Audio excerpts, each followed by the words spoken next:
into this paperwork because it's a lot of mistruths. And it's a lot of just basically bullshit that Wack 100 has been putting into our universe. You feel me? So Dogface and Underdog, we do appreciate y'all. And we ain't finna hold the chat no more. We finna jump right into what we supposed to. All right, here we go. And then so we're gonna start off with this situation that I was playing for y'all earlier from my man Byron Blake, where you can actually see that Wack 100, and this is through government paperwork. You know, it's no slander. We're not running a smut campaign. Nobody's lying. Everything that we're saying can be fact checked through government documents and can be fact checked through this federal indictment that Wack 100 is in. Dogface, if you ever want me to stop it, just put your hand up. I'll stop it. Same thing with you, Underdog, and we'll all mute up. Let's get into it. That's why his name is mentioned in that document. I know yesterday's video was kind of long and people kind of got lost in the legal jargon. So we back again today, and this time we gonna do this as short and as fast as possible while giving y'all the same details and breaking down how this document proves that Wack 100 was not only a witness in Big U's case, but also how the government used statements in situations involving Wack 100 to get wiretaps for Big U's case. And we're going to go through the legal process of how this issue is dealt with in a courtroom to show y'all why he was even mentioned in these documents. With that said, let me direct your attention to this document that says witness interviews and assets. It says, witness interviews have been conducted during the investigation that have been effective in gathering information about Henley's involvement with the homicide. They have also been effective in gathering information related to Henley's collection of extortion payments. Some of the interviews have also led to the recruitment of a few of the aforementioned confidential sources who have been used during this case. However, as described above, those confidential sources have taken this investigation as far as it can go in short of meeting its prosecutorial goals and objectives. So what they are doing here is they are attempting to convince the judge that using confidential sources and confidential witnesses does not serve the purpose of the investigation anymore. That strategy can no longer. And I ain't gonna talk too much over the content, but to all y'all watching at the crib, I think that it's important when we starting off for y'all to pay attention to that. This is from a document that is specific about witnesses and assets to the case. Let's continue on to this. Be used to take this case forward. Additionally, in my conversation with CHS-1, CHS-2, and other law enforcement, I have learned that Henley associates with the tight-knit circle of people who have known each other for decades. Continued interviews without court-authorized interception of the target location could unnecessarily alert the targeted communicators to the interests of law enforcement in their illegal activity. So what he's saying is, based on the information that he got from the informants, everybody who is around Big U is very close to him, and it's a tight-knit circle. Therefore, if we continue to try to interview people and try to get these people to come talk to us, then it will alert the people we are investigating that they are being investigated. This is where he starts to talk about how they can get around that and why they should be allowed to get around that. He says the interviews would also have the effect of alerting the targeted communicators and others, thereby compromising the investigation and resulting in possible destruction or concealment of documents and other evidence. Additionally, if the targeted communicators are alerted to the government's investigation, they may flee the jurisdiction in order to avoid apprehension and prosecution. For example, now, do you see it says for example? So this is an example of how an interview could alert the targeted communicator. Hey, so Dogface and Underdog, we was having these conversations before, and remember I was saying that it's this thing called open source reporting. Right. Where these dudes use these interviews. For example, the No Jumper interview where Loose Cannon admitted that he was a part of the robbery was open source reporting. And that open source reporting led to his real life indictment and maybe a real life conviction. and explaining how Wack saying things like "I chase Future through the airport." How you have Wack 100 earlier today on DJ Academics listing out a group of names of people who allegedly attacked Future, despite that information not being in nobody's paperwork, as well as nobody's actually charged with it. You can see how they're using these YouTube videos, songs, interviews, podcasts as evidence in court, and the evidence is standing with the federal government. Yeah, can you hear me? Yeah, we can. Yeah, you good. So exactly what you said is exactly what's going on here. We have a situation where we have somebody trying to recognize responsibility for what they've done by saying their name hasn't directly found in any paperwork. Well, his name is always on the indictment. His name is mentioned second most behind Big U in terms of being mentioned in the indictment. He's mentioned in the first indictment, and he's certainly mentioned in the superseding indictment. One of the things I want to ask you, Rich Trapper, is this. I got a crazy echo going on. Maybe my cut off. Can we mute up? Is it still echoing?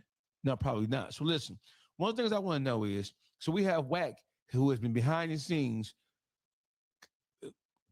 committing all manners of chaos behind the scenes. Am I still echoing, y'all? Am I clear right now? No echo? Much better. Okay, yeah. So listen, we have Wack 100 behind the scenes operating as a fixer. He's operating as a person who's helping to arrange people. Now, do we totally blame him for people allowing themselves to be used by him? No, we can't, because we had to put some of the onus and responsibility on the people who are allowing themselves to be used as tools by him. But at the same time, he can no longer, and he will no longer be allowed to say that his fingerprints are not on this indictment. Go ahead, Ms. Trapper. I'm going to mute up. You know what? And because you have to understand the level of the petty person that you're dealing with, you made a really good point. You said that he's, a fixer, and his job is to add people to these situations. So I think for a reference, it's important that we play this. $1,000 every single month. So what I'm about to play you guys is DJ Academics leaking Wax 100's phone call and text messages. Dogface, this is what I was telling you about that just happened. Let me go ahead and play this for y'all so you guys can see an example in real time. Keep in mind, DJ Academics is live right now, so you can see exactly what Dogface is talking about in a real life example. Tag BT Awards party. Like it's old as time, right? Gang members try to attack Future Sierra. Like this is real. This is from 2013.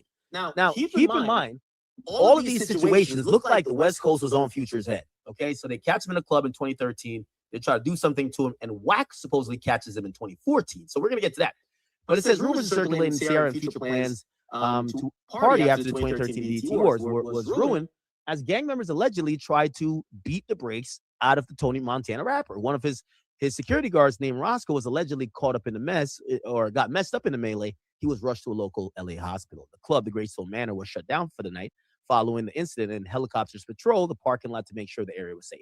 Now, Wack had told us about the story, and he basically kind of described it just like how this happened, except he gave more detail. He said, yo, they surrounded club security and everything, and basically when the gang members of LA want to do something, you have insecurity or security at the club, knowing that they live in LA, they want no sauce. So Future narrowly escapes a vicious beatdown in 2013. Now, supposedly, like for all we know this happened, and then we knew about Wack chasing him in the airport. But what was confusing is that when we went to the indictment, right? When we went to the indictment said, and let me pull up the indictment. The indictment says after Wack, hold on. Let me just give me a second. The indictment says, let's go to airport. Let's search that. Now, right? So actually, the indictment does not mention the club thing. The club thing happened in 2013. Okay. Now, so if we start thinking, it says and around 2014. Actually, this might be it. Well, anyway. Okay. Oh, here it is. In or around 2014, okay, after Future refused to pay and ceased answering the calls, they Henley's associates and it says Henley and his associates, which means he was there, committed violence against NDC and his associates and security for failing to show respect. Now, this is the issue with, I've seen Wack talk about this a bunch, and he's like, yo, man, there's something else in the mix, because I never said we touch Future. And he's right. He didn't touch Future. And supposedly the one in 2013, the bodyguard got fucked up, but not Future. But apparently there's another incident. So there's a third incident that the feds are talking about that doesn't involve Wack and doesn't involve that club thing that we know.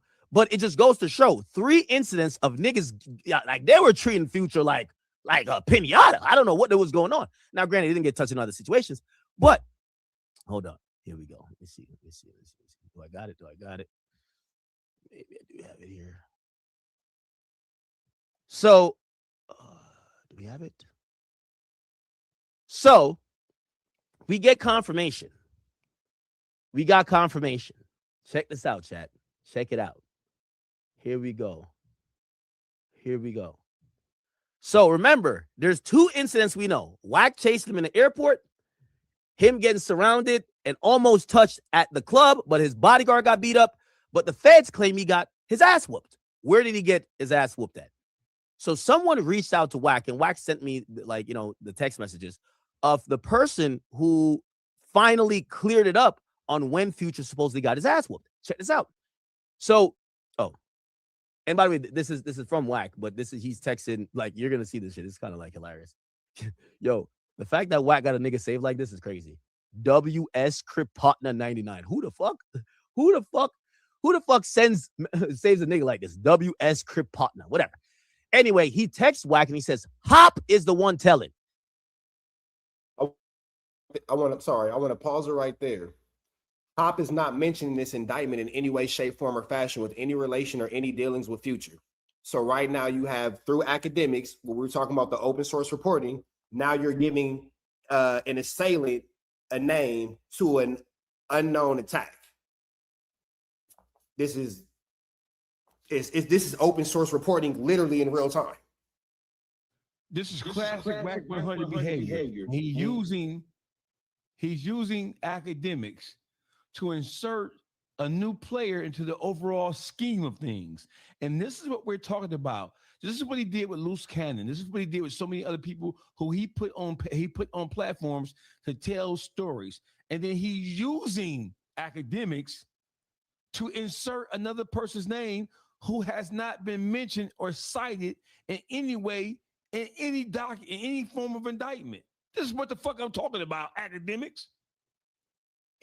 Shout out to academics for getting it right. Let's get into it.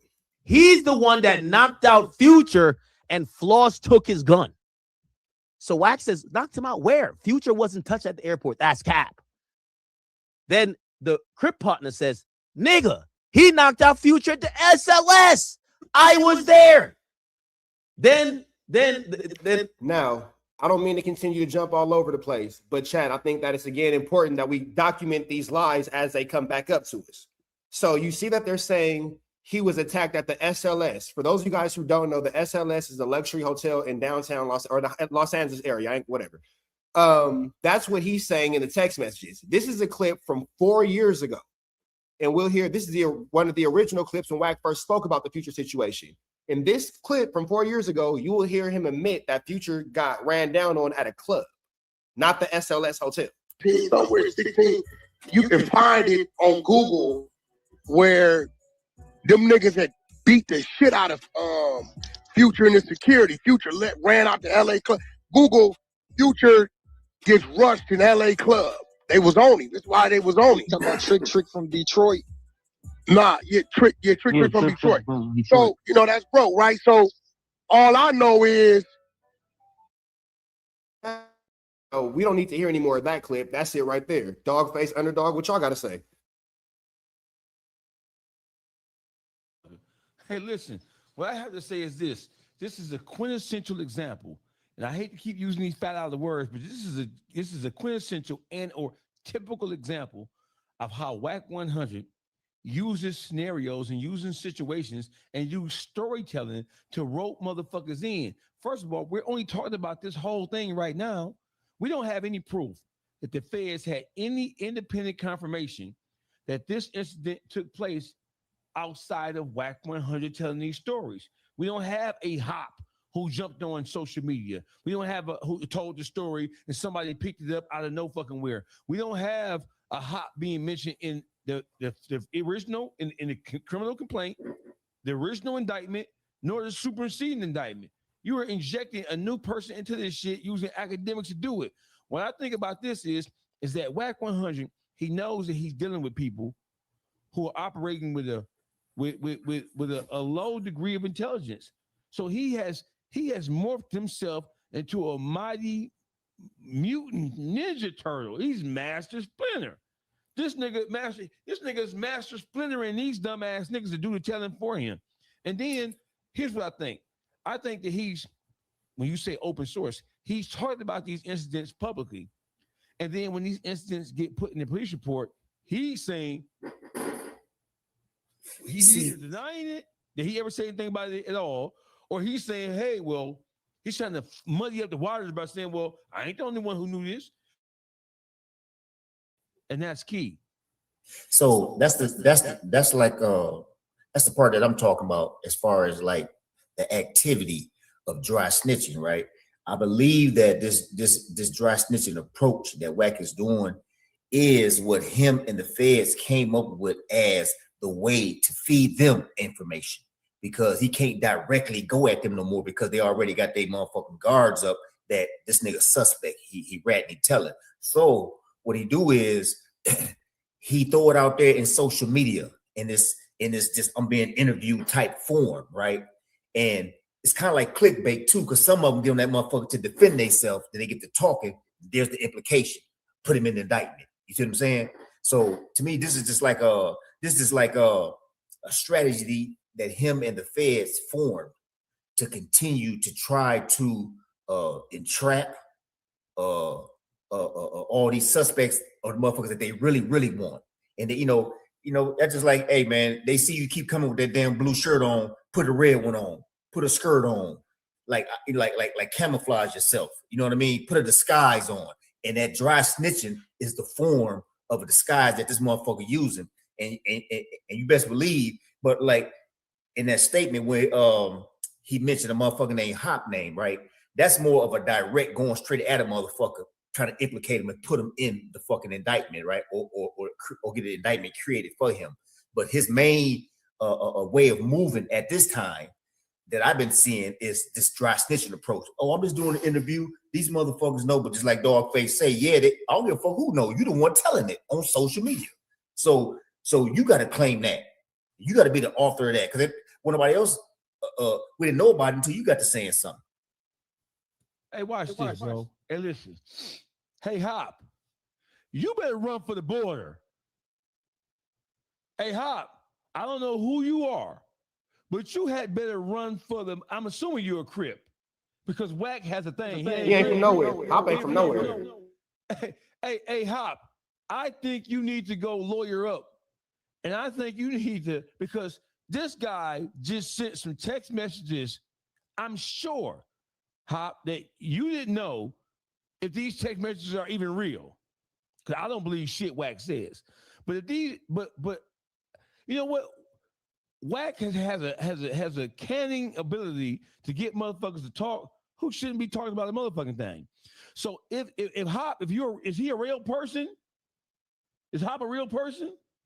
So Hop, you better go lawyer up, because this nigga just sent text messages from you and him where you are admitting and acknowledging knowledge of a criminal activity. And Hop, in your text messages, if they are real, hoping they're not, you are admitting that you were there, you had firsthand knowledge, and that you have material information about a crime that has to do with an ongoing fucking indictment. Federal crime. A federal crime. You better run for the fucking border, Hop.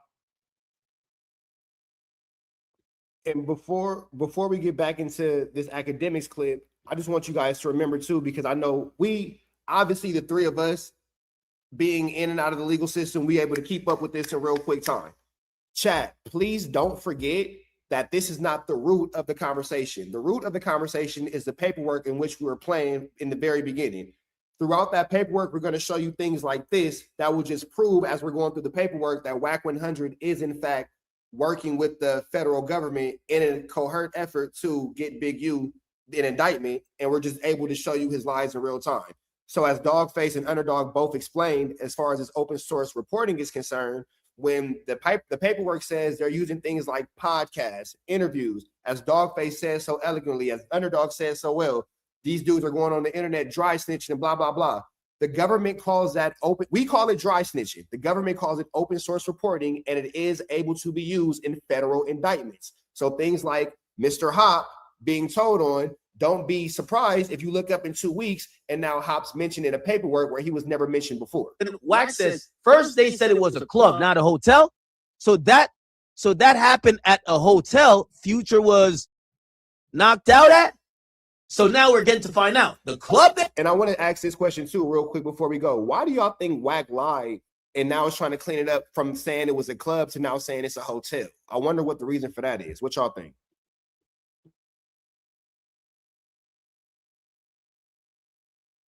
Say the question again, brother. Why do you think that 4 years ago, Wack was so happy to say, yeah, it happened at this club? Now he's trying to change it to present day with it being at the SLS hotel. It's either some information that has come out.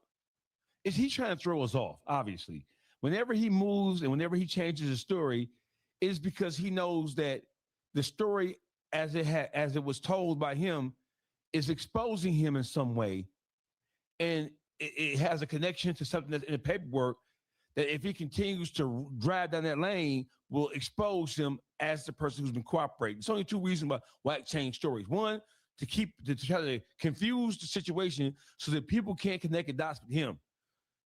Or when he introduces a new place or a new subject or a new person, he's trying to rope them into the overall equation. That's the only way I see it.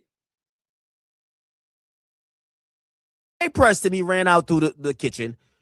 Then they knock him out in the SLS. And then Wack sees him at the airport and chasing him. I ain't gonna lie to you, bro.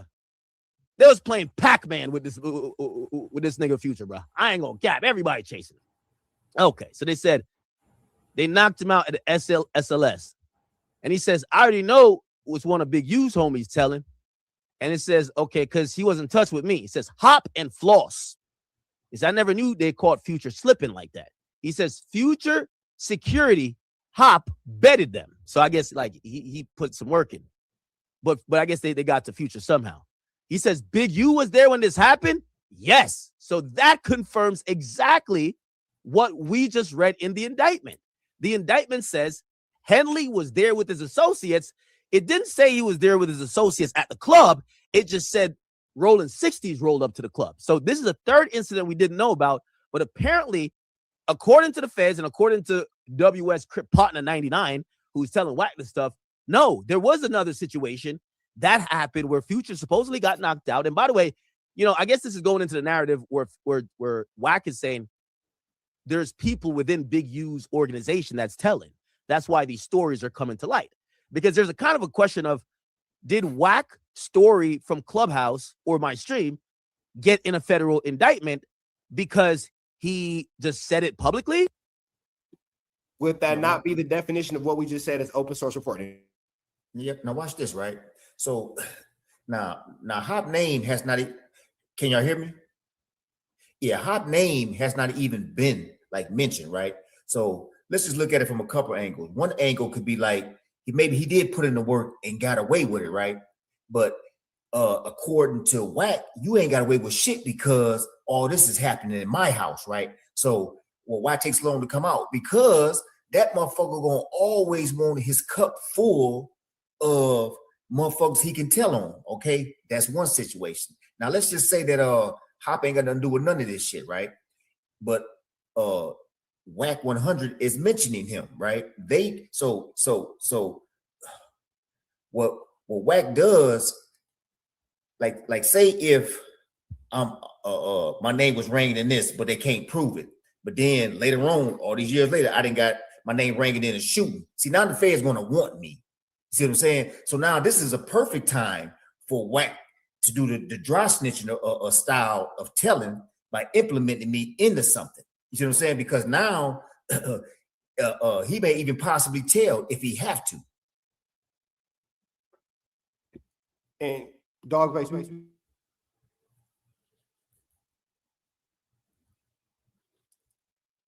why did Wack, pardon me, why did Wack send these text messages to academics? It was to prove him to be innocent, or was it to give him more details about what took place so as to provide some clarity to academics?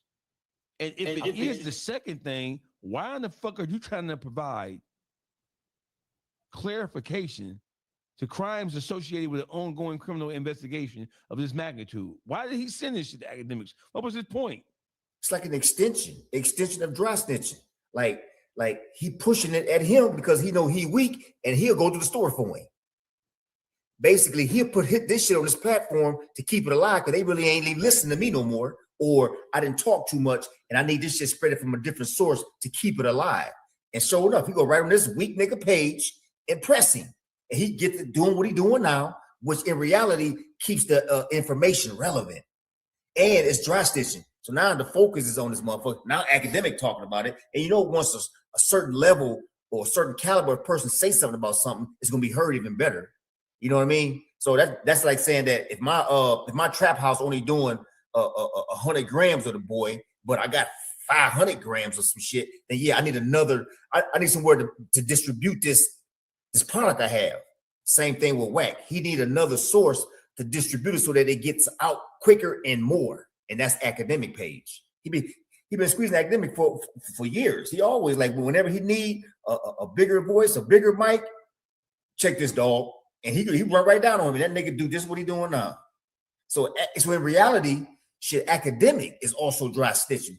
Even though Wack is going through this nigga, you got to be smart enough to know that nigga, you being pushed like a pawn. So motherfucker, you are in the game of chess. It's just that simple.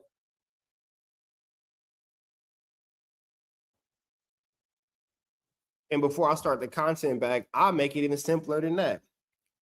Loose cannon. The situation with Future, a conversation that happened on No Jumper that led to an overt act in a federal RICO. The situation where Wack told the story where it was him, academics, DJ Vlad, Adam 22, and Remo, and they did that whole like podcast. Wack told the story about Big U surrounding him in a parking lot. Remember, he was like, and I started getting off in threes. That was an overt act that has now been turned into Big U being charged with assault. So these are three examples of how the internet and how a YouTube video has led to a federal either overt act or in two situations, actual indictments and federal crimes. That's why I think he's doing it, because it will continue to lead to the federal crime. We'll get back to the root issue of the problem, but because you two gentlemen have, y'all done live a little bit longer life than I have, but I got enough common sense to know that if you're named in a federal indictment and they're breaking down in a federal indictment what open source reporting is, and you're the only name literally attached to it, and then within the exact same day, now you're naming people in an assault that you put into the internet that were never mentioned into this assault, it would be safe to assume as somebody just having common sense that you're continuing open source reporting. I'll continue. Or did Wack like fucking feed information to the feds? His thing was these stories that just got added. I only was at the airport thing, and the other stuff they added, I never knew about Future getting beat up. So he's being told that Future got beat up, and now he's being told who would know this or let it be known. So Hop knocked him out, and Floss took the security pistol. Yes, at my hotel. And he says, yeah, I didn't know about this one. Now it makes sense. They're mixing the situation with the hotel situation. So he's saying that they're mixing the airport situation with the hotel situation where supposedly Future got knocked out. And a dude, Crip Partner, 99, says, yes, I seen it. And he said, yeah, and Hop is a co-D on the RICO. And it says, Floss is telling it'll come out during trial. I don't know who these people are. And Wack says, no. Wack says Floss is telling him to come out during trial. Then Crip Partner says, that's who telling. My brother got 2 kids by Hop's sister. Oh, shit. And then Wack says, Hop ain't never did no time, bro. And he got away from Big U. So right now, I could see Hop cooperating. You know, Wack got that like, you know, cooperant radar. You know, like some people got a gaydar, and this nigga got a snitchdar. You feel me? So here we go.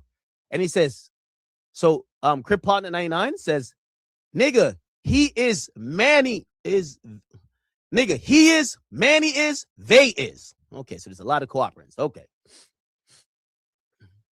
It says beer call telling too, bro. Loose cannon too. Yo, Wack just throwing a couple more snitches. It's like, nah, this guy snitched too, this guy. And he said, shit, all of them, about 50 more of his homies over the years. I don't know who Bear Claw is. Damn. Yo, Crip Partner 99 put a heartbroken inside. You could tell. Now, I want to mention this too. Nowhere in the indictment do you see anything or anywhere about Bear Claw having any type of cooperation with law enforcement. Not one piece. Not one piece. So I don't understand. So this is what I do understand. It's not for the internet, but if someone had maybe not, you know, viewed me as their equal and I wanted to be, it's like, let's look at it like kids. You know, kids on the playground, they want to play Pokemon cards with you, but one kid might be like, nah, your cards ain't good enough. And now you got to go cry in the corner. If the adult version of that happened, and because you just can't simply hang around with somebody, I would feel a way too if you had a chance to, you know, be able to smut them and tear them down. Wack's issue with Bear Claw is Bear Claw never wanted Wack around. It's not because you got beat up. It's not because he took something from you. It's just because sometimes you can smell a rat before they ever eat cheese. That broke him, bro. That broke his heart. Damn. I guess Bear Claw broke his heart. Fuck. They say, yo, Bear Claw told him to stop calling his phone. I think he wanted the extra witnesses. I think he wanted the extra witness tampering charges. He said, Loose Cannon. He said, we all knew Loose Cannon was going to tell. He was like, he was telling people, I bet. Chat. So we got some confirmation according to. Also want to mention too, in the beginning, I don't know if you guys remember, Wack was adamant that Big U and Loose Cannon were both snitching. Neither one of these niggas are telling. Neither one of them. Wack's exclusive source, which is WS Crip Partner 99. Don't know what it means. They're saying, let me see who they say knocked out Future. Yes, they said Hop. Whoever Hop is. It says Hop. Hop knocked out Future at the SLS. So Hop is the one telling, but he knocked out Future at the SLS, and he betted the security and took the security gun. Damn, that's crazy. All right. Okay. Do we see we get moved up? Do we see anywhere where the name Hop is mentioned? Because is there not for nothing like that? Not for nothing like that. So where are we? So how is? So listen. So academics is drawing these conclusions solely from these text messages and having had a conversation with Wack 100. Because if Wack gave him these text messages, he sat down with him, or he was on a FaceTime with him, explaining what these things meant. So now we have a new player in the game, and now in his text strand, he's implicating other people. Two new players, Hop and Floss. He said two names. Yes. So just the fact that academic is getting it off of just text message and spreading it like it's a fucking legal document, that's not okay. But then this is somebody in the chat said this, and it's the same thing that I thought. So you mean to tell me on a random Thursday, Wack decides to say, you know what, academics? Let me out of the blue just send you these messages. Now we also know this too. Yeah. I could text this phone right here. I could say the name Dogface and have a whole conversation with myself, and it'd be like, oh, I was talking to Dogface. Come on, my nigga. We know how this shit works.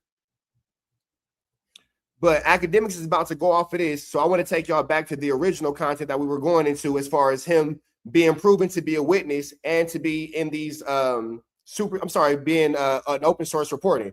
Chat, I do appreciate y'all for staying focused with us. And I know that we kind of bouncing around a little bit, but the important part that we have, the importance of us showing y'all what we just showed y'all, so you guys can see in real time, not examples from last week of what today looks like when Wack is actually open source reporting, as this is what we're going over in these federal indictments and these paperworks. Example, in July 2022, the FBI Houston division conducted a telephone interview of Cash Jones, aka Wack 100, about his interactions with a subject of their investigation. The FBI Houston division believes C. Jones recorded the interview because the entirety of the interview was posted to YouTube the following day. Based on my training, experience, and knowledge of the investigation, I believe additional interviews of associates of the targeted communicators will not stay private and alert them to LAMTFVG's investigation of the enterprise. So right there, he's saying an example of witnesses leaking information that could alert these targeted people is Cash Jones leaking the information from the investigation with the FBI Houston division. It also says, I believe, additional interviews. So there's already been some interviews. But anyway, let's focus on Cash Jones, right? Because something I want y'all to understand is right here in this moment, they are using Cash Jones leaking of an interview in a separate situation as a foundation for why they should be allowed to get a wiretap in this situation. Legally, you cannot do that. But let me show you how they were able to get around that. Now, first things first, just like I told you, no, the government cannot use a witness leak from a completely different, unrelated case as a generalized legal shortcut to bypass witness interviews or establish necessity for a Title III wiretap in your specific case.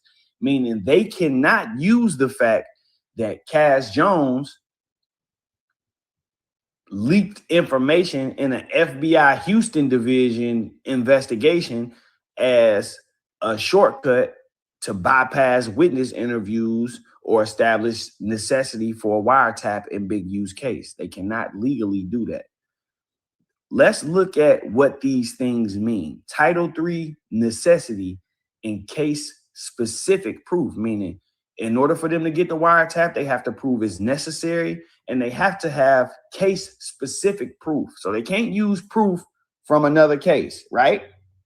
That alone tells you that Wack is connected to this case because they wouldn't have even been able to mention him in this paperwork if it was completely unrelated. Anyway, the necessity requirement under 18 USC 2518 1C, a Title III wiretap application must include a full and complete statement as to whether other normal investigative procedures have been tried and failed or why they reasonably appear to be unlikely to succeed or too dangerous. So in order to get a wiretap, you have to show the judge that other normal procedures have been tried and that they have failed or that they appear to be unlikely to succeed or they may be too dangerous, right?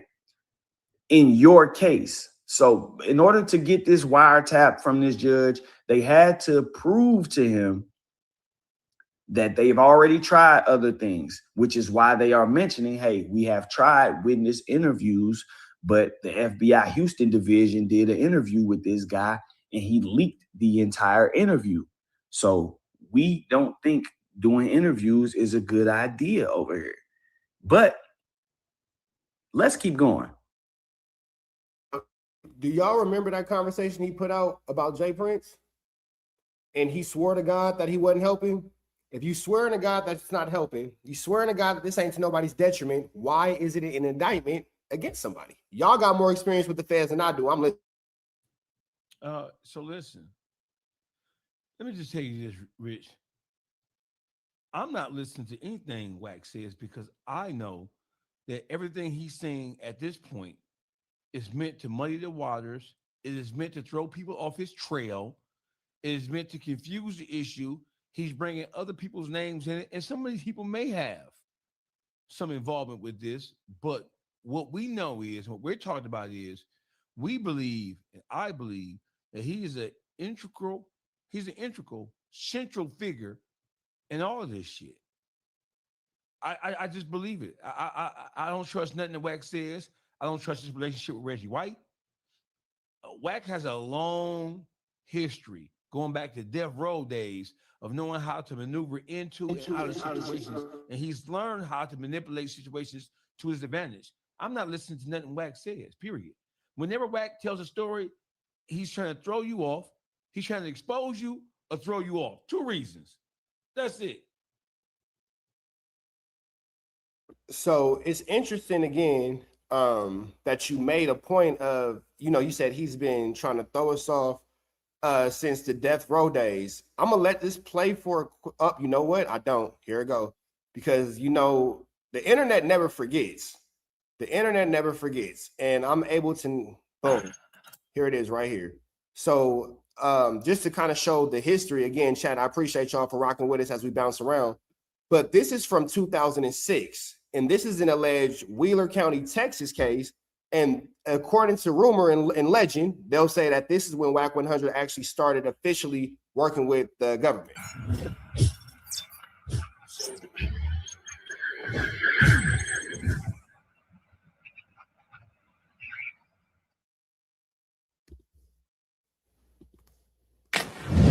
What's going on? I'm Larry Hoover Jr. and I'm rocking with Street Certified News. Shout out to Street. Man, smack that up. On hunting, it always seems profit. In part 2, we're really gonna break down this 2006 gun case. Darren Chase, April 16th, 2005. Safety trooper Darren Chase was on a routine patrol on Interstate 40 in Wheeler County, Texas, when he would pull over a 2005 Cadillac for driving 77 in a 70-mile-per-hour speed zone. The driver, later identified as Cash McElroy Jones, stated that he was a truck driver and always ran about 5 miles over the limit.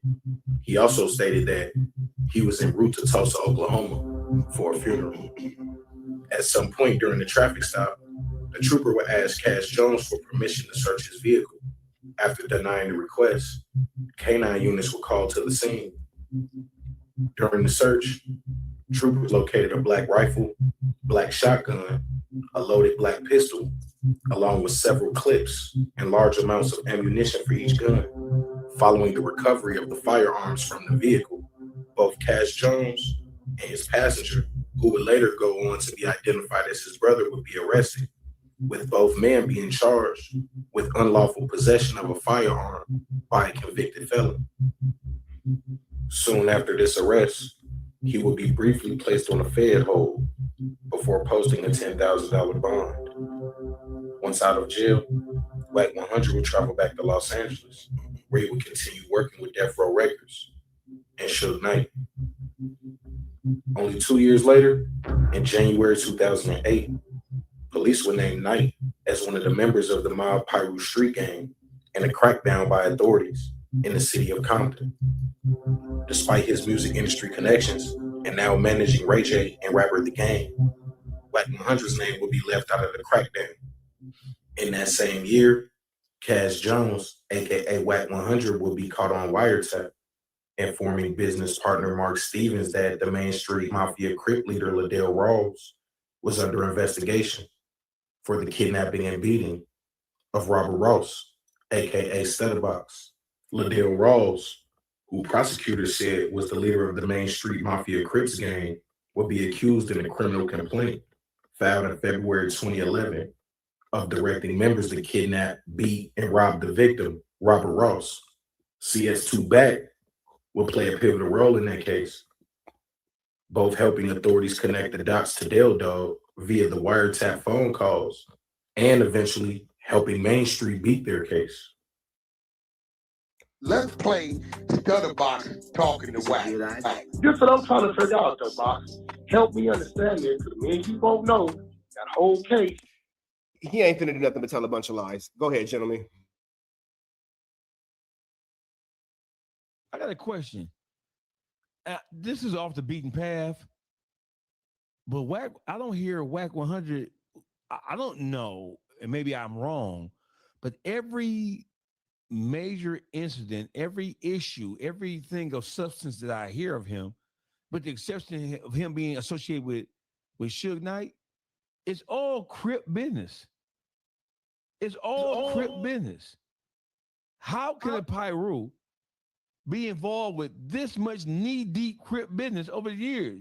You're going to have to, I'm not from LA, but I'm confused up to this day. So to answer your question direct, to the point, nobody, and when I say nobody, views Wack as a Pyru. What you guys view Wack as outside of the state of California, your business. What you guys view Wack outside of the city of Los Angeles, your business. I do understand how he appears to the world. But if Wack was a piece of jewelry, he's gold with brass in the middle. Period, point blank. Wack is able to be manipulated and to be used. And unfortunately, in a room full of sharks, he's a guppy. We'll just say that for the YouTube guidelines. He's a guppy. And there's nothing wrong with being a guppy because somebody has to be a guppy. They're essential to the ecosystem. But a guppy is meant to be food and or bait. That's the purpose of a guppy. That is the purpose of Wack, to be food and or bait. Suge Knight needs somebody. Wack got the money from driving trucks. Boom, he'll take care of it. The game has some legal problems. Wack may be able to move it around despite making the situation worse, but at the time, boom, he takes care of it. Blueface catches the case and he gets his chain snatched. Boom, Wack goes to the police station and fills out a police report and snitches on the dudes from San Fe 13 about Blueface getting his chain snatched. He serves a purpose amongst gang members and entertainment people who want to kind of play in the gray area because, you know, he does have the Alan Rumblat's Once Upon a Time, and I'll even be deeper than that. I'm not going to say the name, but Once Upon a Time, I was propositioned with doing business with Wack through a third party. I'll tell you about it off the camera. And that's through one of my homies who no longer associate with him, but at the time, Wack was good. He wasn't bad news yet. So he does play that role. Unfortunately for Wack, instead of making a popping ass Pyru, the Crips is who were popping at the time. Big U was popping at the time. Blueface was popping at the time. You're already running up under Big U being his lapdog. You're already running errands for him and doing things like that. Let Wack tell it. He had a key to Big U's home, so forth and vice versa. Why wouldn't Big U use him to the best advantage possible? It just so happens to be the Crips were who they were. You feel me? But then I'll just also throw this. If you guys are ever bored, go to YouTube and search Bloods Press Wack 100, and you'll hear what the young Bloods think of Wack. They'll tell you. And then I'll kind of close before I jump back into it. That turns into now you get allegedly exposed for having these documents. Big U doesn't really want to deal with you anymore because maybe not you're on the wrong side of the law and your feelings are hurt. Now you want to destroy him as people with hurt feelings typically do. We know what gender of person typically does that, but you know, if you have those type of traits from that particular gender, your business. Now Wack is going into a full-blown spiraling out of control mission, and you're looking at it in the terms of a relationship like a scoring X. You know how it is when our girl don't want to see you happy with nobody else. Idea over here, but let's keep going. Let's get to the case specific evaluation because I said it. They can't just show that it's necessary. They have to use case specific facts, right? So it can't be this guy leaked information in another case, so we shouldn't have to follow the procedure in our case, right? Boom. The necessity requirement must be demonstrated with facts specific to your specific investigation and the targets named in the application. What this says to me is that the reason why Wack 100 was mentioned in the application, and they mentioned that he leaked information in that other office's investigation, is because he was a witness in this investigation. And they're saying if we go and interview this witness, he's going to do the same thing to us that he did to them. Again, chat, I don't know if y'all really caught what Byron Blake just said. This is the government. This is not my opinion. This is not what I think. This is not what I feel. This is not what I want to be true. This is the United States of America identifying, addressing, and speaking about Cash Wack 100 Jones in the term that they're using as a witness. So I'm not sure if he's unaware of these papers. I'm not sure if he's unaware of these documents. But as far as the United States government is concerned, in the case of Eugene Henley Jr. versus the United States of America, Cash McElroy Jones, aka Wack 100, is in fact named as a witness. Now, he'll argue whether it's true or not. That's not my place to debate that. I'm telling you what's on the paperwork. Named in the application. What this says to me is that the reason why Wack 100 was mentioned in the application, and they mentioned that he leaked information in that other office's investigation, is because he was a witness in this investigation. And they're saying if we go and interview this witness, he's going to do the same thing to us that he did to them. So you should just give us a wiretap. That's what's happening right here. Yeah, as y'all see, it has to be specific to your investigation and the target's name. So if Wack 100 was not connected to Big U, y'all see it got Henley's name at the top. If Wack 100 was not connected to this investigation, if Wack 100 was not a witness in this investigation, if he was not the person that they were using to say, hey, we can't keep using our witnesses, we got to go get a wiretap now. If he was not the person, his name wouldn't even be here. It has to be case specific. So there's no reason for them to mention. And if you look at the earlier part of the document, it mentions CHS1, CHS2, who we know. Dogface, while you stepped away, just to catch you up, I don't know if you want to speak on it, but at this point, again, this is not by my opinion, not by Underdog's opinion, not by your opinion. The United States of America, whether it be true or false, has identified Cash McElroy Jones as a witness and is referring to him as a witness in the Eugene Henley versus United States federal RICO. That was what you walked. That's what you missed. What do you think? How could he not be? So, in my, how could he not be? He has publicly divulged too much firsthand and or secondhand information, meaning he has told too many stories. He's recounted too many stories of having personally been involved with. And let's not, before I even say this, before there was a loose cannon, there was a Wack 100. Wack 100 was Big U's henchman. When you think about the whole thing with the future at the airport, and there's a variety of other conversations that could be had, Wack 100 ran with Crips. He ran with Big U for years before we ever heard of a loose cannon or a brick baby or anybody else. Wack 100 was Big U's right-hand man. So Wack 100 has told too many stories where it appears as if he has firsthand knowledge of criminal activity that has been cited in Big U's indictments. And he has told too many stories where he has secondhand knowledge of things, of people who have things that he have heard, which would still make him a material witness. How can he not be called? How can he not be cited? Wack 100, based on how this thing looks, he is witness number 1 or 1.5. And that's what I think.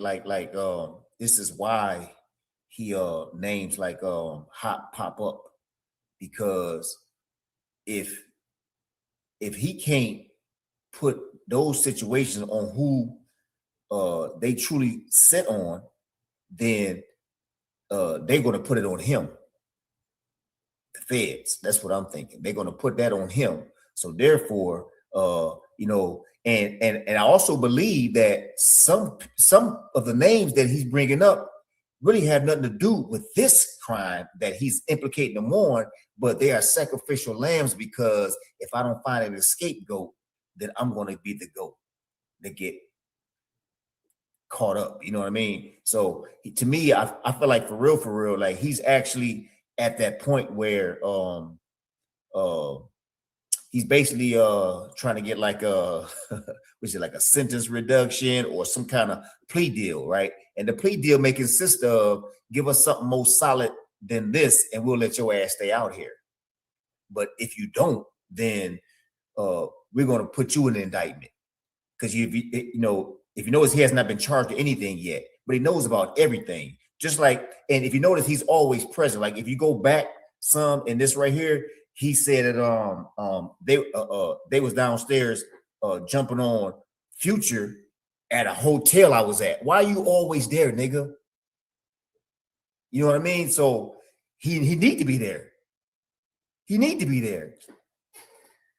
He always there. Hey, at first when he starts talking about the Big U and the LAX story, he was acting like Big U was doing it. But then he got so caught up in telling the story, he said, I pressed Future when he was with Sierra.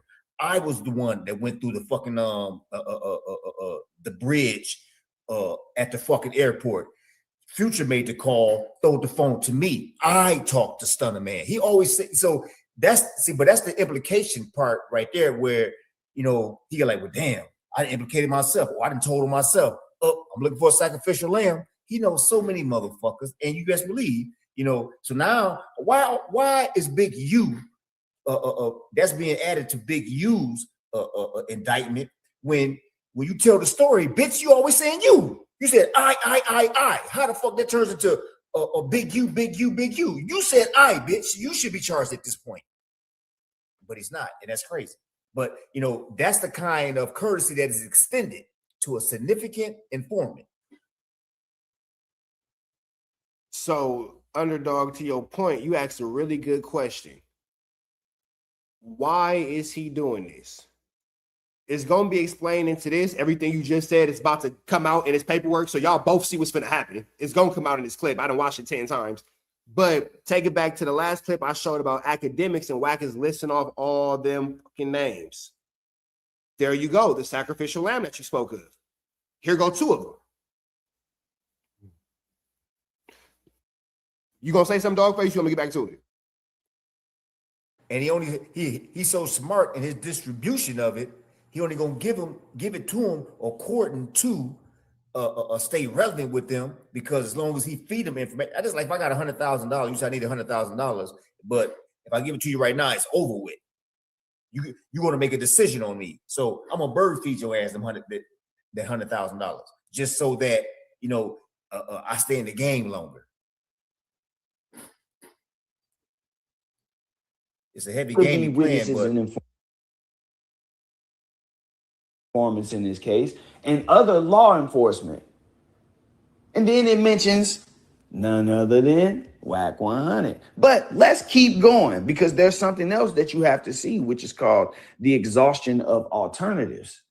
Now, when it comes to this, law enforcement must explain why standard techniques such as physical surveillance, grand jury subpoenas, undercover agents, or interviewing specific witnesses will not work or are too dangerous in your case.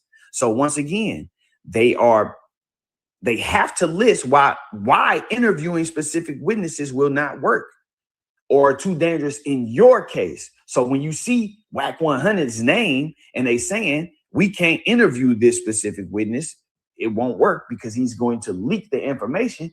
That tells you again, Wack 100 is considered a witness.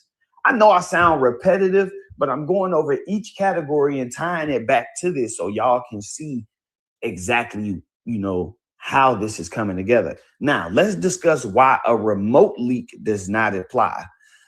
No blanket exemptions, okay? A leak by a witness in an entirely separate proceeding does not legally or logically prove that a witness in your current distinct case will leak information, or that interviewing people connected to you in your case is inherently unavailable or safe. So you cannot bring in the fact that this happened in another case and use that, because the burden is you have to prove that it won't work in my case. In this specific, in United States versus Henley, they have to prove that interviewing witnesses won't work. The example they are using is, hey, we have this witness that's leaking information. Risk of suppression, right? And this. Y'all people, they keep calling that nigga a witness. Yeah, hey, listen. So when you consider the fact that he ran right to YouTube, ran right to Clubhouse, when the so-called federal agent called to ask him questions about J. Prince Sr., that just really speaks to what this subject is about right here. Right? We can't trust this son of a bitch. This son of a bitch is a wild card. We can't trust him.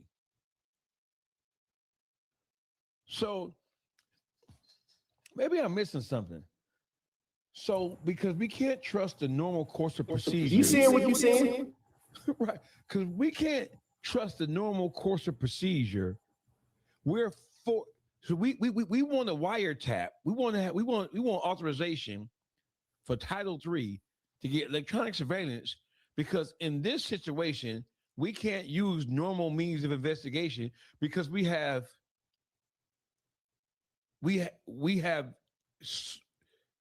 even have confidential sources and people who may be friendly to us who may leak certain parts of the investigation, and we can't have that. Is that what we saying? Do you understand what that means? If that's what we saying, that Hey, means watch that the dog fans face. don't even trust this nigga. Hey, watch the dog face. You own it, right? Now watch this, right?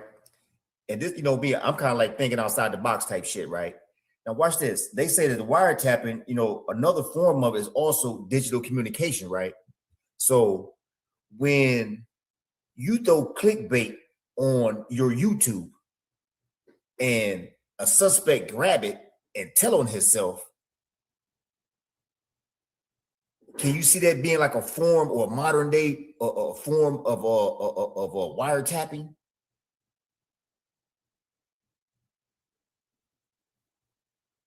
You ain't catch it? Yeah, I mean, so Watch this. What this does is it really showcases how manipulative and how cunning Wack 100 is. This nigga, he was born out of due season. They needed Wack 100s. They needed Wack 100 back in 1961 when they came with the RICO shit. 67 when they needed this nigga back in COINTELPRO days, because this nigga has taken ratting and taken cooperation to a higher level, unlike anything we've ever seen before. We ain't never seen no shit like this before. Not in modern time. We only heard about shit like this going back when they was trying to overthrow the Black Panther Party and the Black Liberation Army. We ain't heard no shit like this in modern history. And you know that wiretap is a form of recording, right? If you get on that motherfucking YouTube talking about a fucking case that I implicated you on, and you in it, that's a recording. It's like an entrapment, but it's like another form of wiretapping, because we have you recorded and you just incriminated yourself. It's just a thought, bro. Real quick, I want to play this for y'all. Wack will tell you that open source reporting isn't a thing.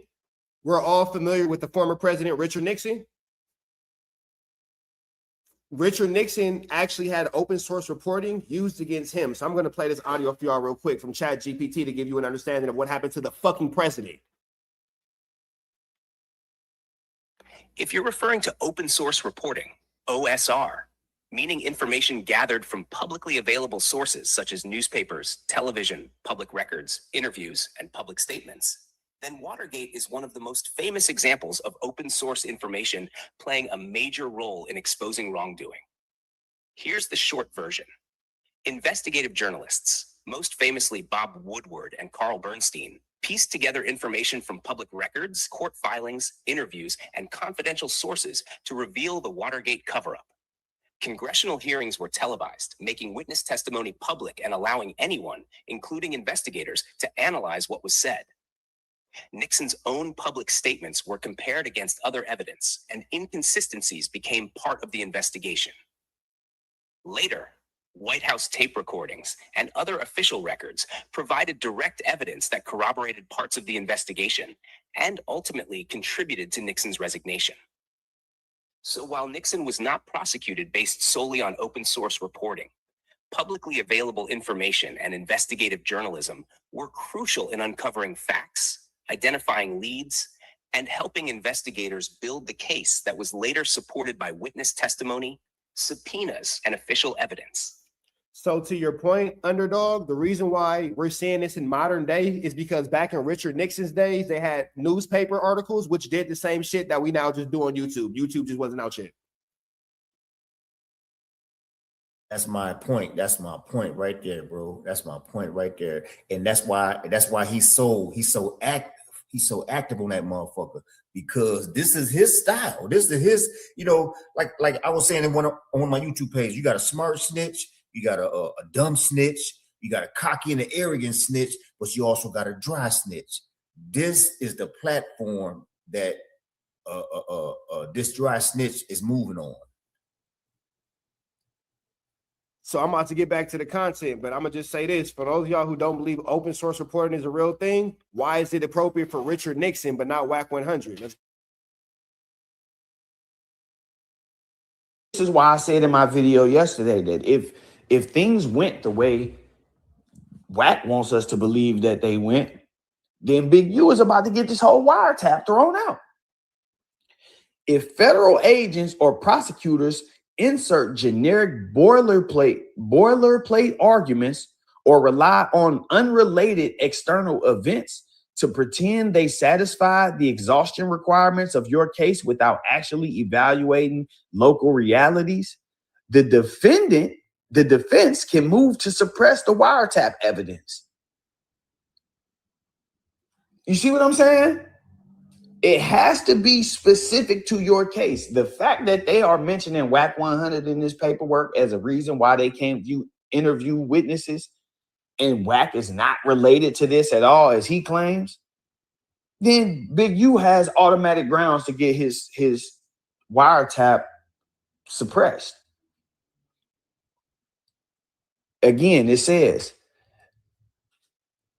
if federal agents or prosecutors insert generic boilerplate arguments or rely on unrelated external events to pretend they satisfied the exhaustion requirement for your case without actually evaluating local realities, the defense can move to suppress the wiretap evidence for failing the statutory necessity test. So this is statutory. You have to prove necessity. Now ask yourself, how does saying that Wack 100 leaked information in a different investigation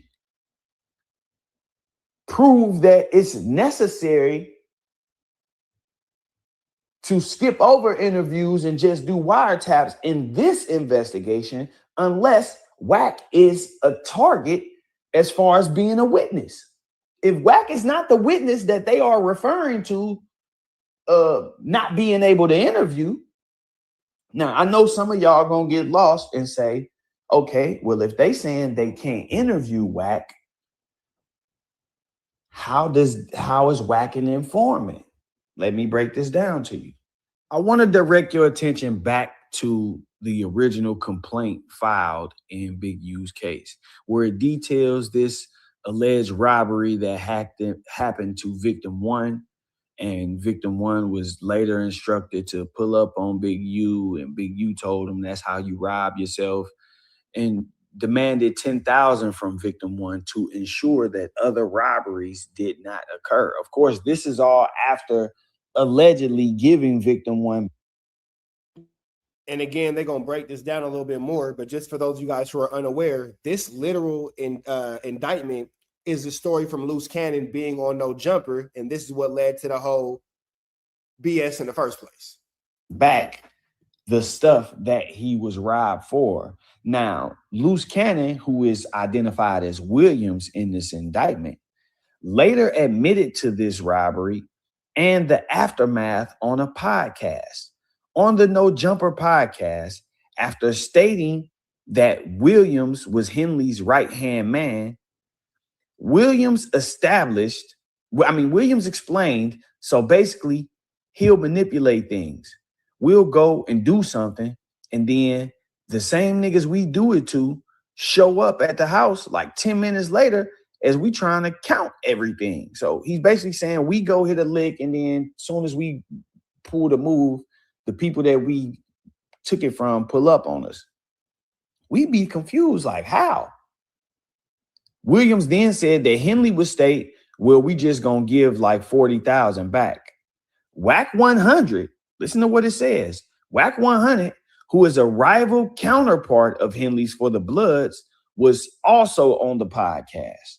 See how they clearly mention his name? It's nothing. They clearly state who they are talking about that said this. Anyway, it says, Wack 100, who is a rival counterpart of Henley's for the Bloods, was also on the podcast and stated, you know why he wanted to give dude back the 40, right? So they using Wack's words to corroborate the MO. Go ahead, Dogface.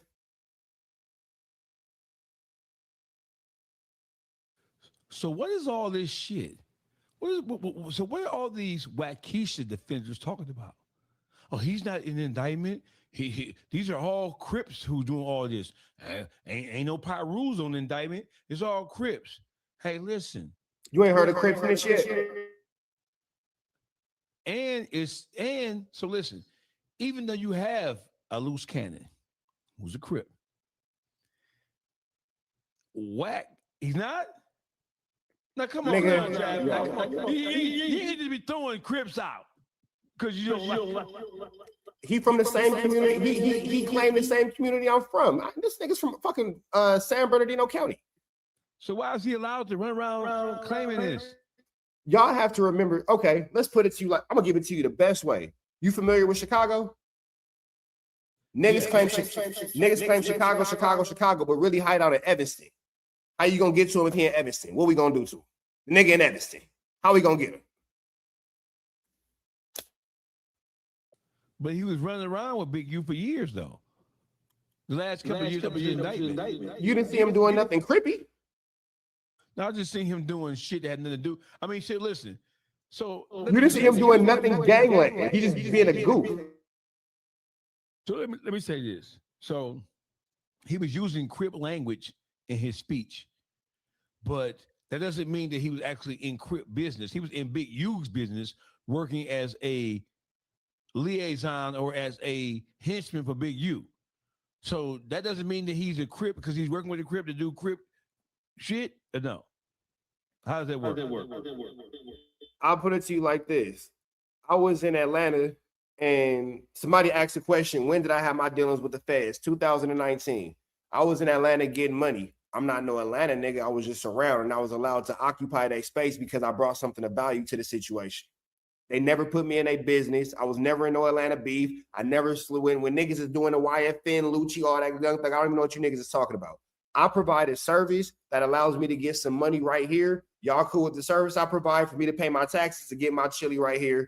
That's it and that's all. It don't make me a part of nothing they got going on. I'm just a nigga who right here providing a service and I'm done when I'm done. And I'm disposable just like that nigga's disposable. I can go for that. I can go for that except for all the goddamn Crip language, respectfully. And I never heard nobody who was standing on real Crip business challenge him or question whether or not he was official. With everything you see going on, who the fuck gonna get on the camera and talk about this federal ass shit and end up in that RICO? So listen, do me a favor, bro. So over the course of the last couple of years, every time we have, listen, I have had major questions about what Wack's relationship or what his, because it seems to me and to everybody else who's not blind, deaf, and dumb, that he has a thing for trying to take down Crips. To me, it doesn't matter what set.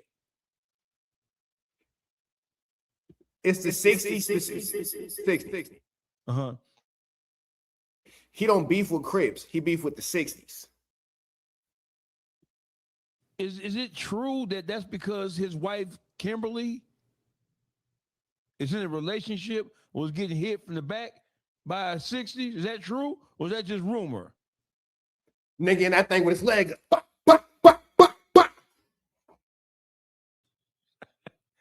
Y'all wrong. Y'all wrong, man. Hitting the Dougie like Rico and paying the fool. Driving that black S550 Benz, sliding down the old road, all that, yeah. So are you telling me on this podcast here and right now that Wack 100, one of his major motivations is the grudge he's holding against the 60s because somebody from the 60s is fucking his soon-to-be ex-wife? I know you ain't saying no shit like that. Bow, hit it from the back. Bow, hit it from the back. So all of this planning, orchestrating, sneaking, master splinter activity, all this Teenage Mutant Ninja Turtle shit is about ego and pride and hurt feelings. Him so sad. Him a sad little boy. Him a sad little boy. Him thought that he was going to be able to be cool with Big U. And him thought that he had a good pass. And him thought that he was going to be able to slide around. So he doing these little interviews where they got Big U and Wack sitting there. And then they say, hey, Big U, who do you respect as the top blood in L.A.? And Big U looks at Wack and he says, Suge Knight. But then Wack, because Wack, he cuddly in the middle. They ask Wack the same question. He get on his knees and say, Big U. But how you think he felt after Big U said Suge Knight when his answer was Big U? It's all feelings because it ain't no money. Because what you ain't heard in none of this is any exchange of money, of any exchange of narcotics, of any exchange of firearms. You see no profit in this. All you hear is my feelings is hurt, so I'm telling.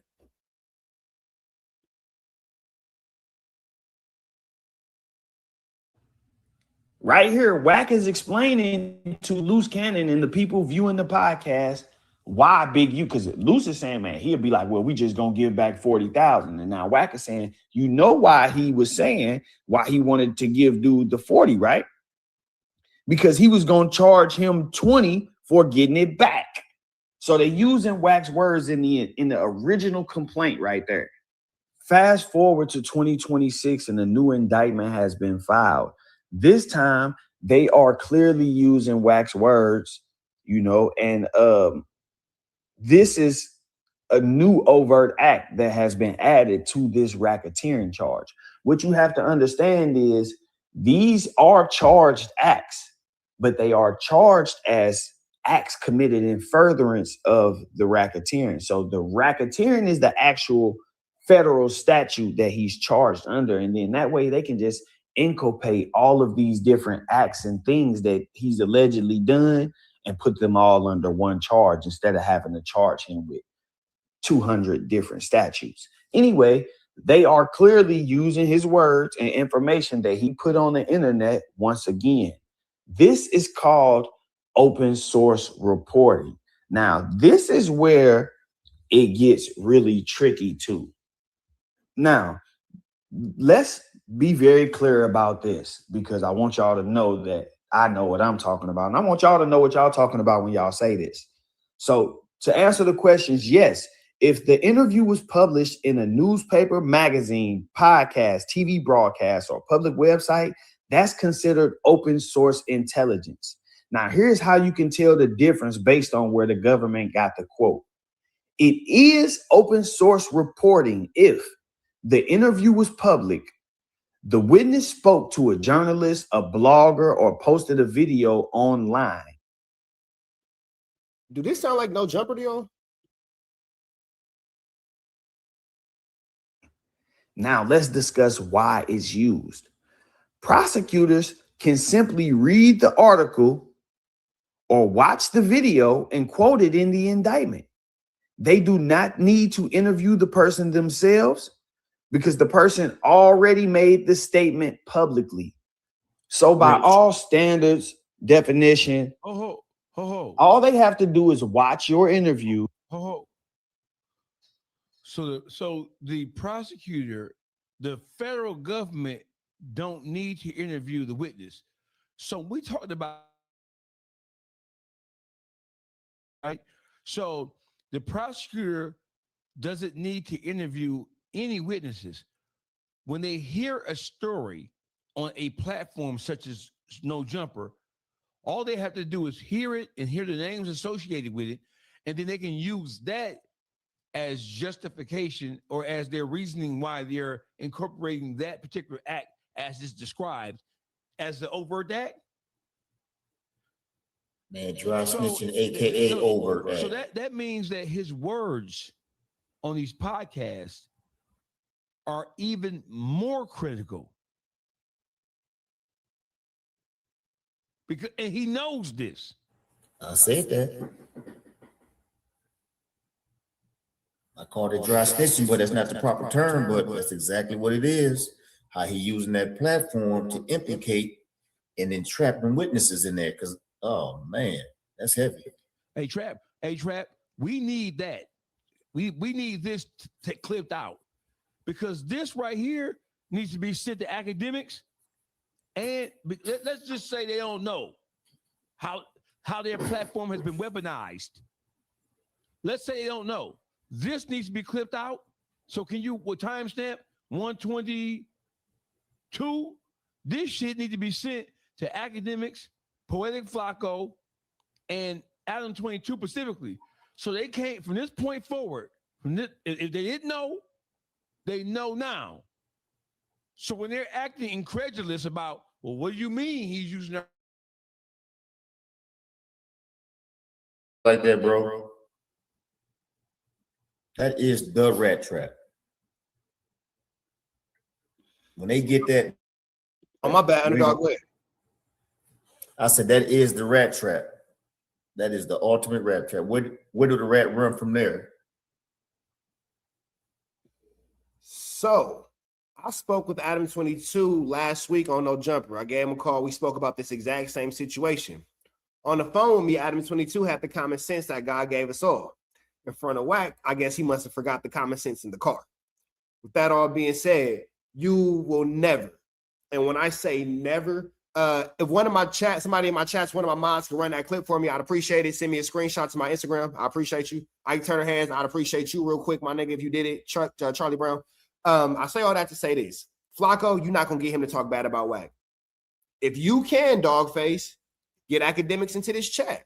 See if you can get academics into the, send him the link. See if he'll join us for 5 minutes. Because all we need is 5 minutes. But if you give them an opportunity to judge a clip without having to be held accountable by the people, they're going to tap dance all around. There's going to be a Chris Brown concert, how they dance. Now, I'll give academics this. I believe in my heart that if academics is on here with us, he won't play the game. He'll keep it real. But by himself, he's going to maintain the protection of that relationship. What y'all think? Yeah, he ain't coming then. He ain't gonna pop up if he can't wiggle how he like to wiggle. He ain't popping up. He ain't letting you corner him. Is you crazy? You know, he way too smart for that shit. So with academics being live, Dogface, send the link, man. See if you can get him over here. You know what I'm saying? And we can go for it like that. Because I just sent this message far and wide. There we go. He ain't coming. I've been talking about this for the last 4 years. And up until last week or the week before last, everybody was calling me crazy. So God willing. And on the same token, I'll do my part. Let me send it to Adam 22 and we'll keep the content going. Person already made the statement publicly. So by all standards, definition, all they have to do is watch your interview. And if you say something on there, then they can use it. They don't have to talk to you at all. But let's keep going, because this statement can be used to establish probable cause in an indictment. And I want to explain to y'all exactly how it's used. And I want y'all to also understand that the the threshold for probable cause for an indictment is not the same as reasonable doubt. You know, it's two different standards. One, the standard that they have to use just to get you charged is nowhere near the standard that they have to meet in order to get you convicted. So again, all they have to do is take this guy's words and say, hey, we believe this may have happened because this dude said it happened. Let's charge him with this. You know, we've gathered up some information and, you know, let's put this case out here. They take it to a judge, get it signed on. But now let me explain to you why this is admissible. Because this interview happened on No Jumper and it was completely public, it is 100% open source reporting. In modern federal prosecutions, the government routinely combs through media, articles, podcasts, YouTube interviews, press releases, and social media posts to build their cases. So this is not an uncommon thing in today's times. Actually, this same prosecutor's office, United States Attorney's Office, the Central District of California, is the same office that's handling Dirk's case. And if you've watched Dirk's case, they've very openly stated that they use open source reporting, you know, to gather the intelligence, which is why people like Traveler Ross came up and they actually used the academics interview, you know, so this is common with this office for sure.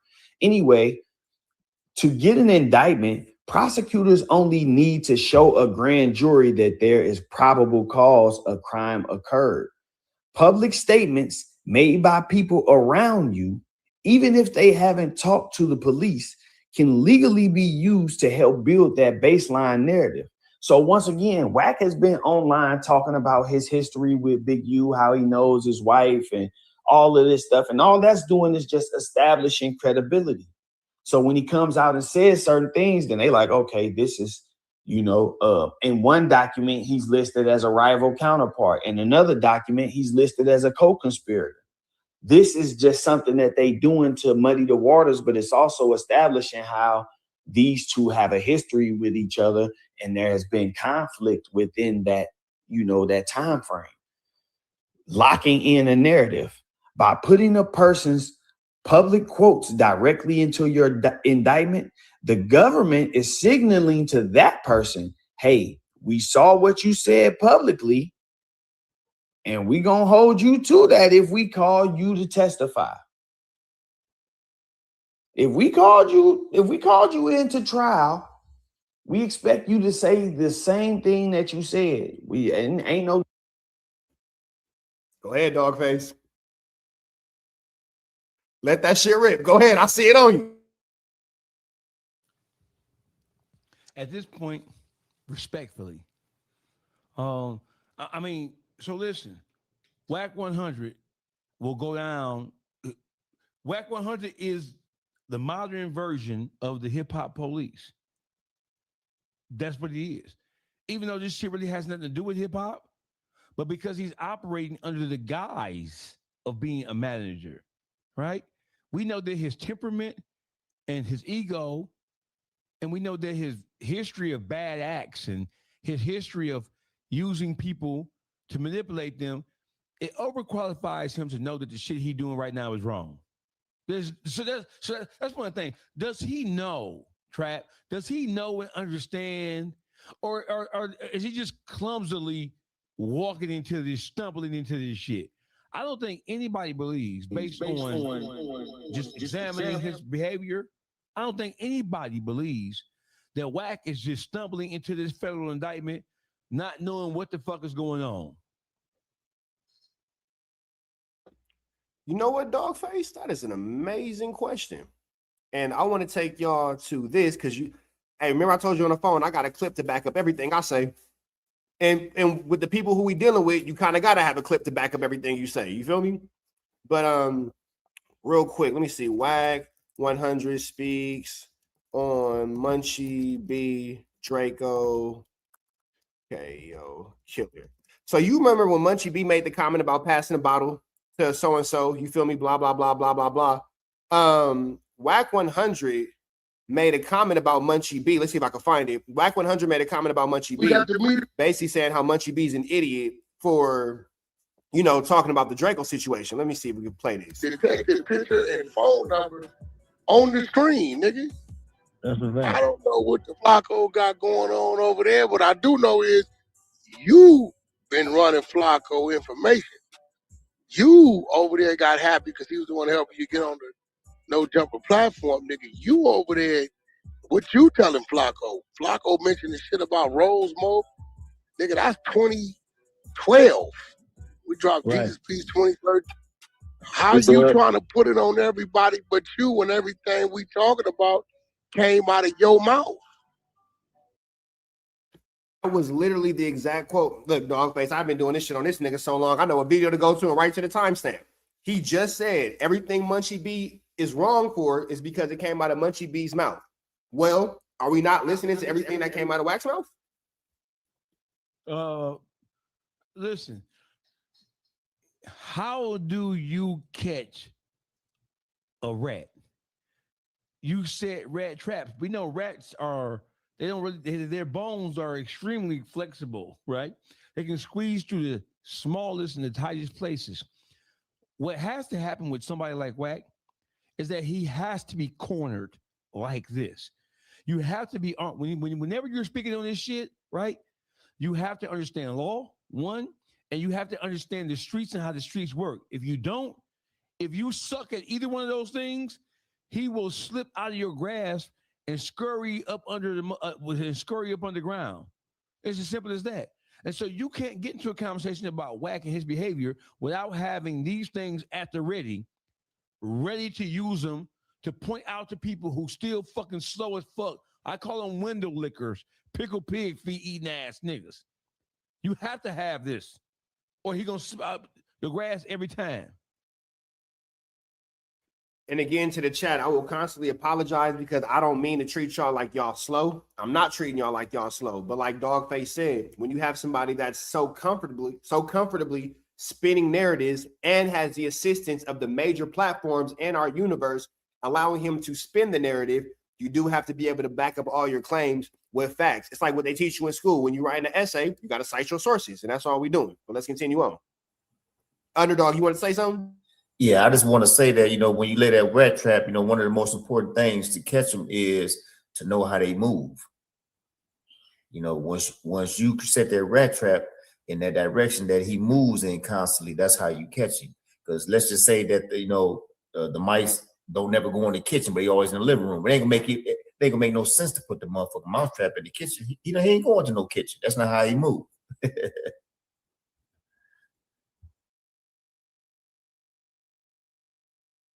Getting up here pleading the fifth or none of that, because you are not facing any charges, so there's no right against self-incrimination. We already have the statements. This is what they are doing for him in exchange for him doing this. This is why he hasn't been charged. Everybody's saying, how is he a co-conspirator and not charged? He's not charged because he continues to provide them information. For the last 4 or 5 years, we've seen it. Open source reporting on Big U daily from him, Eddie Boy, 600, all of these different guys. We've seen it. So what they are doing, they just sitting back watching and like, okay, he keep feeding us information, you know, and at this point they have so much of the information, they can just go back and find different little things. I'm sure they could probably charge Big U with a ton of stuff based off things that Wack has said, but there has to be, you know, somewhere where they draw the line, because then you may upset the court. So, you know, they probably just sitting back on a ton of overt acts like, yeah, well, we just gonna add this or take this out if the case started looking shaky. But in any case, they are using Wack 100 clearly.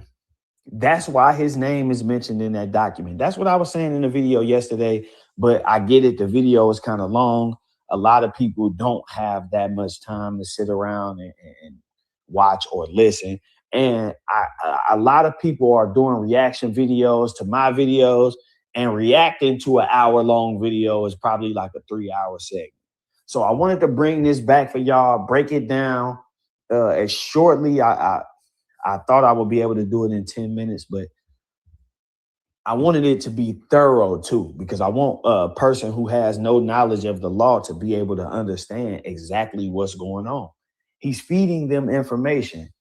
And because he's feeding them information and they are able to use this information to continuously put charges on Big U, then they don't see a need to lock him up. Locking him up would make him shut up. And then, you know, that would lead to them having less information.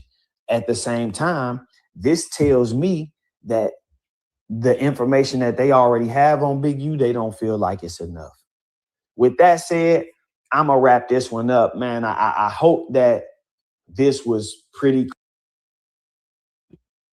All right, y'all. So before we go on to the next clip, that was Byron Blake breaking down that Wack is in fact named as of today, according to Byron Blake, as it being Thursday, August 6th, 8:30 in South Central Los Angeles. Wack is officially named as a witness in Big U's case. And it's looking as if Wack 100 doesn't testify to his own statements that he gave on the internet, he may in fact find himself a suspect and a part of this indictment as well. Does that sound pretty accurate, y'all?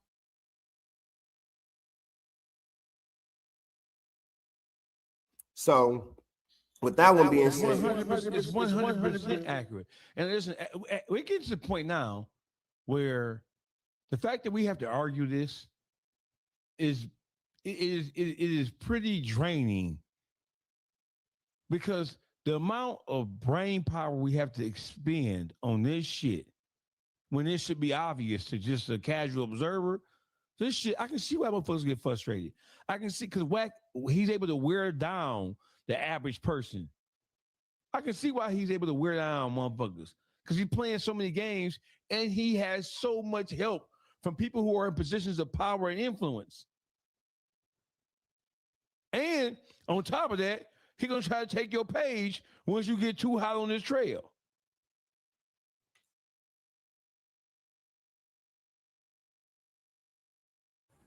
So for the weak, he's intimidating. And that's really how I look at him, because I know that, you know, this shit's so cut and dry. And you wonder why people ain't taking the stance. It's because they weak and he intimidating. And I get it. You know, you can have all the money in the world, but if the bully come, it's like Debo. They put the chain up. They're gonna whack, put the chain up. You know, so like one of his characteristics is to intimidate, and he intimidates you and back you right in the wall, which is where he wants you at, so he can put you in a situation.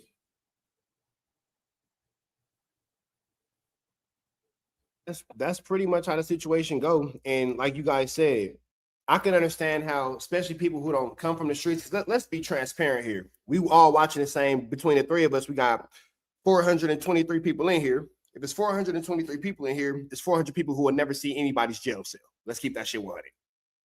They'll never see it. If it's 400 people in here who have never seen nobody's jail cell, it's 300 people in here who are walking away from every sort of physical altercation, every sort of verbal altercation, because the average person is not fighting or arguing on the streets, because low key, only we're taught that in the animalistic situations that we come from. The average normal person, we all fathers. None of us are going to teach our children to argue and fight in the streets. You better walk away from that shit. So the average person on the internet will, you know, kind of be willing to spin towards Wack and on Wack's behalf. And that's mainly due to the fact that Wack 100 is loud. Like you said, he's intimidating.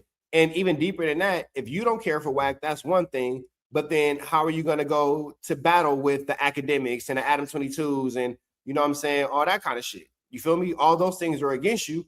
And those are influential voices. If they weren't influential voices, they wouldn't be in the positions that they were in.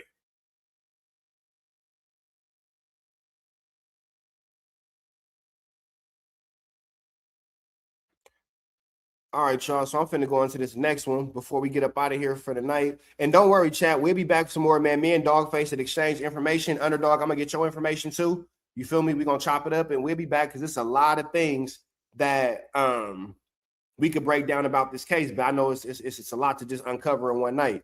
But before we get up out of here, I do want to go into one of the hotter topics of Wack 100 chasing Future, because my biggest question is, why is Wack, not being charged with this when he's the one who has the admission of guilt? And he, out of his own mouth, said that, Big U never chased this nigga. You feel me? So I'm trying to find a quick little clip to where Wack is talking to DJ Academics, and Wack is making it clear that no, I never chased Future. I never chased Future. Let me see this real quick, because Wack is now maintaining that it was a little trot, or whatever the case may be, and he's maintaining. You know what? Let me see. He's probably talking Adam 22. He's also maintaining that he never said that Future got hands laid on him, despite the fact that we've seen all these situations. Here it is. Yo, remember when Wack 100 kept saying Future got? Oh, you know what? That's not it. I'm sorry.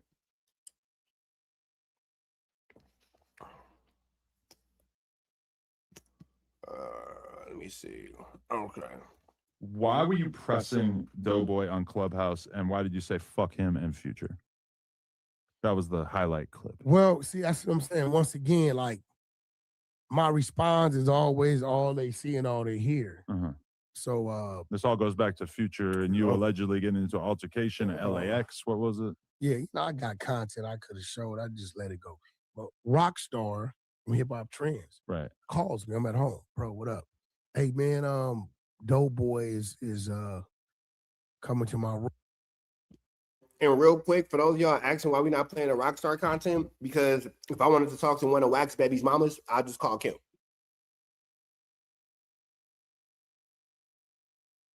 Room, he's a rapper. I want you to come in and build with him. Right. My first response is, who is that? Uh-huh. I didn't know who he was. Respectfully. Right. He one of Future's artists. That's all right, cool. So when I come in the room, they talking about songs. I guess he had a project coming out. I chimed in. I asked him, hey, what's your stage name? I go to Spotify and look him up. I said, oh man, you got some pretty strong numbers. You know what I mean? So I'm listening to one of the songs, and he's like, hey man, let me ask you a question. I'm thinking we building on some music. Mm-hmm. Yo, what's up with you and Pluto? Mm. I'm like, me and who? Right. Because Rockstar didn't ask me to come build with, some Rockstar's a shit stir. He knew exactly what he was doing, don't you think? I don't know, because I don't know the dude. Right. So, I'm like, when he asked me again, see, that's the problem. Dude, my son age. So why I come from my era, when you ask me about me and another man's business, that's like a form of attempting to check a man. Uh-huh. So off the rip, I'm going to tell him, man, don't ask me nothing about me and what we got going on. Right. Now, I didn't already got a call from one of my big brothers to leave that alone with Future. Okay. So I've been left it alone. I didn't talk about it. And I told him. It's extremely interesting. And I like that Wack said this, because Wack is saying, as we all heard, well, my brother told me, and now he's omitting the name of his brother. You feel me? Now he don't want to talk about who his brother is. But let's see, Birdman, Wack 100, Future. Boom, it popped right up.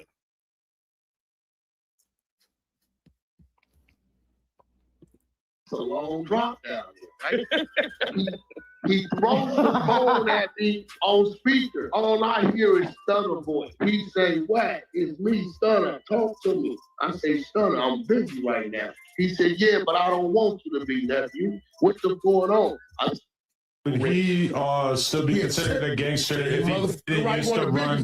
But he used to run a heroin empire and he got a ton of people. It's a long drop down here, right? He throws the phone at me on speaker. All I hear is Stunner voice. He say, Wack, it's me, Stunner. Talk to me. I say, Stunner, I'm busy right now. He said, yeah, but I don't want you to be, nephew. What's going on? I say, oh, trick a bag, man. He can't be in our backyard and he don't throw a bag. Either he gonna pay or he finna get ducked and then he gonna pay, right? Trick at home sleep. He don't know what's going on here. So by Wack's own admission, now he's saying my brother, by his admission, he said Stunner's name 3 times. I counted it. Y'all seen me use my fingers. In addition to that, where the extortion comes in, I can loan Dogface $10. Dogface, you gonna pay me back my $10, or I'm gonna F you up, and then you're gonna pay me back my $10. That's what makes it extortion. Oh geez, am I tripping, or did I pretty much make it as simple as it could be made? If it gets any simpler than that, then it's like we slow then. Yeah. It gets simple than that, we slow. Check your text message. I got a surprise in there for you. Thank me later.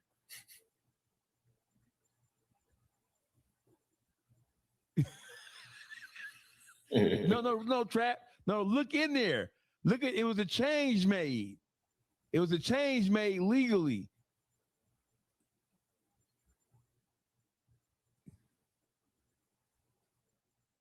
The house has to be in Rakita Bradford's name because if it's in Cash McElroy Jones' name, he has over $20 million worth of debt and they'll seize the house. That's why it was in Kim's name before he took it from her name. No. Look closer. Look close. Landon.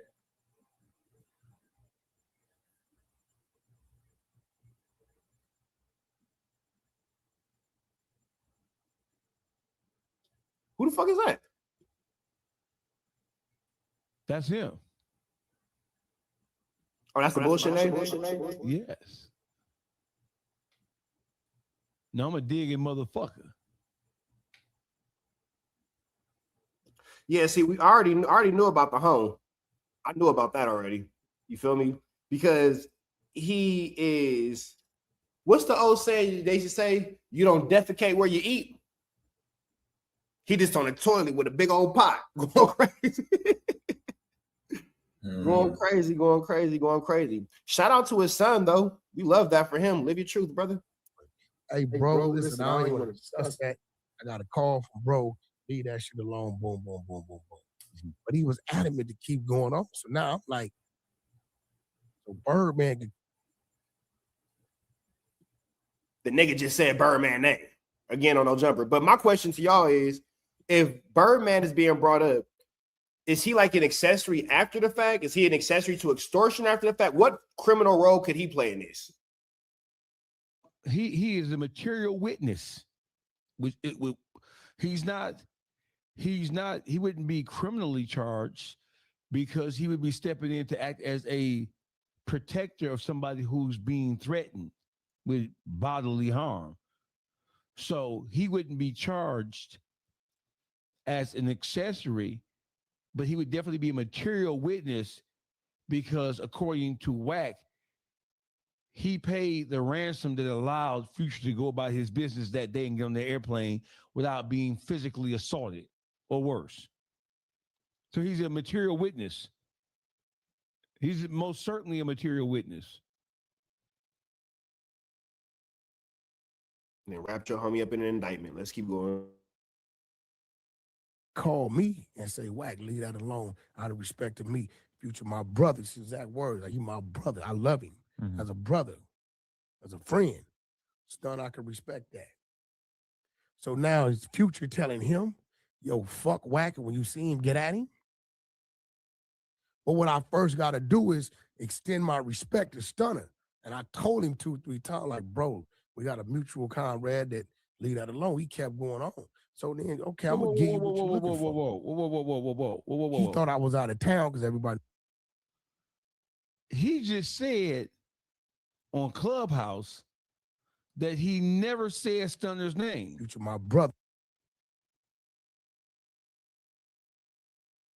You see where the fuck I'm going. He just said on Clubhouse when one of the people who was running that, whatever that shit is, when the guy pressed him about it, and he played the audio of him saying Stunner's name, he said he never said his name. That's only because Stunner done got at that nigga and told that nigga what the fuck he doing.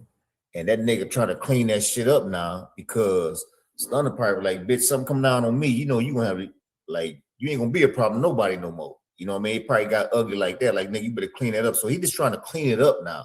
Like, you know, he just trying to clean it up now because like Stunner know that, nigga, every motherfucking name you drop, nigga, that's a charge for somebody. I wish they would come get me for you running your mouth like you crazy.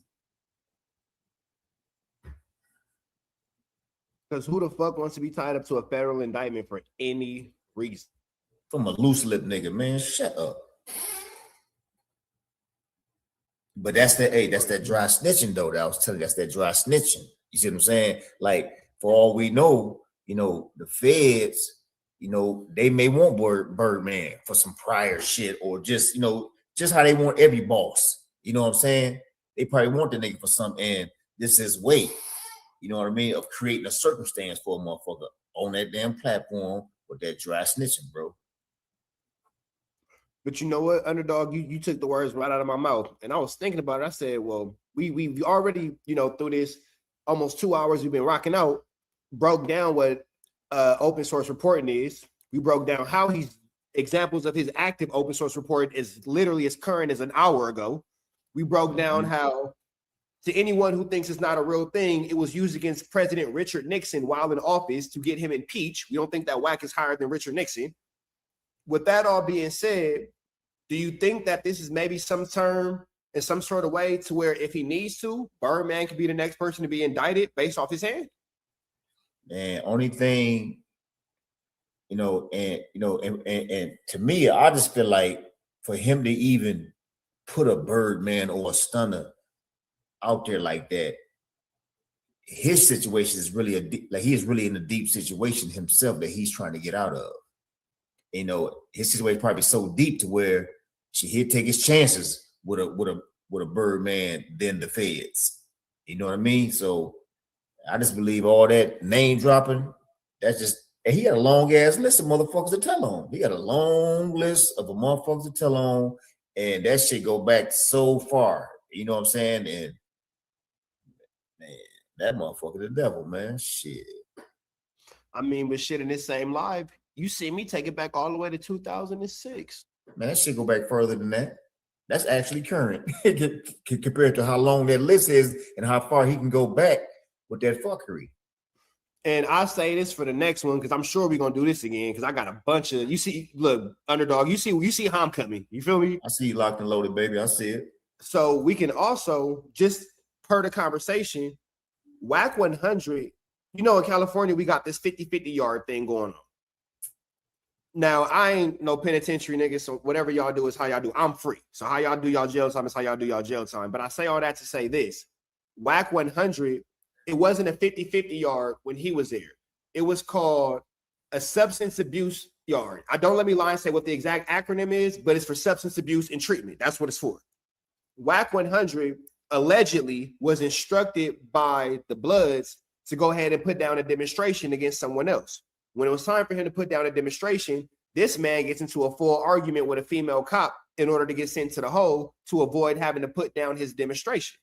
Once he's gone out of the hole, he then finishes his last 9 months of his sentence on what is now considered in California a 50-50 yard, but at the time was a treatment rehab yard. Well, that's incredible because Wack hangs his hat and has told us so famously so many times, he don't drink, he don't smoke, he's always sober. So if your biggest claim is never drinking, never smoking, being always sober, why are you on a substance abuse yard in the California Department of Corrections and Rehabilitation? That don't make no sense. Why are you not over there with the Bloods on the main line?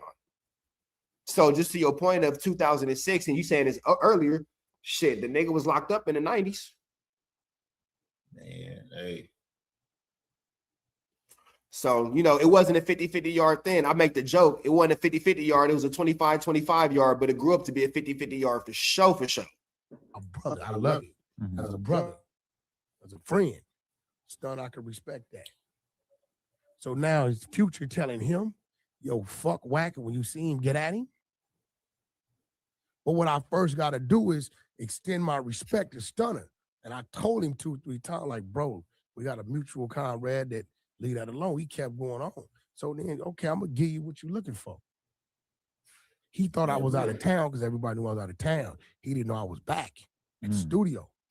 So I said, you in LA? Yeah. I said, well, where you at? You were trying to get Doughboy to pull up on you. No, I was going to pull up. Or you were going to pull up. Because he was talking about, oh, homie, I like the face-to-face and all this crazy shit.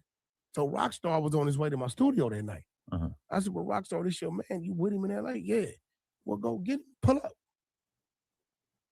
So Rockstar tell me we got off the phone. He like, yo, that's a real address? He like, yeah, that's a real address. We're going to come get you. Nah, I'm cool. So you did all that for what? But another nigga gained off the clout. I just had the homie last night, Munchie B from Inglewood said, Wack, I ain't gonna lie, because Munchie blind, he lost his eyesight. You know, I ain't gonna lie. That nigga won because I didn't know who the nigga was. I learned who he was and started listening to his music. When y'all got into it? Clout. Wait, when I got into it with him? No, when me and this dude, what's the nigga name? Doughboy. Doughboy, right? Right. Guess they tell me from like Ohio. So now you're listening to Doughboy. No. He's a talented No, rapper. not me. I've never. okay. I just went to preview one of his songs that night. Okay. Because Rockstar asked me to come.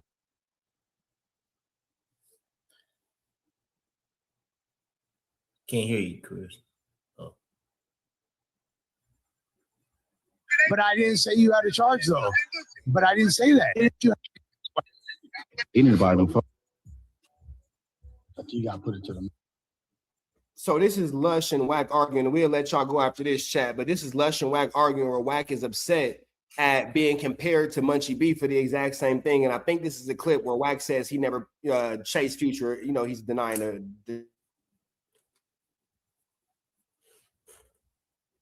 Yeah, I'm just saying. Okay. Hey, you need to buy a new phone, bro. Yeah. What? I never said you. I didn't say you was in an indictment, Wack. I did not say you was in an indictment. I specifically said you. I did not. Microphone. I did not say he was in an indictment. My name, like a nigga won't break your shit. Hey, bro, I'm like the one. Again, y'all have more knowledge of this, you know, than I do as far as like the feds and all that's concerned. My question is, how the hell is he on the internet sending these type of threats, saying that I'll break your face, I'll do this? Like, how are you not in jail?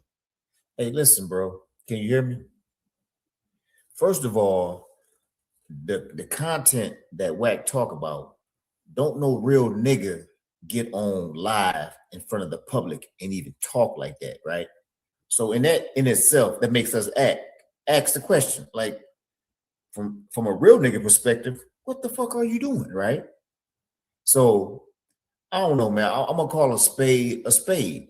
Whenever you see a motherfucker moving like that, he is on a mission. A mission for what? Okay, let's look at the nature of the content that he's exposing. And it all is a form of ratting. When you sum all this shit up, like, damn, he telling right there.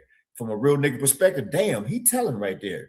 From a real nigga perspective, damn, he telling right there. Okay, so being that we trying to figure out, like, if real niggas don't talk like this and he's talking, what is he talking about? It's all telling. Okay, why do motherfuckers tell? Motherfuckers tell to get out of shit. You see what I'm saying? And like, for real, man, to be honest, it's kind of like if he wasn't so relevant, right, in his telling, like, this is something that you talk about and you be done with. But this is a motherfucker that you got to continue to slay because he's constantly updating his motherfucking bullshit. As we have been talking, we got to keep talking about it. Like, I would have loved to cut this nigga off. Like, man, I'm done talking about this nigga. It is what it is. But no, he keeps bringing us current fuckery. So we have to address that current fuckery, bro. Underdog, I was able to bring y'all that conversation where he started listing up all them names. Nigga, that happened fucking 97 minutes ago.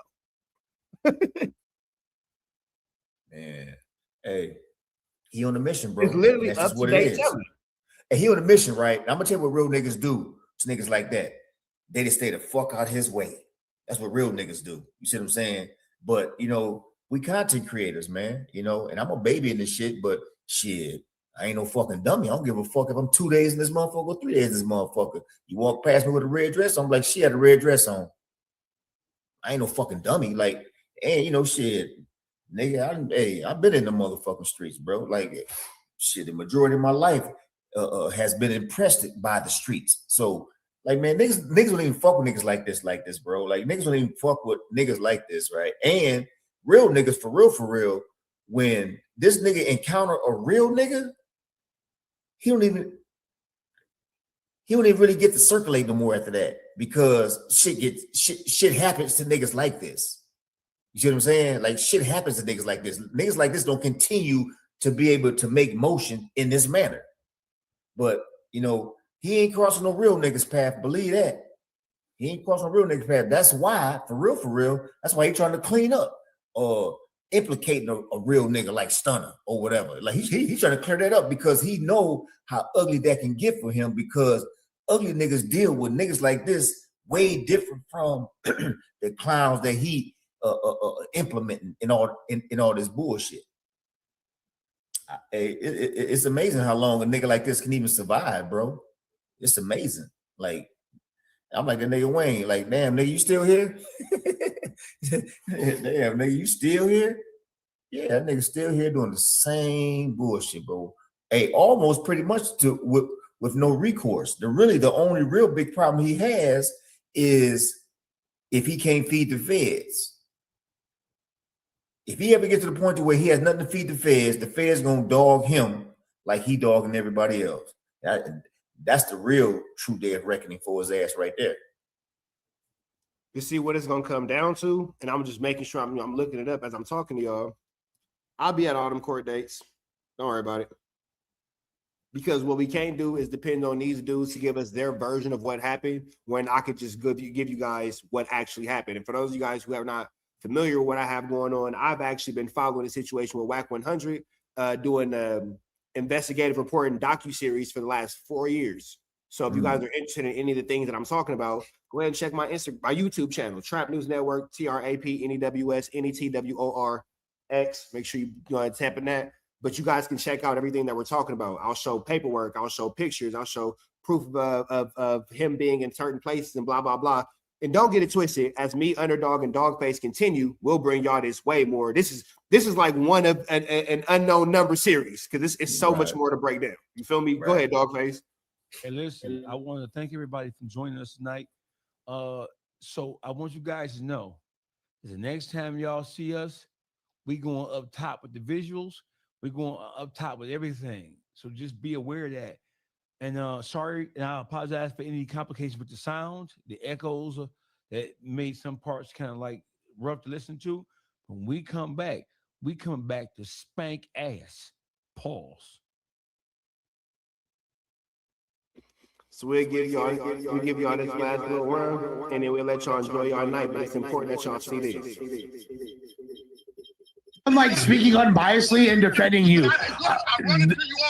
I'm like, but I'm not talking bad. Like you could save this preamble, but I'm not like talking bad about you. Hey, bitch, do you know what a court action is versus a charge?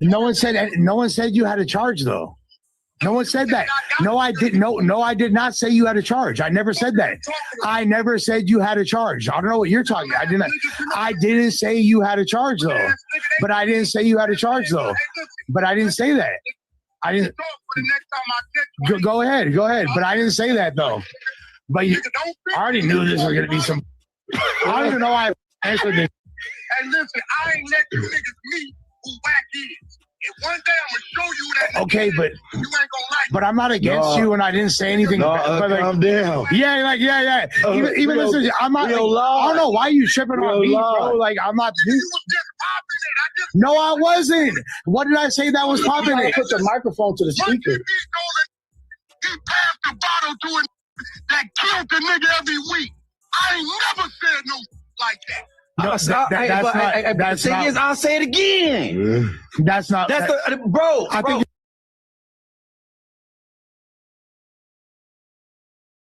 My bad, y'all. So you know how this end up, Underdog. They just start arguing and yelling and screaming at each other. Wack did say something that was important though. He said, "You effing idiot. Do you understand what an overt act is? An overt act is basically, in a short story shorter, it's a description of what you're being charged with. It's the adjective to your felony, to your indictment. Is that a simple way of putting it? Yeah, it's like an addendum, goddamn. That's it. So I'm gonna show you guys this, and then we'll slide out for the night. But Big U was charged with the overt act of assault on Wack 100. That comes after Big U was caught on a wiretap in a private conversation telling someone Wack 100 is an informant, I want to, quote, break his jaw, end quote.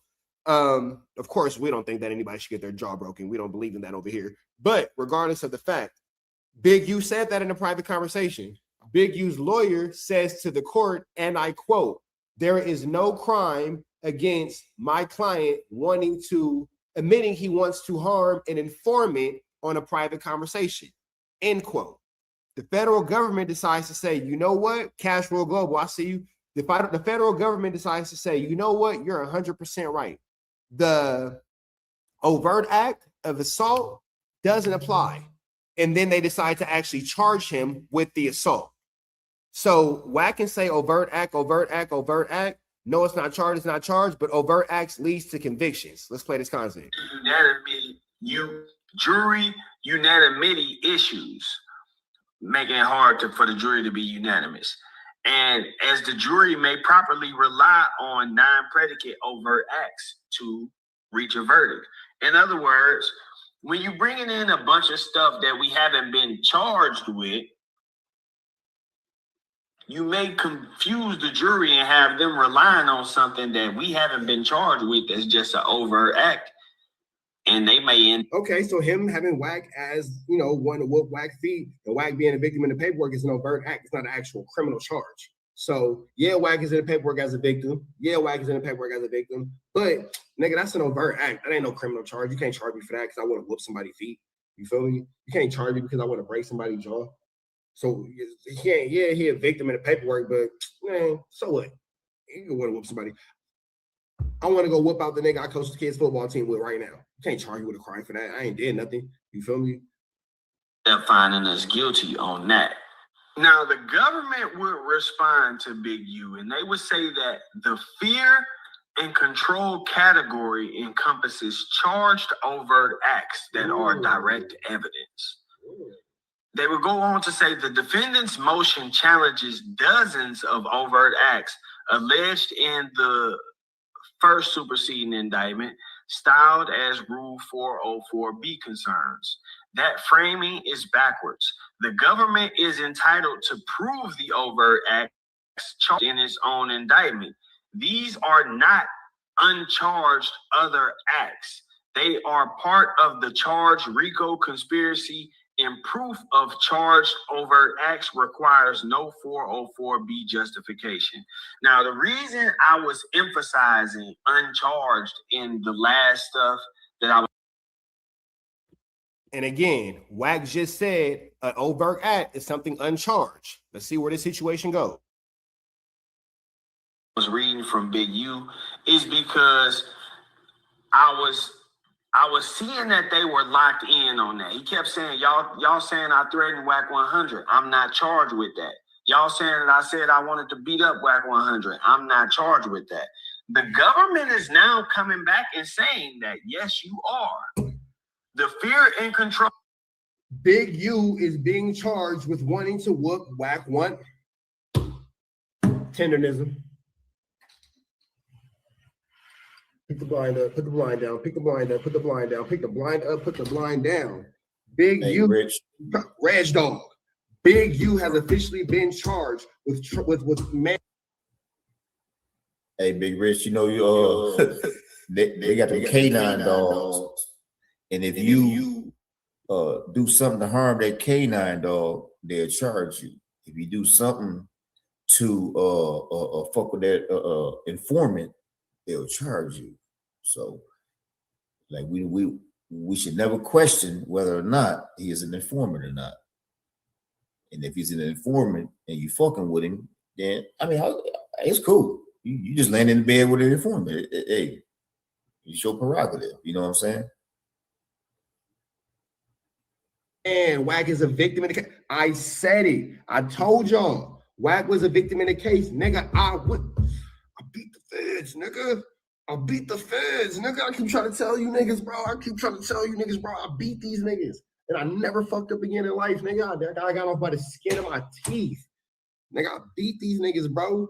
I told y'all. Hold on, let me write it back. Let me put the thing down, flip it in reverse here.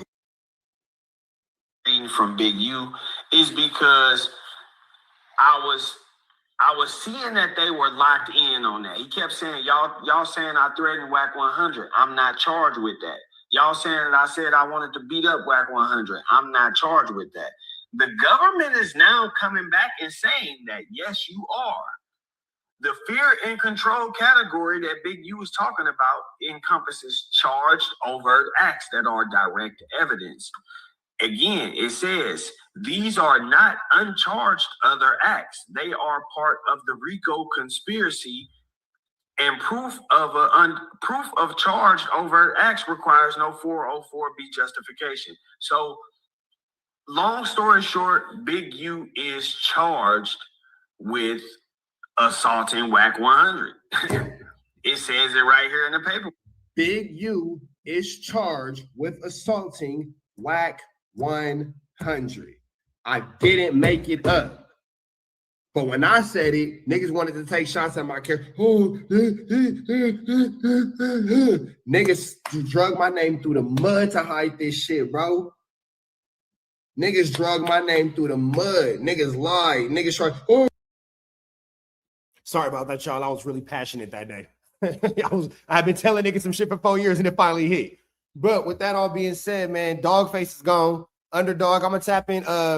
Hit me on Instagram, and I'm gonna send. Tell Dogface to give you my number, and then we'll figure it out from there.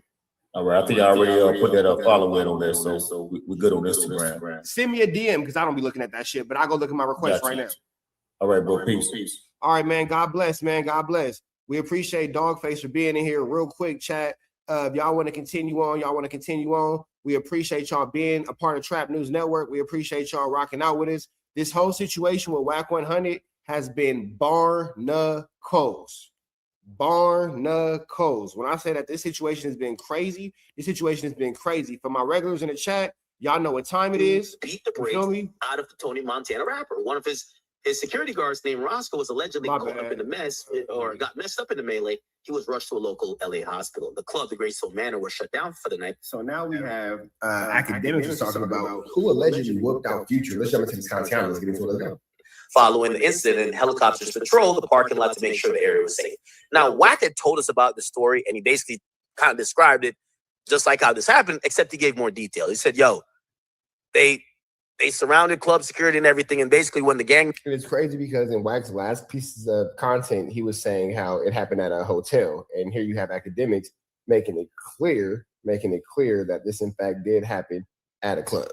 Members of LA want to do something, you have insecurity or security at the club, knowing that they live in LA, they want no sauce. So, Future narrowly escapes a vicious... Real quick to y'all, I'm finna remove Dogface, and I'm finna remove Underdog from the chat. So if you guys from the live, so if you guys want to continue to watch this, it's on my page, Trap News Network, and we'll dive deeper into some of these things. But I am about to remove Dogface and Underdog from the chat. So make sure that y'all are in fact tapped in, because if you are watching from their YouTube channels, Dogface's channel specifically, you will have to come find it on the Trap News Network, and then I'll be live.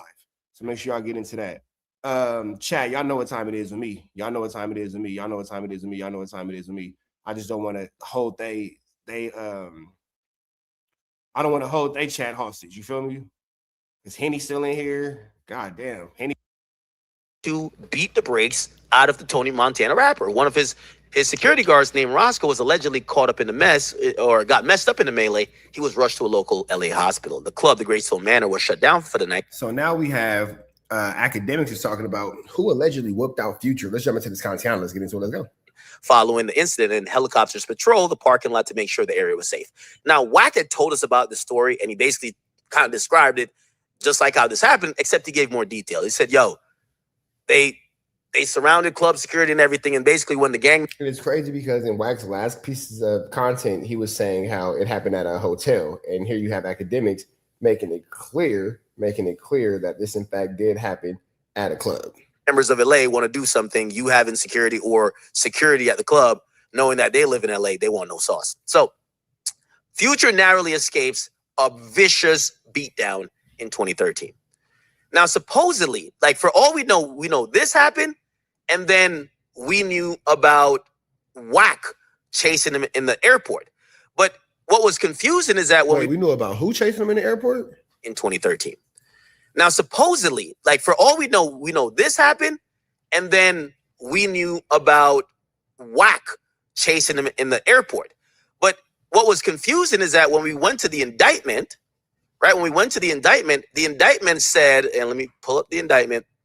The indictment says after Wack, no, hold on.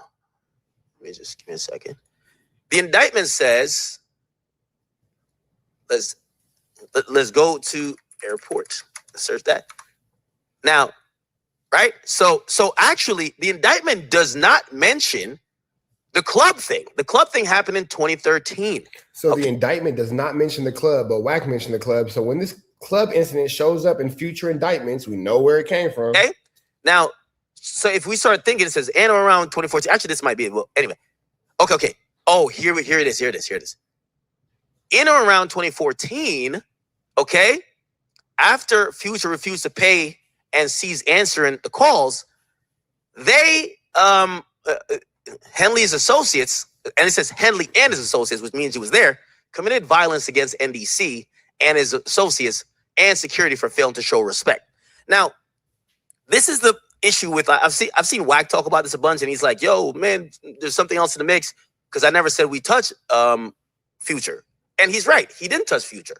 And supposedly the one in 2013, the bodyguard got fucked up, but not Future. But apparently there's another incident. So there's a third incident that the feds are talking about that doesn't involve Wack and doesn't involve that club thing that we know. But it just goes to show 3 incidents of niggas, like they were treating Future like a pinata. I don't know what was going on. Now, granted, they didn't get touched in other situations, but hold on. Here we go. Let me see. Do I got it? Maybe I do have it here. So now again, it's incredible to point this conversation out because Wack again made it abundantly clear that he never said anything about Future getting accosted in a club. Now you hear DJ Academics is saying something totally different, but Wack just will say pretty much whatever, and we're watching these situations, these lies unfold one at a time. Do we have it? Okay. All right. So we get confirmation. We got confirmation. Check this out, chat. Check it out. Here we go. So remember, there's 2 incidents we know. Wack chased him in the airport, him getting surrounded and almost touched at the club, but his bodyguard got beat up. But the feds claim he got his ass whooped. Where did he get his ass whooped at? So someone reached out to Wack, and Wack sent me that nigga got his A double whooped wherever Wack said he did. Like, the text messages of the person who finally cleared it up on when Future supposedly got his ass whooped. So now Wack is revealing the name of the individual who. So let me get this right. Wack is naming the individual and verifying and identifying the individual who attacked Future amongst his open Big U indictment for an attack that is not mentioned in anyone's legal paperwork, nor is anyone being charged with it. But yet Wack is getting somebody involved who should be named as a culprit in this. So is it possible that the federal government, because Wack has been named as a witness in Big U's case and an asset, we have that literal paperwork, as well as an associate of Big U, which would be Wack 100, who chased Future. Do you think that now Wack 100 has struck in some sort of deal or has came up with some sort of plan to say, hey, I'll tell you who attacked Future, I'll tell you who did blah, blah, blah in the club in respects of, in exchange of, you don't convict me of being the associate. You don't charge me with being the guy that ran down on Future. You feel me? It's out.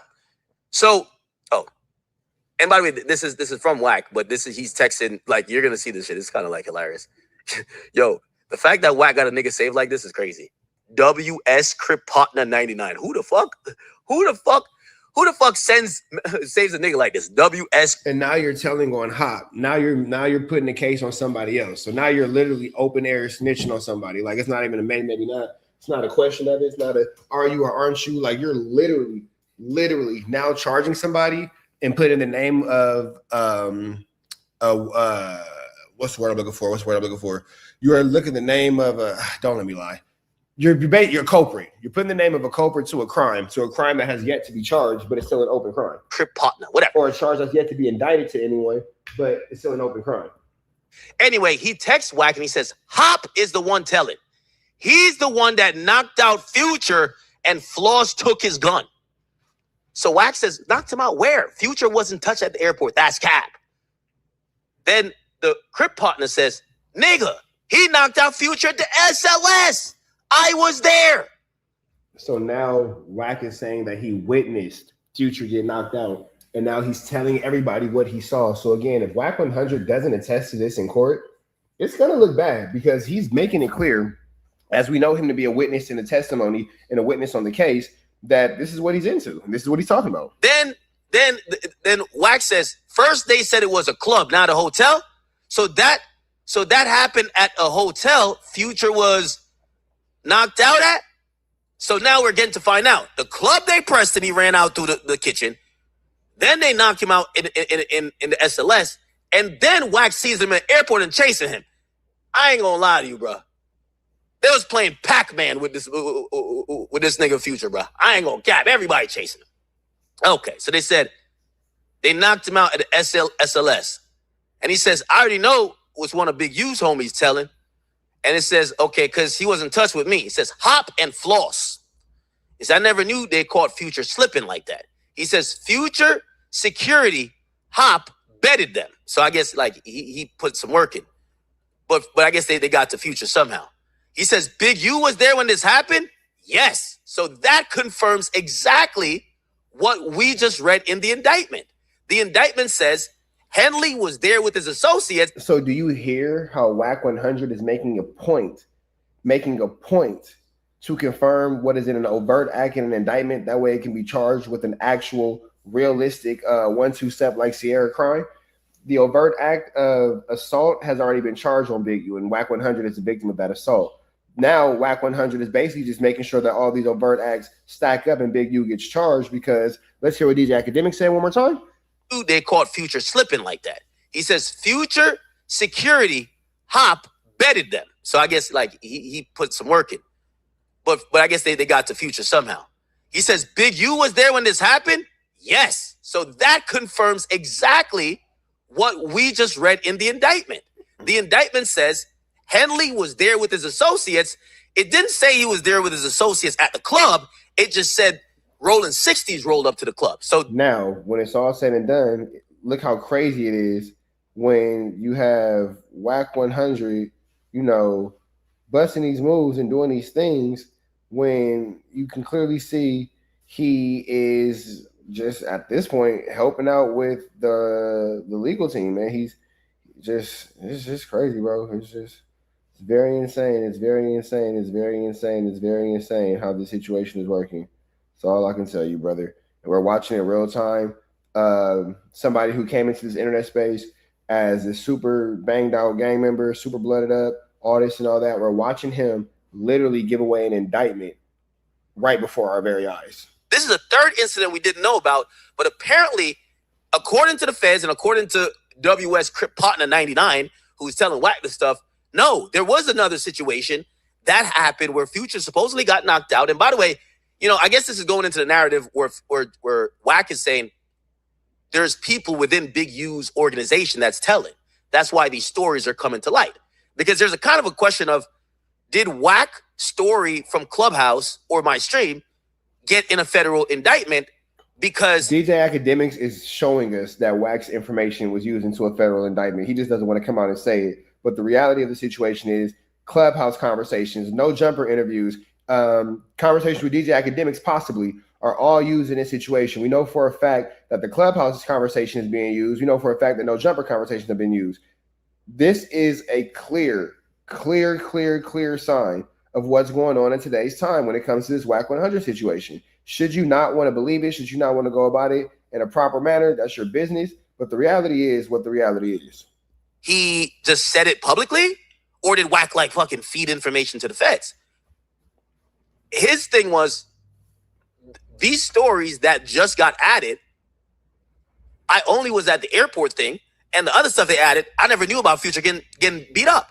So he's being told that Future got beat up, and Now he's being told who would know this or let it be known. So Hop knocked him out and Floss took the security pistol? Yes, at my hotel. And he says, yeah, I didn't know about this one. Now it makes sense. They're mixing the situation with the hotel situation. So he's saying that they're mixing. But see, here's the thing about that. They're not mixing it up because this is what Wack said. Let's listen to this. So Wack is trying to attribute it to this hotel situation, but the actuality of the situation is Wack is talking about this. This is what he actually said. Them niggas that beat the shit out of somewhere 16. You can find it on Google where them niggas that beat the shit out of Future and the security. Future ran out the LA club. Google Future gets rushed in LA club. They was on him. That's why they was on him. Talking about Trick from Detroit. Nah. So this is Wack saying that they was on Future in the LA club. So I don't know where this hotel story is coming back because 4 years ago you said it was a club. So now you're just lying, trying to backtrack and walk back your statement. Mixing the airport situation with the hotel situation where supposedly Future got knocked out. They sold him a dream. They told him, yo, keep. Oh, my bad, y'all. But that's again because that's how Wack 100 is presenting the situation. Hold on, let me run it back. That was a lie. Check this out. I'm ready to. My bad, but yeah, that's the way Wack is telling the story. And Wack is telling the story in a very conflated manner in order to confuse the public. He's doing it in a way to cause chaos, flu, flammery, skullduggery, and larceny. Man, we know the games that Wack plays. So when it comes down to the situation, it's all BS, bro. It's all BS. And he says, I already know what's one of Big U's homies telling. And it says, okay, because he was in touch with me. He says, Hop and Floss. He says, I never knew they caught Future slipping like that. He says, Future security, Hop betted them. So I guess like he put some work in. But I guess they got to Future somehow. He says, Big U was there when this happened? Yes. So that confirms exactly what we just read in the indictment. The indictment says Henley was there with his associates. It didn't say he was there with his associates at the club. It just said Rolling 60s rolled up to the club. So this is a third incident we didn't know about. But apparently, according to the feds and according to WS Crip Partner 99, who's telling Wack this stuff, no, there was another situation. That we know that WS Crip Partner 99 is like the most trusted source ever. And now he's being told who would know this or let it be known. So Hop knocked him out and Floss took the security pistol? Yes, at my hotel. And he says, yeah, I didn't know about this one. Now it makes sense. They're mixing the situation with the hotel situation. So he's saying that they're mixing the airport situation with the hotel situation where supposedly Future got knocked out. And a dude, Crip Partner 99, says, yes, I seen it. He said, yeah, and Hop is a co-D on the RICO. And it says, Floss is telling it'll come out during trial. I don't know who these people are. And Wack says, well, what's going to come out in trial is actually Wack is the one telling. So that's what's actually going to come out in the trial is Wack 100 is actually, in fact, the person that has been cooperating and working with these individuals to accost Big U. We see how much more information that Wack is giving. Now he's giving out the exact people who were, blah, blah, blah, blah, blah, blah, blah, blah, blah. He calls himself leaking these text messages by way of giving them to DJ Academics so DJ Academics can read it. That way, when it comes out, he'll be like, oh, I never told DJ Academics to do that. I know it told DJ Academics to put out this information and blah, blah, blah, this and blah, blah, blah, that. DJ Academics is so wrong. Oh, my God, DJ Academics. But in reality, in actuality, Wack is playing his game. Wack is the one going back and forth with these guys. Wack is the one flu, flamming, skullduggery, and larceny. Wack is the one doing all these things. You feel me? It's all a game with this guy. No, Wack says Floss is telling him to come out in trial. Then Crip Partner says, that's who telling. My brother got 2 kids by Hop's sister. Oh, shit. And then Wack says, Hop ain't never did no time, bro. And he got away from Big U. So right now, I could see Hop cooperating. Wack got that, cooperant radar. Like some people got a gaydar. This nigga got a snitchdar. You feel me? Wack has all three. Cooperative dar, gaydar, snitchdar. He's just a big old darling. So here we go. And he says, so Crip Partner 99 says, nigga, he is, Manny is, nigga, he is, Manny is, they is. Okay, so there's a lot of cooperants. Okay. It says beer call telling 2, bro. Loose cannon 2. Yo, Wack just throwing a couple more stitches. It's like, nah, this guy snitched 2, this guy. And he said, shit, all of them, about 50 more of his homies over the years. I don't know who Bear Claw is. Damn. Yo, Crip Partner 99 put a heartbroken inside. You could tell that broke him, bro. That broke his heart. Damn. I guess Bear Claw broke his heart. Fuck. Meanwhile, you have no statements or anything coming from Bear Claw at all. They say, yo, Bear Claw told him to stop calling his phone. I think he wanted the extra witnesses. I think he wanted the extra witness tampering charges. I said, Loose Cannon. He said, we all knew Loose Cannon was going to tell. He was like, he was telling people, I bet. Chat. So Wack is basically just saying, it's everybody but him. You feel me? Like, just, this is crazy work. Got some confirmation according to. So with that all being said, man, we finna get up out of here to the next one. Y'all know the deal, man. It's red dots to the left. You know the rest. Say a prayer and be blessed. We are gone. So big shout out to my man Byron Blake. Byron Blake giving it to us when it's great. Hit him with a like, comment, subscribe. We finna jump into this, man. His new page is 618 Gaming Zone. Tap in with the tap in, man. Hit that like, hit that comment, hit that get subscribe button. Notification bell here. All tap in. What he got going on? Let's see what's going on. He says paperwork party. This document proves Wack 100 assisted the feds in getting Big U indicted. Let's jump into this content. Let's get into it. Let's go. Video was kind of long and people kind of got lost in the legal jargon. So we back again today, and this time we gonna do this as short and as fast as possible while giving y'all the same details and breaking down how this document proves that Wack 100 was not only a witness in Big U's case, but also how the government used statements in situations involving Wack 100 to get wiretaps for Big U's case. And we're going to go through the legal process of how this issue is dealt with in a courtroom to show y'all why he was even mentioned in these documents. With that said, let me direct your attention to this document that says witness interviews and assets. It says witness interviews have been conducted. Crazy. Witness interviews and assets. So this is statements giving from witnesses that are being interviewed, as well as assets to the case that are being interviewed. Let's see what's going on. During the investigation that have been effective in gathering information about Henley's involvement with the homicide. They have also been effective in gathering information related to Henley's collection of extortion payments. Some of the interviews have also led to the recruitment of a few of the aforementioned confidential sources who have been used during this case.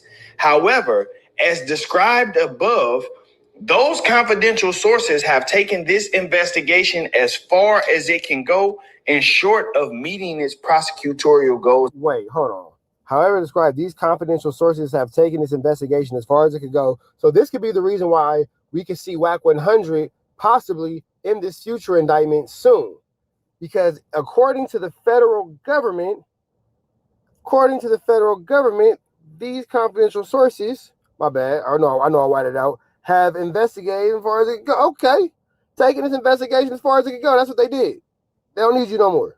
And objectives. So what they are doing here is they are attempting to convince the judge that using confidential sources and confidential witnesses does not serve the purpose of the investigation anymore. That strategy can no longer be used to take this case forward. Additionally, in my conversation with CHS-1, CHS-2, and other law enforcement, I have learned that Henley associates with a tight-knit circle of people who have known each other for decades.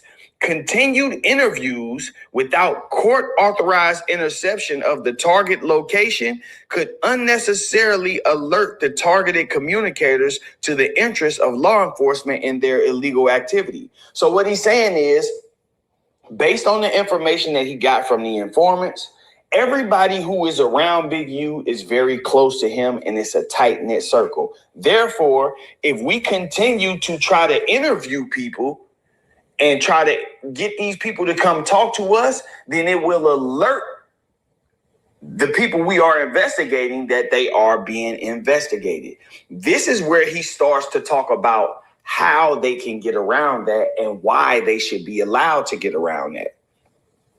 He says the interviews would also have the effect of alerting the targeted communicators and others, thereby compromising the investigation and resulting in possible destruction or concealment of documents and other evidence. Additionally, if the targeted communicators are alerted to the government's investigation, they may flee the jurisdiction in order to avoid apprehension and prosecution.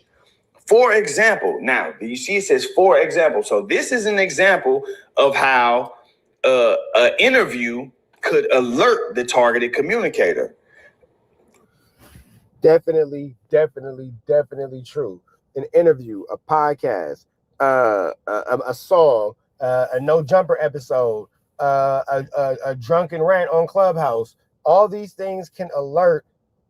Come on, bro. It's all in the paperwork. It's right here, man. Byron Blake is outlining it. At this point, if you don't see how these dudes are using social media to attribute to this investigation, you just don't want to see it. Example, in July 2022, the FBI Houston Division conducted a telephone interview of Cash Jones, aka Wack 100, about his interactions with a subject of their investigation. The FBI Houston Division believes C. Jones recorded the interview because the entirety of the interview was posted to YouTube the following day. Based on my training, experience, and knowledge of the investigation, I believe additional interviews of associates of the targeted communicators will not stay private and alert them to LAMTFVG's investigation of the enterprise. So, right there, he's saying an example of witnesses leaking information that could alert these targeted people is Cash Jones leaking the information from the investigation with the FBI Houston Division. It also says, I believe, additional interviews. So there's already been some interviews. But anyway, let's focus on Cash Jones, right? Because something I want y'all to understand is right here in this moment, they are using Cash Jones leaking of an interview. And it's crazy because Wack will swear to God that he is not actually involved in this investigation and in this this federal indictment, but here he is. Like, he's literally right there in the indictment, in Big U's indictment. Here you see the name Cash Wack 100 Jones right there. Then at the bottom you see Henley, which is Big U, multiple times mentioned.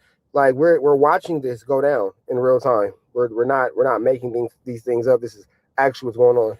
In a separate situation, as a foundation for why they should be allowed to get a wiretap in this situation. Legally, you cannot do that. But let me show you how they were able to get around that. Now, first things first, just like I told you, no, the government cannot use a witness leak from a completely different, unrelated case as a generalized legal shortcut to bypass witness interviews or establish necessity for a Title III wiretap in your specific case. Meaning they cannot use the fact that Cash Jones leaked information in an FBI Houston Division investigation as a shortcut to bypass witness interviews or establish necessity for a wiretap in Big U's case. They cannot legally do that. Let's look at what these things mean. Title III necessity in case-specific proof, meaning in order for them to get the wiretap, they have to prove it's necessary, and they have to have case-specific proof. So they can't use proof from another case, right? That alone tells you that Wack is connected to this case because they wouldn't have even been able to mention him. Wait, hold on. Say that one more time, Byron Blake. On that. Now, first things first, just like I told you, no, the government. Because I know sometimes y'all be tuning out. I need y'all to stop what y'all doing and really pay attention to what this man just said. The government cannot use a witness leak from a completely different, unrelated case as a generalized legal shortcut to bypass witness interviews or establish necessity for a Title III wiretap in your specific case. Meaning they cannot use the fact that Cash Jones leaked information in an FBI Houston division investigation as a shortcut to bypass witness interviews or establish necessity for a wiretap in Big U's case. They cannot legally do that. Let's look at what these things mean. Title III necessity in case specific proof, meaning in order for them to get the wiretap, they have to prove it's necessary and they have to have case specific proof. So they can't use proof from another case, right? That alone tells you that Wack is connected to this case because they wouldn't have even been able to mention him in this paperwork if it was completely unrelated. Anyway, the necessity requirement under 18 USC 20. So obviously Wack's name and presence in this Big U's case, in the Big U indictment, has relevancy as far as the United States of America's federal government is concerned. 518(1)(c). A Title III wiretap application must include a full and complete statement as to whether other normal investigative procedures have been tried and failed or why they reasonably appear to be unlikely to succeed or too dangerous. So in order to get a wiretap, you have to show the judge that other normal procedures have been tried and that they have failed, or that they appear to be unlikely to succeed, or they may be too dangerous, right? In your case. So in order to get this wiretap from this judge, they had to prove to him that they've already tried other things, which is why they are mentioning, hey, we have tried witness interviews, but the FBI Houston division did an interview with this guy and he leaked the entire interview. So we don't think doing interviews is a good idea over here. But let's keep going. Let's get to the case-specific evaluation, because I said it, they can't just show that it's necessary. They have to use case-specific facts, right? So it can't be this guy leaked information in another case, so we shouldn't have to follow the procedure in our case, right? Boom. The necessity requirement must be demonstrated with facts specific to your specific investigation and the targets named in the application. What this says to me is that the reason why Wack 100 was mentioned in the application, and they mentioned that he leaked information in that other office's investigation, is because he was a witness in this investigation. And they're saying if we go and interview this witness, he's going to do the same thing to us that he did to them. So you should just give us a wiretap. So for those of you guys who are saying that Wack 100 is not a witness in the Big U case, here's the proof that he is. That's what's happening right here. As y'all see, it has to be specific to your investigation and the target's name. So if Wack 100 was not connected to Big U, y'all see it got Henley's name at the top. If Wack 100 was not connected to this investigation, if Wack 100 was not a witness in this investigation, if he was not the person that they were using to say, hey, we can't keep using our witnesses, we got to go get a wiretap now. If he was not the person, his name wouldn't even be here. It has to be case specific. And it literally doesn't mention anyone but him. Literally does not mention a single person but this man.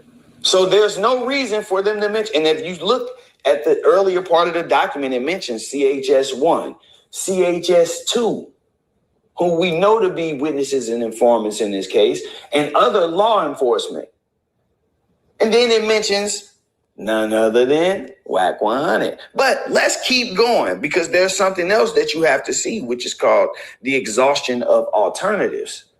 Now, when it comes to this, law enforcement must explain why standard techniques such as physical surveillance, grand jury subpoena. I mean, again, this is just, over and over showing his involvement in it.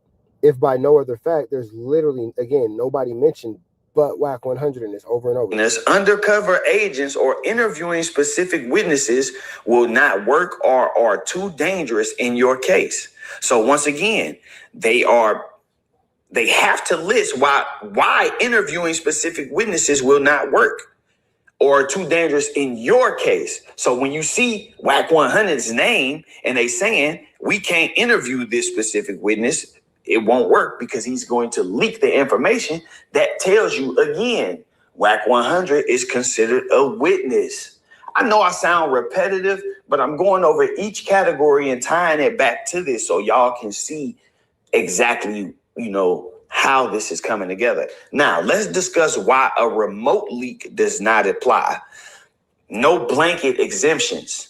Okay, a leak by a witness in an entirely separate proceeding does not legally or logically prove that a witness in your current distinct case will leak information or that interviewing people connected to you in your case is inherently unavailable or safe. So you cannot bring in the fact that this happened in another case and use that, because the burden is you have to prove that it won't work in my case. In this specific, in United States versus Henley, they have to prove that interviewing witnesses won't work. The example they are using is, hey, we have this witness that's leaking information. Risk of suppression, right? And this is why I said in my video yesterday that if things went the way Wack wants us to believe that they went, then Big U is about to get this whole wiretap thrown out. If federal agents or prosecutors insert generic boilerplate arguments or rely on unrelated external events to pretend they satisfy the exhaustion requirements of your case without actually evaluating local realities, the defense can move to suppress the wiretap evidence. You see what I'm saying? Now, it's funny that Wack has mentioned so many other times in so many other ways.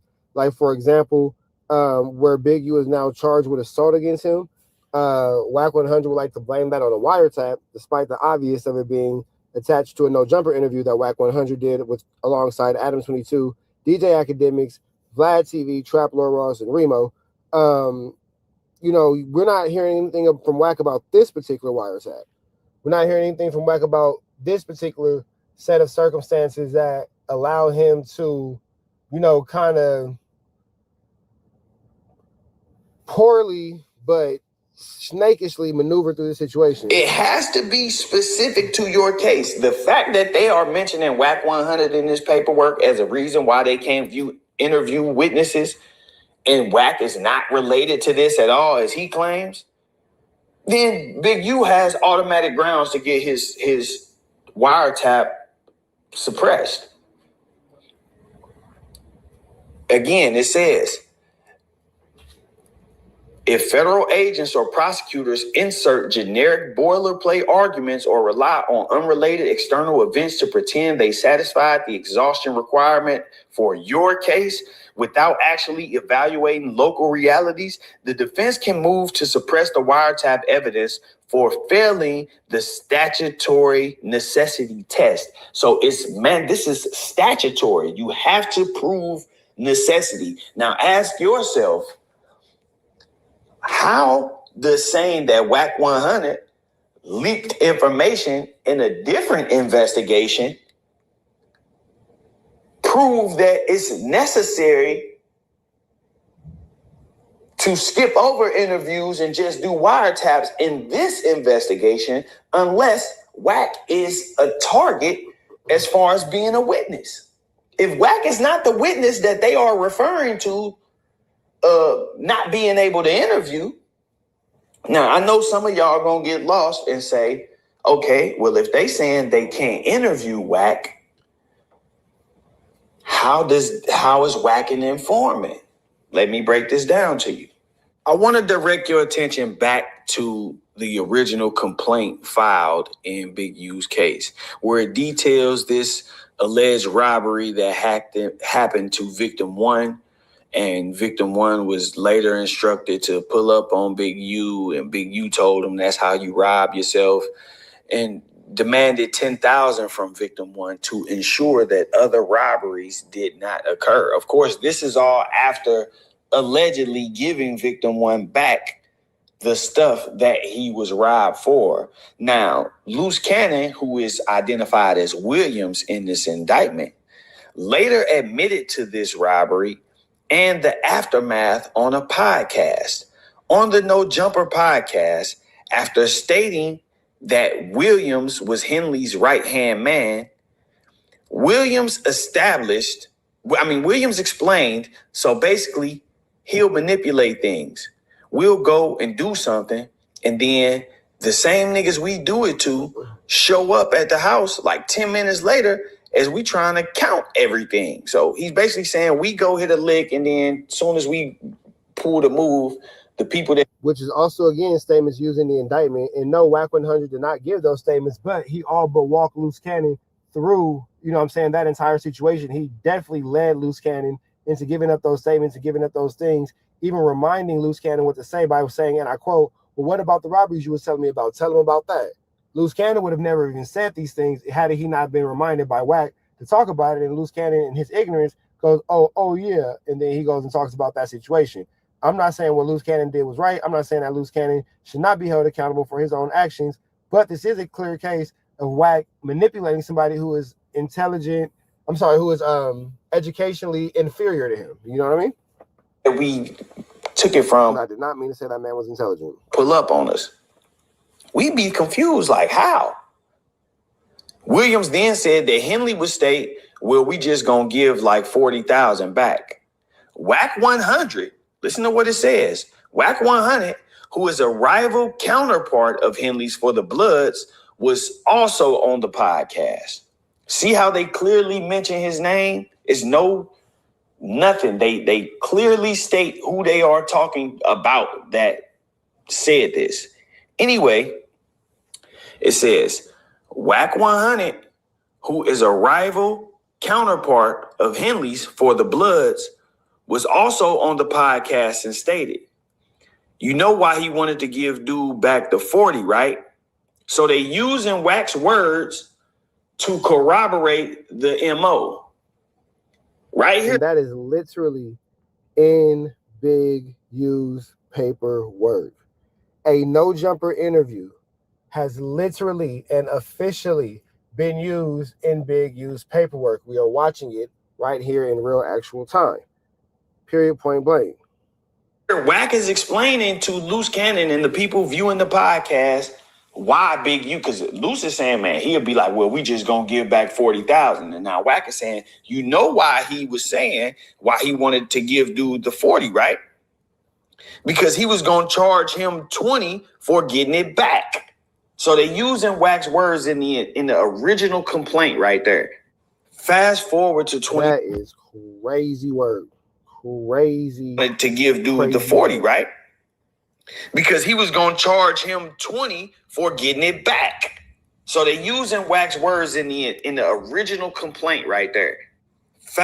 Man, I don't know, man. If you don't want to see it, you don't want to see it. A new overt act that has been added to this racketeering charge. What you have to understand is these are charged acts, but they are charged as acts committed in furtherance of the racketeering. So the racketeering is the actual federal statute that he's charged under. And then that way they can just inculpate all of these different acts and things that he's allegedly done and put them all under one charge instead of having to charge him with 200 different statutes. Anyway, they are clearly using his words and information that he put on the internet once again. This is called open source reporting. Now, this is... I've said this too many times. Where it gets really tricky too. Now, let's be very clear about this because I want y'all to know that I know what I'm talking about. And I want y'all to know what y'all talking about when y'all say this. So to answer the questions, yes, If the interview was published in a newspaper, magazine, podcast, TV broadcast, or public website, that's considered open source intelligence. Now, here's how you can tell the difference based on where the government got the quote. It is open source reporting if the interview was public, the witness spoke to a journalist, a blogger, or posted a video online. Now, let's discuss why it's used. Prosecutors can simply read the article or watch the video and quote it in the indictment. They do not need. Remember when I said niggas wasn't going into the police station a while ago, maybe some years ago by now? I said these niggas are not going into the police station doing their debriefings, they doing them on YouTube. And y'all was like, no, Trap, you tripping. Was I? Person themselves, because the person already made the statement publicly. So by all standards, definition, all they have to do is watch your interview, and if you say something on there, then they can use it. They don't have to talk to you at all. But let's keep going, because this statement can be used to establish probable cause in an indictment. And I want to explain to y'all exactly how it's used. And I want y'all to also understand that the threshold for probable cause for an indictment is not the same as reasonable doubt. You know, it's two different standards. One, the standard that they have to use just to get you charged is nowhere near the standard that they have to meet in order to get you convicted. So again, all they have to do is take this guy's words and say, hey, we believe this may have happened because this dude said it happened. Let's charge him with this. You know, we've gathered up some information and, you know, let's put this case out here. They take it to a judge, get it signed on. But now let me explain to you why this is admissible. Because this interview happened on No Jumper and it was completely public, it is 100% open source reporting.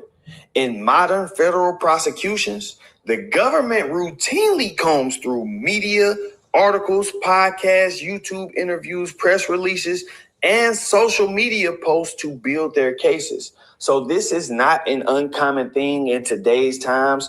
Actually, this same prosecutor's office, United States Attorney's Office, the Central District of California, is the same office that's handling Dirk's case. And if you've watched Dirk's case, they very openly stated that they use open source reporting, you know, to gather the intelligence, which is why people like Traveler Ross came up. And Yeah, because you niggas are doing these podcasts and you niggas are doing these YouTube documentaries and y'all putting all this stuff together and you are essentially doing the police's jobs for them. So they're like, hey, good looking. I'll just watch this shit and see what this kid put together and then go back and check it, go back and fact check it. And if these things all, you know, kind of play out together, then shit, we got a case. They actually use the academics interview, you know, so this is common with this office for sure. Anyway, to get an indictment, prosecutors only need to show a grand jury that there is probable cause a crime occurred. Public statements made by people around you, even if they haven't talked to the police, can legally be used to help build that baseline narrative. So once again, Wack has been online talking about his history with Big U, how he knows his wife and all of this stuff. And all that's doing is just establishing credibility. So when he comes out and says certain things, then they like, okay, this is, you know, in one document, he's listed as a rival counterpart. In another document, he's listed as a co-conspirator. This is just something that they doing to muddy the waters, but it's also establishing how these two have a history with each other. And there has been conflict within that, you know, that time frame. Locking in a narrative by putting a person's public quotes directly into your indictment, the government is signaling to that person, hey, we saw what you said publicly, and we gonna hold you to that if we call you to testify. If we called you into trial, we expect you to say the same thing that you said. The exact same thing that you said in these quotes, in these indictments that we are all listening to. Ain't no getting up here pleading the fifth or none of that, because you are not facing any charges, so there's no right against self-incrimination. We already. And here's the thing: Wack is going to be in a situation where if he does it, I said it from the beginning. I said it from the very beginning. We're going to see a situation come across where either Wack is going to have to testify against Big U or go to jail for breaking his end of the agreement of his whatchamacallit with the 1-2 step like Sierra with the whoppers. You feel me? Call what I said there. If you didn't, don't even worry about it. Have the statements. This is what they are doing for him in exchange for him doing this. This is why he hasn't been charged. Everybody's saying, how is he a co-conspirator and not charged? He's not charged because he continues to provide them information. For the last 4 or 5 years, we've seen it. Open source reporting on Big U daily from him, Eddie Boy, 600, all of these different guys. We've seen it. So what they are doing, they just sitting back watching and like, okay, he keep feeding us information, and at this point they have so much of the information, they can just go back and find different little things. I'm sure they could probably charge Big U with a ton of stuff based off things that Wack has said, but there has to be, somewhere where they draw the line, because then you may upset the court. So they probably just sitting back on a ton of overt acts like, yeah, well, we just gonna add this or take this out if the case started looking shaky. But in any case, they are using Wack 100 clearly. That's why his name is mentioned in that document. That's what I was saying in the video yesterday, but I get it. The video is kind of long. A lot of people don't have that much. That all being said, man, we finna get up out of here to the next one. Make sure y'all show some love to Byron Blake. Red dots to the left, the rest. Say a prayer and be blessed. We go. To be very careful before he gets hit with a recall. Damn, Flacco, now you telling on James Harden? Golly. You don't got no boundaries. There are stories of people accusing James Harden of putting a hit on them currently going viral on social media. So the son of an NBA legend called Moses Malone, he just did an interview with Dogface where he's breaking down how James Harden put a hit on him because James Harden didn't like a Facebook post. Now, he would also claim James Harden said, I'm with the business. That James Harden has put hits on multiple people that he's aware of. Kevin, dog, let me ask you this, right? Because I always see these people that say, oh, James Harden's a basketball player. He's not a street. Well, if he's ordered and paid for 2 hits, we know that he paid Blunt, right?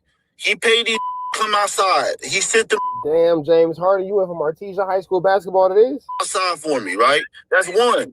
Now he did this to Adrian Broner, too, right? He did the same Adrian Broner when Adrian Broner hit him on the dice. He called Big U, paid Big U to go Adrian Broner. He's a basketball player, but he crossed over into the street. So now he's a street basketball player, okay? He's not a civilian, and he's not just a basketball player. He's committing crimes. He's committing crimes, and James Harden said, I'm catching hats like I work at Liz, nigga. Stop playing with me. He's ordering hits. A civilian doesn't order hits.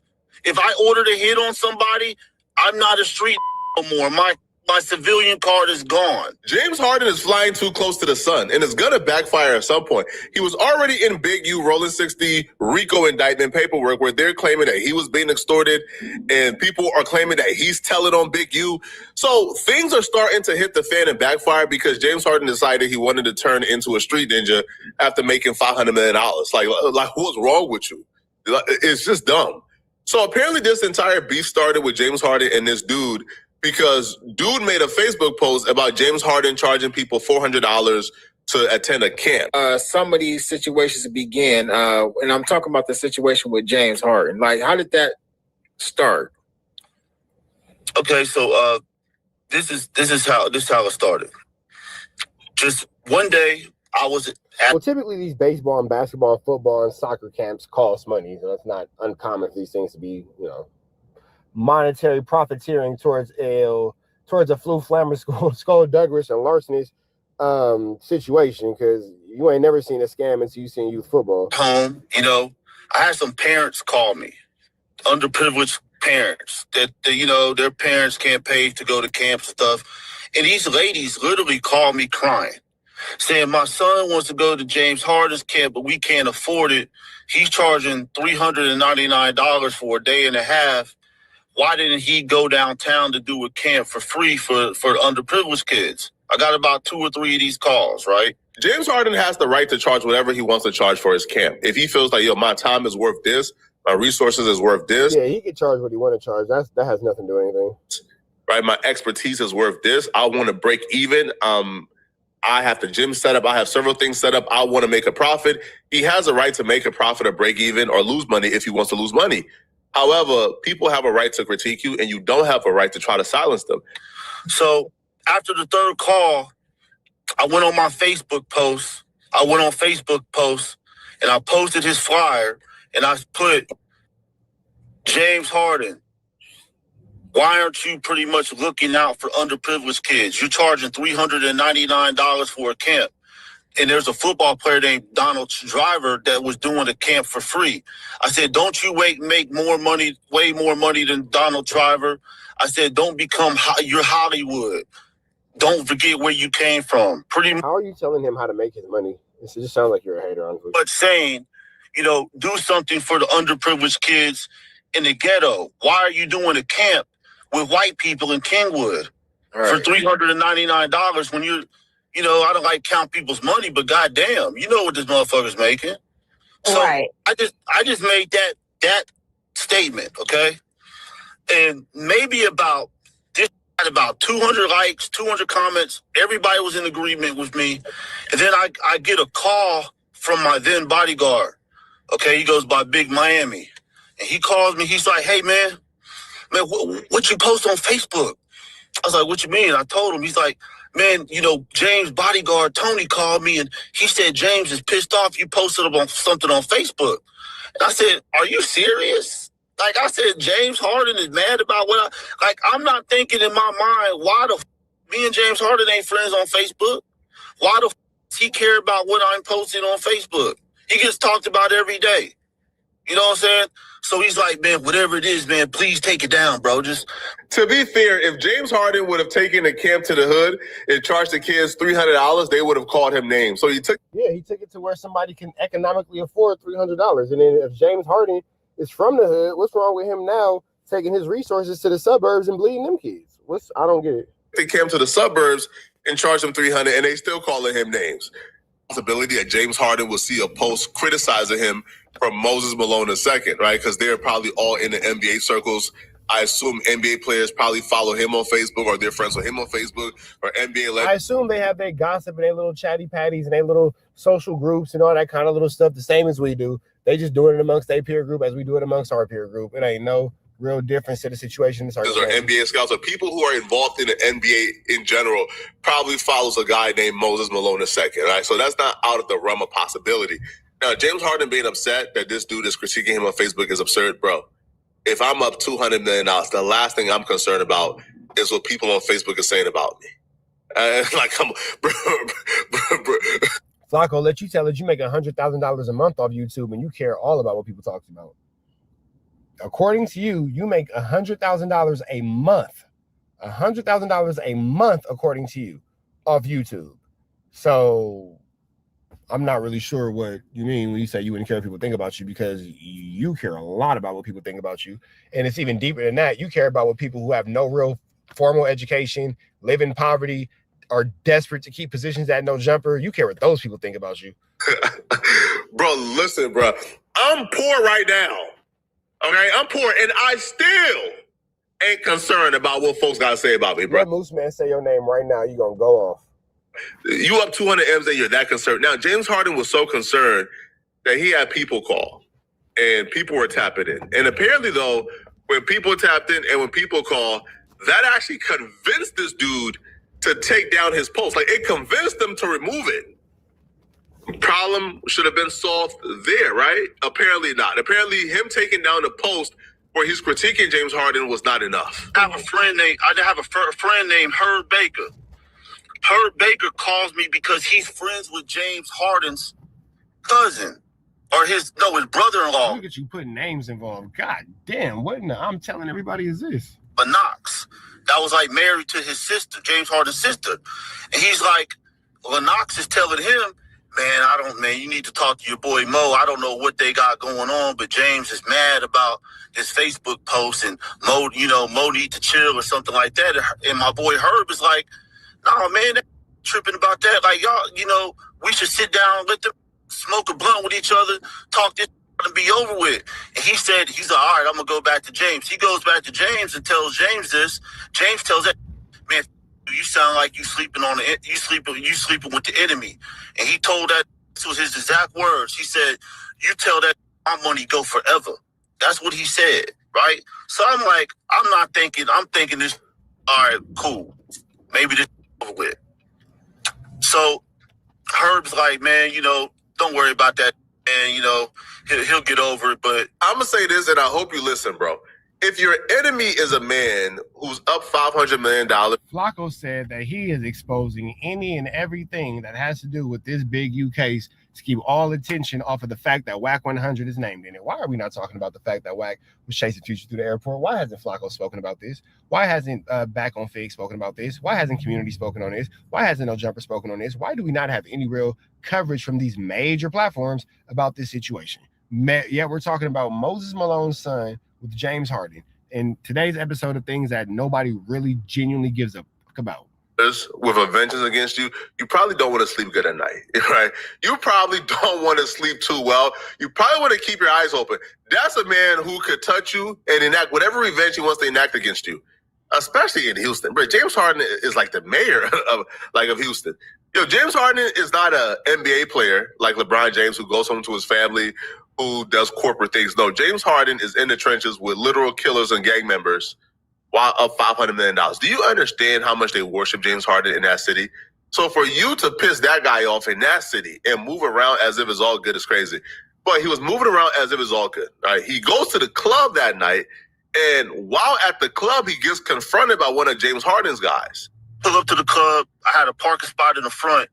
As soon as I'm paying the valet person, I turn around, and it's a Blunt. The Blunt. Darian Blunt, he's walking from the club with 15 other guys, right? Literally 12 to 15 guys. They circle me. They all pull out their guns. They didn't have just regular guns. They had guns with drums, AKs out there, Uzis. I seen the guns. Like, they came for me like I was Tony Montana. Oh, so they came at you with them blammers, with them blow-outs. Good sticky ickies. And I see DJ Eric to the left of me.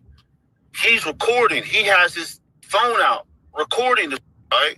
I thought he was recording, but it gets better. The first thing Blunt says to me, So if James Harden is doing all this, I have a hard time believing that he was being extorted by Big U. That is not really logical. The same person that is being described in this story doesn't sound like somebody who's being extorted. On Facebook talking about James Harden. And I looked at it like, bro, are you serious? That's exactly what I said. Are you serious? Yeah, you on Facebook talking about James Harden. You're going to end up dead out here. You're going to end up dead, so we talking all this. And I'm just looking at Blunt. Now, Blunt, remind you, was 5'9", 350 pounds with a stomach like he's 18 months pregnant, okay? Literally, like with twins, dog, with twins, okay? This is how fat he is. I'll punish Blunt. Pretty fat. So when I see all them guns, I do like this. And I look at them like that, and I do like this. Like, kind of smirk at them, like, damn well, if you was out here by yourself, you get your ass whooped. That's how I looked at them, right? And then that, like, get him. And then, some punched me, another punched me, they ripped my earrings out my ear. Somebody ran my pockets. They twist me. Yeah, that sounds you got put to bed, big dog. If your pockets got ran, that means that you got put to sleep. Around and with me here, pulled a gun out like he was about to shoot me, and then I heard somebody, damn, nigga, James Harden got you done like that? Say, no. And then he turned the gun around and hit me in the back of the head, right? Then I fell on the ground. And then they was finna smoke you, big dog. They was finna take you up, take you through there. Somebody kicked me in my stomach, then the other dude kicked me in my face. All right. While this is going on, James Harden is actually in the club in his section. So when they get imagine James Harden popping bottles, and the meanwhile the parking lot niggas get whooped out. done whooping on him or doing this to him, these dummies go back in the club and then go to James Harden's section. Oh yeah, that's bad. Which is probably why we see the James Harden deposition, right, where they're questioning him about this because, bro, you know, if you pull a gun out on somebody, pistol whip them, beat them up, rob them. Yeah, that's pretty bad. You would think they would leave the club, but that shows like how invincible and untouchable they thought they were. They thought they would be able to do this and get away with it and go back in the club and party. Why did you think that you can get away with that? This is stupid. This is terrible criminally bad criminally. And chill and then brag to James Harden about how bad they did him. Because if they thought they was gonna go to jail for this, they would have left. You don't do this to like somebody, then go back in the club and have a good old time. They felt untouchable. Even if we aren't talking about the police, let's just say this dude was a street dude. You do this to somebody and you stay? You're not afraid that they might come back and do something? But he's my type of guy. He ain't keeping it in the streets. No. Immediately after they did this, they went back in the club and started partying with James Harden. That dude picked up the phone and called my favorite people in the world. He called the police. My God is with me. He couldn't do anything. It's 2 verse 15. Right. So he's like, man, Mo, just go home. Just go home. Just go home. I'm like, man, I don't got my keys. I don't got my keys because I have my keys in my car. So 5 minutes later, somebody comes and brings my keys and credit cards to me and my ID. Okay. And I tell that John, he's like, bro, all them that did the situation is in James Harden's section right now. I said, what? I said, all right. I said, give me your phone and go back in and follow them. Right? He's like, what you about to do? I said, give me your phone because they stole my phone. I said, give me your phone. Go back in and follow them. So when he goes back inside, I go up to the security and I tell them, I said, hey, and this is on everything. I said, y'all better go inside and get my jewelry. And you know what they told me, dog? V Live's gonna open with or without you. I said, oh, okay. Bet. I said, bet. So I went into my car, hooked my iCloud up to my car, and I found a number that is a high-level person in Houston, and they directed me what to do. And they were like, we're gonna send every police unit up to V Live right now. I just need you to call 911. So I called 911 and I put cases on all you ninjas. You niggas will be playing basketball in Pelican Bay. They come up to the club. First 2 cops pull up. I see the security guard in the front dash on the inside. He must have went to go tell Blunt that the police was there, right? Mm-hmm. But by the time Blunt took the tapes out the back, went through the back door. Well, by the time the police got there, dog, they had like 40 to 50 cars out there. People thought that somebody died. They had both sides of the street. You couldn't get up and down the street. That's how many cop cars were there. They locked everybody in the building. There's a officer named Officer Bettinger. When I'm standing outside, he comes running from the back. He's out of breath. His first day he says is, I just had to give chase to James Harden. I caught him running out the back door trying to get in his Sprinter. And I made him go back in the club. Ultimately, the guys who beat him up, they got arrested. James Harden was not arrested that night. However, I think James Harden is being sued for this. There's deposition of James Harden answering questions in regards to. That just goes to show that they didn't want no criminal anything done to them. They just want to make him pay financially. They turn it into a payday because if it's him being sued for it, then that just means they take it to a civil matter. They never put it in front of criminal charges as far as a judge. So they didn't want retribution through the law. They wanted retribution through the bank. So all in all, bruh, James Harden got to be careful, bruh. This is like the second or third, maybe the 4th incident we've heard with James Harden's name in some gangster stuff or James Harden name in some gang stuff. And eventually, bruh, it's going to catch up to him. You're either going to do enough dirt to the wrong person where they're going to come and get you, or the police is going to get sick and tired of hearing your name come up in every single incident they come to investigate, bruh. you were involved with Big U and the Crips. You're involved with some Bloods in Houston. Like, it's like, all right, come on, bro. Not, at some point they're gonna say, you're using your money to fund a criminal enterprise. Be careful, bro. Stop flying too close to the sun. Y'all let me know in the comment section, what do you guys think about this, man? If you're still watching this video and you want to watch another good video, click on this video. That's a Mickey, Icky, Vicky, Tricky, Sticky situation, bro. That's what I do know. And I do know that the situation with James Harden is going to make it worse by the day when it comes to that situation with Big U, especially with Flacco on the case. Because with Flacco on the case, ain't nobody getting away. Red dots to the left, you know the rest. Say a prayer and be blessed. We go. Now, Wack 100 is talking about Big U being charged with trying to unalive a witness and all that kind of stuff. But Vlad, that's not really the content we want from Wack. The content we want from Wack is for you to ask him why Big U's name in this same superseding indictment amongst these 7 counts, one is which Big U is alleged accosting Future with a co-conspirator. And we all know that Wack 100 is the one who said that he was with Big U when Wack 100, out of his own admission, decided to chase Future through the airport and through, whatever they had going on and all that, blah, blah, blah, blah, blah, blah. So with that all being said, when it's already said and done, you just will see that the selective politicking on behalf of Wack 100 is bar none Kelly's. Vlad, we trust you as a source. We trust you as a powerhouse in this hip-hop industry, this hip-hop media. We need you to ask the questions that matter because we need you to be the voice that you are. Let's jump into this content around no further do's or don'ts. Big shout out to Vlad TV. Give him a like, comment, subscribe if you would like to continue to check out what he has going on. And let's jump into it.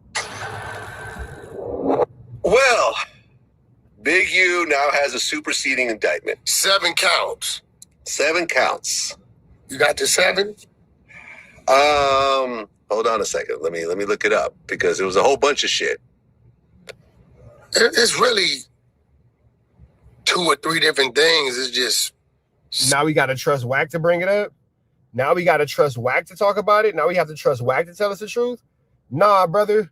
We can't trust a guy with a cash money pendant on that doesn't bling bling. That's just barbaric. That's preposterous. 7 damn counts. 3 of them is like tax stuff. Yeah. 2 of them is murder for hire. Oh. Which get him life. Dumbass. Are you going to say what the other 2 counts are? Then the other 2 was witness tampering.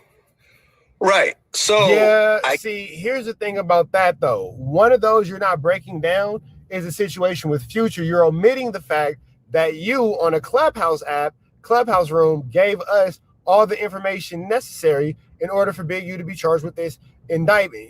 Right now it's only an overt act, but the way that you presented the situation is less than favorable for yourself. Now, when it comes to Big U and the specific situation of the case with Future, Wack is again the sole, culprit because he's the only one who, by again his own admission, was involved with the situation that led to him, by definitive terms, by Webster's dictionary definition, has extorted Future. Now that's not my definition of it. That is how Webster's define extortion. The way that Wack 100 proceeded about that situation was by Webster's definition of. With that all being said, we are about to continue on to this content. Let's see what's going on. Yes, the big one that I saw was that he allegedly tried to have another inmate kill a witness. Okay. Remember the main guy, Monster. Now, again, I don't understand how Wack is saying who's doing what. How would Wack have awareness or information of who Big U has tried to accost or remove from the planet while incarcerated, unless Wack 100 is being fed information from the penitentiary? Now, if Wack is in fact being fed information from the federal penitentiary and he did not report that to the federal authorities, and they're talking about witnesses being unalived and things like that, that is in fact a federal crime. Now, if he did report that to the federal authorities and all that, that would make him a federal informant. With that all being said, man, it's a lot of 1-2-steppery going on here, and it's a lot of tricky wordplay. But let's continue on. The one where they had him extorting. Remember, the feds were actually giving Monster the money. Okay. And then Big U or his cronies was on the phone, making him paid, which I believe is a debt. I think it was all a setup. And Big U just don't want to lay it out. But Monster got in trouble in 2020. Trying to ship drugs to like Ohio or something. So since 2020, he's been... Which is interesting because Wack got in trouble in 2001 for not trying to ship firearms, but for driving firearms from what he called Wheeler County, Texas, up into Oklahoma. So it's the same federal charge of cross-country fluflamery, interstate fluflamery, but the only difference is you substitute Monster having alleged narcotics with Wack 100 having what has been proven as illegal firearms. Now, the biggest difference between one case and the next is Monster had to, be publicly outed and executed, as where now he is being called an informant and being called, a cooperant, because those charges where he was federally charged for shipping the 1-2 step like Sierra across state lines resulted in him, being able to work his time off, work off his debt, and cooperate with the authorities. Meanwhile, you have Wack 100, who's in a very similar situation, and it's firearms, and people have rumored and speculated, especially because his case was dismissed within the interest of justice from Wheeler County, Texas in the early 2000s, that he is in fact working under the same level of cooperation as Monster. The only difference is there's nobody screaming from the mountaintops on big platforms like Vlad TV about Wack as he is about Monster. That doesn't change the fact that there have been multiple sources and multiple proven records throughout, YouTubers and, different commentators explaining that Wack is in fact guilty of these things, but, regardless of. Out, cooperate, working, trying to get time off. The whole Big U situation, the extortion, contributed to him getting time off. Now, this is the same guy that they're allegedly saying Loose Cannon and Big U robbed. This is the Loose Cannon story. So now he's sitting. So here's the thing, too. Academics had made a point the other day about he doesn't believe Wack is a cooperant because if he's cooperating, why would he be named as a co-conspirator? Well, to give you a direct example, you have Monster, according to Wack, who was allowed to be released based off, his willingness to cooperate, and then now is back involved in another indictment where he's about to get into new trouble. So that would literally be the exact same situation that Wack is in. Literally the exact same. In the same federal jail as Big U. Which I know Big U, so it's kind of like I get it. Two blood dudes approach him, or he approaches them, right? And they go to talking about how they can get access to Monster, who's in solitary confinement. And the proposition happened for, I believe, for $1,000 each person to unalive Monster, a witness in his RICO. Now, here's the thing. There's 26,000 pages of wiretaps, over 1 million different documented pages of physical evidence, and they got surveillance of the extortion that went on over the years. Even if they would have succeeded, the AUSA has enough to present in court anyway. So now what they've done is Monster's testimony may be a little shabby. He's a CI, he has another case. Maybe Big U's defense attorneys are strong enough to kind of like shut this down. Now they have 7 more counts, which 2 of them bring you life. So it's kind of like they just reinforced all the other allegations and charges they have against him. So where I've caught the blues at, here goes the attack. I told a story maybe about 4 years ago, a future situation. I might have told the story. Shout out to Wack 100 for watching Trap News Network, because I'm the only one keeping a chronological timeline and said that this was 4 years ago. Or the YouTube as well. So, okay, so let's break down the future situation. Yeah. Let's start at the beginning. So were you and Big U at the airport? Yeah, LAX. On our way to Atlanta. That red-eye Delta flight. Okay. And Future owed Trick money? Well, it was business. He he had been paid to do something, and I guess he just didn't do it, right? Like a show or what was it? I'll let you know. What I'm seeing tricking is crazy because I don't know why these dudes like start lying about shit that's just real legal business. It makes it look like it's... No, you're the one that said that you chased Future and he was spooked. You literally out your mouth said that he was running for his life. That's a direct quote. You are trying to change what you said because you don't want to get caught up in this RICO, but it looks like you are on your way out, brother. Some other shit, right? Okay. So because it was a real wire. Like it wasn't cash. Yeah, it's like the table. Wasn't no protection fee or else fee. It was like you really kind of owe some money that you ran off with to do a service. You said, and I quote, either he gonna pay the money back or he gonna get effed up and then pay the money back because he cannot be in your backyard owing trick money is what you said. Red dots to the left, you know the rest. Say a prayer and be blessed. We go. Here you go, you guys. Boosie is not happy with content creators, YouTubers, and also podcasters solving crimes for the cops. As you guys know, Boosie is a street guy. He's big on anti-snitching. If Boosie gets wind that you told or you affiliate yourself with somebody that's told before, best believe Boosie is going to cut you off. We saw that with Kodak Black after he did the record with 6ix9ine. That nigga Boosie say, I stay away from because I be going with the cops and him because I be when niggas going with the cops. I feel him. I ain't mad at him. Boosie has hated him ever since. So if you're somebody like Boosie, watching what's going on right now, seeing people happily making content and going on podcasts talking about who's committing crimes, who did what crime and where, your mind is obviously going to be blown. You're not going to be able to comprehend it. Back in the old days, snitching on somebody, pointing out somebody that committed a crime used to be frowned upon. Nobody wanted to be labeled as a snitch. Even dry snitching on somebody used to be a no-go back in the days. Now, of course, you do have outlier situations where people are like, well, what if it was your mom that got killed and you knew the killer? Would you go to the cops? Or even worse, what if it was your son, your seed, your child? Somebody in the streets shot him and you know who did it. What do? Do you go to the cops or do you handle it yourself? There's all kinds of... I would teach my kids to go to the police and to do the thing by way of the law.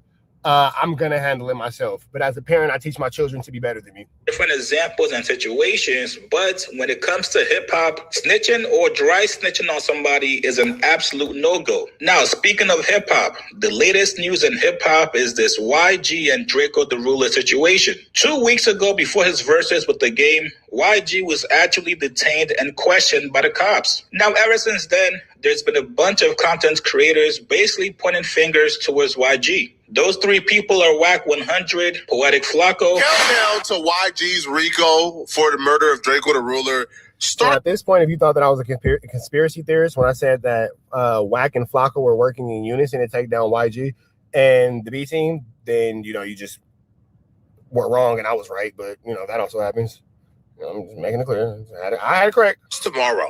Here's why. Something very important is happening tomorrow that's going to cause a domino effect that I believe will ultimately seal the fate for YG. So tomorrow, Draco's alleged killer, Frankenstone, the man who is being accused of actually taking a knife and stabbing Draco in his neck, he goes back to court. But here's the thing. He's not going to court for Draco the Ruler's death. He's going to court for another body. And also Trap Lil Ross. YG has got a very, very big problem on his hand. And the internet is now unraveling the true reasons for his beef with Draco the Ruler. And it is unfortunately much more complicated than you possibly could have imagined. Just a couple days ago, Wack 100 was on Adam 22's podcast, basically predicting that YG is going to be charged with the murder of Draco the Ruler. I'm going to go on record. I think there will come a day where YG will be charged. Damn. I think there will come a day where Jizzle might get chiseled for shizzle. That's unfortunate for sure. Very unfortunate. Really? And I'm going to tell you why. Whether the truth or a lie, when you got that many people around, that many people possibly involved, a nigga will catch a case way over there. Jeez, man, this is a Nicky, Icky, Vicky, Tricky, Sticky situation. This is not for the best at all, for sure. and spill the beans or create a lie to get out of it. And I think based on that, there's going to come a day where YG going to be cuffed fighting the case because a so-called homie then said something, whether true or not. I got a lot of homies that did 20, 30 years because a homie just straight lied on homie Lil Buttons. 26 years because the motherfucker, lied on him. He ain't have a gun, he ain't have shit. Because a homie, another Paru, said he did it. They cuffed him. You see what I'm saying? So Poor Little Buttons. Sounds like he never had a chance. now it's YG go. If he ever get I wonder what Big Buttons feels about that. The world may never know. caught up, is he gonna say it wasn't me, it was this dude? That's what it's gonna come down to. Right. I do think it's gonna come a day to where one of them dudes, murder ain't got no statute of limitations. Yeah. I'm not saying YG did anything. I'm simply saying that it's gonna come a day where one of these dudes is gonna say some shit and it's gonna have him looking crazy. So after seeing all this disgusting snitching and dry snitching going on, Boosie has had enough and he's speaking out on it. Here's what he said. I was scrolling out on Instagram, bro. It's bigger than the police. All y'all podcasters, not all of them, but YouTubers and people on Instagram, y'all the golden egg to the investigator. I literally just got off the phone with somebody saying this. I literally just got off the phone saying, if niggas don't think you can go to jail on social media, you're an idiot. You're an idiot. If you don't think that you can go to jail based off something you did or said in an interview, on content and all that, you're an idiot. For sure. All they gotta do is hashtag your page and hashtag what they want to hear about and build their case. Y'all go into depth, into detail, saying names, saying stuff about crimes. Like, it's sad, bro. And why is the question? Well, for Wack 100, it's to make sure that, in my opinion, there's no fact behind this. There's absolutely no fact behind this. This is my opinion. I think it's so he can remain in the good graces of those who have employed him with the task of taking down certain criminal organizations within the Los Angeles area in exchange for his freedom for a case that he had in Wheeler County, Texas in 2001. That's what I believe. Now, that's just my opinion. There's no actual fact about this. The Wheeler County case does in fact exist. Him being the case being dismissed in the interest of justice when he had multiple firearms, that definitely exists. But only he knows his intention. So my assumption is only what his intentions are, not the facts of the cases. YouTube. And why is the question? The people y'all doing this trying to harm never harm you a day in their life. Y'all never had words. They don't even know you. The people you doing this for, they don't know you neither. They don't give a fuck about you. Not even a little bit. If they family wanted a silver suit, you wouldn't get shit. Not you wouldn't at get a dollar. Not at all. So why is the question? Do it make you sleep better at night? Like,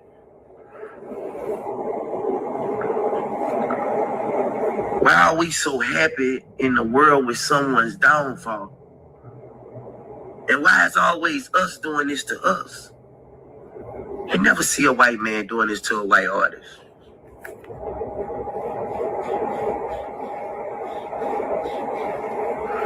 Why is you trying to solve a crime on the internet? Because Boosie, they're crime stoppers, my friend. They are crime stoppers. If they didn't have social media, it seemed like that would be our job. I mean, go get a job as a detective. They're hiring. You just getting it out. These niggas just getting it out. They don't know what they doing. They just giving it out. Trying to throw that information in the circle. Even if it's wrong, make it jump like a hurdle. God damn. Like, but I want to know why. Do it make you sleep better at night? Like, even you interviewers, Why ask somebody a question they can get them murdered? Why ask somebody a question they can get them 50 years to life in prison?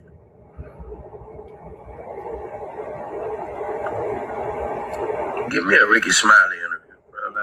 Give me a Ricky Smiley interview. Put me up with Steve Harvey. Down with Shay Shay, because you niggas is Christ. Barnacles. Boosie said he can't understand the logic that you ninjas is having in these days when y'all coming out with this information and y'all giving these kind of stories and these testimonies, let alone doing it just for the humbug. Just for the humbug. Nothing more, nothing less. This shit bigger than the police. This shit is bigger than the police. Police could be looking way in somewhere else. Y'all gonna put them right there.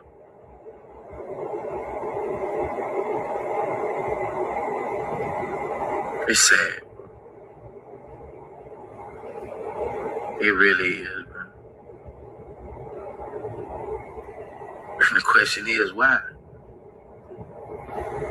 Just cuz, Boosie. Just cuz. Nobody from both sides know you. It's sad, bro. Listen, man, unfortunately for Boosie, this is looking like it's going to be the norm moving forward. The most obvious short answer to Boosie's question is money. A lot of these YouTubers, a lot of these content creators are making a ton of money by talking about crimes and also solving crimes. That's the bottom line. Money motivates people to keep putting out content, and really the only way that you can stop it is if somebody takes legal action. Until then, because people have freedom of speech, you're going to be seeing a lot more of this kind of content, which means if you're somebody on the streets, if you're somebody that's tied to a celebrity, a rapper, anybody that's in the limelight, please make sure you are not committing any crimes. That's why I was trying to let YG's B team know, do not tap in with him. You're going to get caught and you're going to prison.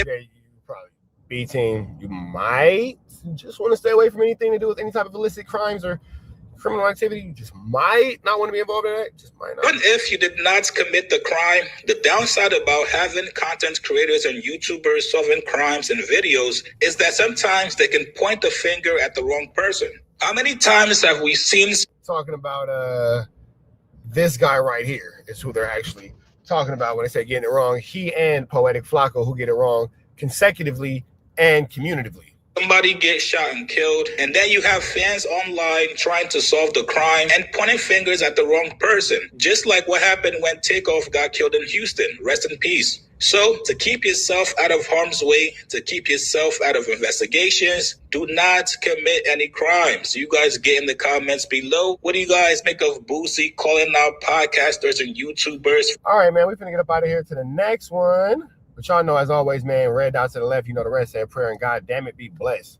Go. Loves calling out snitch. So with everything going on with Wack 100, we're going to slide over to Hip Hop Daily. Big shout out to Hip Hop Daily doing a 1-2 step like Sierra in these YouTube streets. A lot is going on with Wack 100, man. I just thought that I would give you guys a quick little recap of some of the things that have led us to this position where we are questioning the validity of Wack 100 involvement in the streets, but we're never questioning his validity of working with law enforcement. With that all being said, we're going to jump right into this content. Make sure you hit up Hip Hop Daily with a like, comment, subscribe. Let's get into it. Let's go. But he might be the biggest fed in the rap game. And today we're breaking down why his reputation in the industry might be cooked. We're going to get into Wack 100's whole career of alleged snitching, but first we got to break down the biggest case he's allegedly involved in right now. In March 2025, Big U and 18 other alleged Rolling 60s Crips got booked on a huge RICO indictment, and Wack 100's name is all over the paperwork. According to the cops, Big U and his homie Bay threatened someone and said they had to stop working with Wack because Big U thought Wack 100 was working with the cops as an informant. Big U also talked about how he caught Wack 100 lacking and made him beg for his life. According to the paperwork, Sheesh. Now, here's the thing about that. Big U actually never said he caught Wack 100 lacking and made him beg for his life. Wack 100 actually went on No Jumper and actually gave out that story himself. So that's what we're actually here to, just give you guys quick little recaps. Big U had like 22s with him when they caught Wack 100 out with his wife and daughter. Wack 100 was strapped up, but knew he was going to die if the situation popped off. And he allegedly begged Big U and said, "Don't do this. My wife, my kids in that car." The cops had Big U's phones tapped too, and they heard him telling someone he was going to break Wack 100's jaw when he saw him. And it's crazy because Big U has actually been charged with assault for that statement, and that would mean that Wack 100 is in fact a victim in the case. If Big U's charged with the assault, that means that an assault would have to in fact have a victim, and that said victim is Mr. 100. And on another recorded phone call, Big U said he wanted to beat the shit out of Wack. Before Big U turned himself in on the RICO case, he called Wack 100 out on video and said that he was working with the FBI. When they raided my houses and my property, it was actually about Wack, loose cannon, 600, and this internet stuff. Wack said 100 times he was gonna take my contracts. He worked with the FBI. The FBI went to the city 3 days in a row and told the city they didn't want nobody to give me no more money. They went to all the different celebrities and told all the different celebrities, don't give me no money, don't help me, don't do nothing for me. They going around scared and intimidating everybody. Another dude who's wrapped up in the Big U RICO case is Brick Baby. And Wack 100 has been calling him a snitch for a while because of the Lil Durk murder case. And you know what's crazy? Brick Baby's actually not mentioned at all in the Lil Durk murder case. So all those times that Wack, I forgot all about that. I'm gonna go into that too. All those times where Wack was telling us how Brick Baby's a snitch, Brick Baby ain't this, Brick Baby ain't that, Brick Baby got it wrong, Brick Baby. Well, Brick Baby's not mentioned in this at all.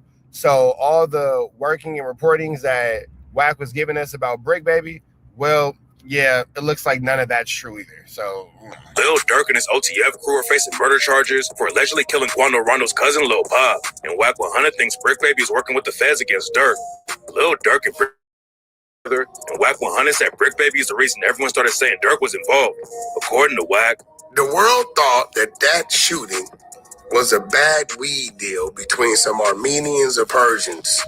That's what the world thought. Nobody ever thought that. And I don't even know how we got to the point where we're talking about Armenians and Persians, because none of that is actually in any federal paperwork or any indictment paper. So Wack actually introducing this information is pretty police-ish, especially considering the fact that information that he's introduced in the past, like the situation with Future, has ended up in the federal indictment. But then Brick Baby went on No Jumper and dry snitch on Lil Durk and his crew. It's Sloth of Vaughn, right? Yeah. They say you can't say that no more. No, I can't defend that. That was just terrible for Brick to say. I can't defend that. Why? Oh yeah, because of no. Like, they who died? Say you can't say that no more. Oh, because of FVG Cash? Oh, who? Nah, because Lil Pop. Then a few months later, the feds raided Brick Baby's crib and found an AK-47. It looked like it was just a gun. So here's the thing too. The crib was raided and it never found an AK-47. An AK-47, a firearm, a pistol, a hell pup that fires AK-47 rounds was found. They never found an AK-47. That is an extreme difference. It has no real relevancy to the case unless you're a gun enthusiast, but a hell pup is not an AK-47 despite the fact that it is able to carry and fire AK-47 rounds. Case at first. But Wack said the cops really wanted Brick Baby's phone to use against Lil Durk. Brick Baby just got picked up by the feds. What's happening? When your court date, right? We're under the presumption that it's an AK-47 case. But what really happened was they came there to get his cell phone. There were also rumors flying around that Brick Baby snitched on Big U. But Wack 100 actually said that Brick Baby is a victim in the Big U case because he was getting extorted. The reason why Brick Baby ain't in the RICO is because Brick Baby was a victim. He was getting extorted. By Big U. Yeah, he was getting extorted. Wack 100 claims that Big U was actually the reason Brick Baby got locked up because Big U was talking about Brick Baby while his phone was tapped. According to rumors, Big U was taking a cut of everything. You know what's crazy? As we're talking to Brick Baby and Big U and all this kind of stuff, none of these things have been put into an indictment. So the whole concept of Brick Baby snitching on Big U and Big U snitching on Brick Baby, that Wack was so deeply into giving into our universe. And with this situation, we've not seen Brick Baby actually be indicted or charged with anything. You feel me? When it comes down to what Brick Baby has going on, no real charges have been coming up on him when it comes to the situation with Big U at all. Here's the thing, you know, we've yet to see Brick Baby in any of this paperwork. We've yet to see any of these things actually materialize. We just hear Wack talking about it. But just because he's talking about it doesn't make it an actual fact. Right now, it's because he knew about the Big U RICO indictment before anyone else did. Wack even called in a No Jumper and said that he warned Big U's wife over what was about to go down. After you got the message, you hit up Big U's wife. You said, sis, 911. One sec. Let me get Solo. And again, so you're admitting to contacting Big U's wife to let her know about an upcoming RICO. That would be technically obstruction in a federal case, which would be a federal case. You gave him subsequently. Heads up. What I tell him? You said one sec. Let me get Solo. He needs to leave. Bad. In caps, all caps. He needs to leave. I said so bad, right? Yeah, full bad. What the 600 saying this shit? It's 4 rolling 60 selling on it. After Big U turned himself in and said Wack 100 was working with the feds, Wack aired him out like crazy, but made his own situation even worse. Wack started clapping back at Big U, but then Wack made even more people call him a snitch because he started talking about Big U's murder case. I'm Eugene Hemley, developing options. I'm here for the people. I'm here for the community. Kill the motherfucking kid, though, right? You bitch ass nigga. Big U. Whoa, here's the thing about that. Big U's actually not at this point. Not saying what could happen in the future, but I'm talking about today. In this exact moment, you know, this is barnacles. We've never seen any proof of this. Now, Wack told us that, you know, Big U DNA was found, and it was a lot of things that were said, but none of these things have come to light. You feel me? You know, it's a tricky, icky, Mickey, Vicky situation. None of these things have come to light. None of these things have proven to be true. It's just a lot of, not even he say, she say, Wack talk. It's a lot of Wack talk. So I don't know, man. I don't know. It's not really looking too likely that any of these things have, you know, been true or will be proven to be true. He was facing charges for killing a dude named Rayshawn Williams and leaving his body in the desert outside of Las Vegas. Rayshawn was a rapper who was signed to Big U's label, but he used to be a football player too, and Big U had been his coach since he was a kid. Big U's son, Deion Henley, plays in the NFL for the Chargers, and he was tied with Rayshawn Williams too. Big U hasn't been convicted for killing Rayshawn Williams, but Wack 100 said that Deion. And when it comes to the DNA, Big U has since been removed from a suspect because the DNA was inconclusive. So, you know, they don't have actual DNA to say that this man is guilty of what Wack 100 is accusing him of. Henley won't even talk to his dad anymore because Big U killed his homie. Wack also claimed that Big U beat his son Deion half to death 6 or 7 different times. Wack 100 said that Big U was a monster who killed an innocent dude. And that whole rant made people call Wack a snitch again because he was talking crazy about an open case and basically saying that Big U was guilty. Wack defended himself at the same time, though. A lot of people were wondering how he knew about the RICO case on Big U before anyone else found out. But it turns out that Wack has some inside info from Rayshawn Williams' sister. Wack played a phone call where Rayshawn's sister told him that they found Big U's DNA under Rayshawn's fingernails.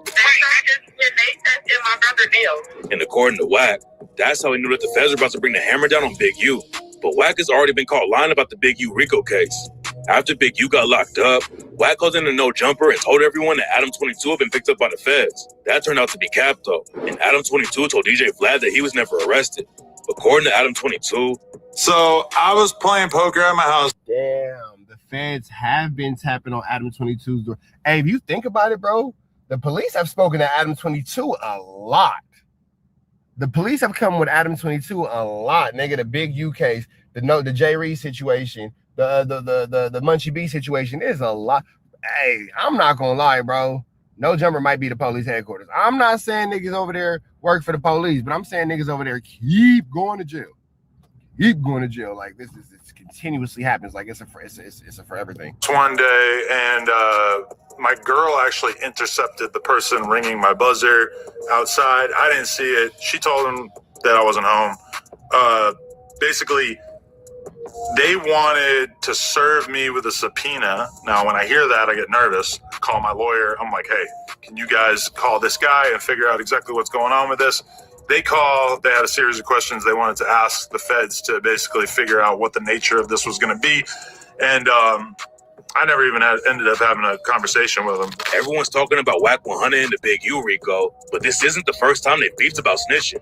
Back in 2024, a documentary came out on World Star Hip Hop that allegedly exposed Wack for being a snitch. Wack and his legal team sued. It's crazy because Wack and his legal team sued World Star, but World Star was able to prove in court that all the information that they had was founded, and was able to prove that they wasn't making nothing up. World Star was like, we're not making this up. We're not just coming out of nowhere with this. This is a whole thing that this nigga's doing. to get the video taken down. And Wack claims that Big U was the one who paid World Star Hip Hop to show the video. That was Big Q that did it. How And do you this know? stupid motherfucker, let me tell you How what do you this- know? I know because he got a contract with World Star. World Star, I just trusted, right? He called and get it put up. Because he emotional, because we've been exposing his paperwork to his writing, so it's different, right? So, and I'm gonna kind of stop it right there, as we've heard a lot of flu, flammery, skullduggery, and larceny from Wack 100, because the paperwork on Big U has actually never came out, so we've never seen any of the things that he's talking about. But I don't know, man. We're gonna continue to keep you guys posted of the situation, and more continues to develop. We finna go ahead and get up out of here to the next one, though, man. Red dots to the left, you know the rest. Say a prayer and be blessed. We go. DE finally reveals why Kendrick Lamar absolutely hates the game, and it all played out earlier today. There's been a quiet beef and war between Kendrick Lamar and the game. If you guys haven't noticed, go on Twitter. You see Kendrick Lamar associates dissing game on any given day. But the game feels like Kendrick Lamar hasn't liked him for quite a while now. The game has accused Kendrick Lamar of dissing him on multiple other songs well before this Drake and Kendrick beef, where the game hopped into beef and took Drake backface against other rappers who was dissing Drake. So Kendrick Lamar hasn't liked the game for a while now. Because he would say it when.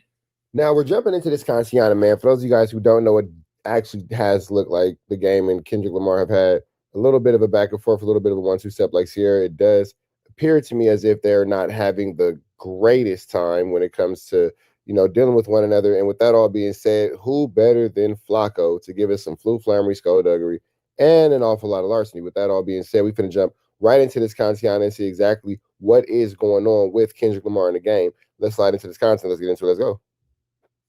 Kendrick said, "I see dead people" on the beginning of what song was that? Not like us. When he said that in the beginning of the That's the same as the One Blood intro. song, we did a song where Game said that in the beginning. Dre did the beat. One Blood. No, not One Blood. It's another song. Yes, it was One Blood, right? Oh, and then we did another song where we No, it's definitely One Blood. said that.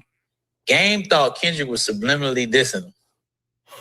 I spoke to Game for over an hour. I told Top Dog this. This is a fact.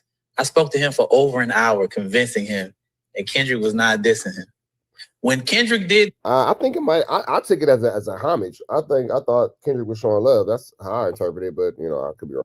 I could be entirely wrong. that one where he was talking about Big Sean or all that, Game asked me, was he dissing him in that song? What element? The Heart. Oh, the Heart. Okay. I went and talked to Kendrick about it. Kendrick was like, "Man, I would never diss him. What's he talking about?" I told Chuck this, and I reminded him that on that conversation. I said, "Dog, these you like chill out. This is real." But in his mind, he like is throwing shots at me. So this is what I'm trying to tell y'all. Conversations that me and this man be having. This is real. I am his conscience. I be stopping him. But guess what? Hey, Game be ready for war, man. Game be ready to get into. Man, look, who tripping? Who got something to say? What you was talking about me? Okay, you were saying the game like the PlayStation, not the game like the rapper, right? Okay, cool. Just making sure.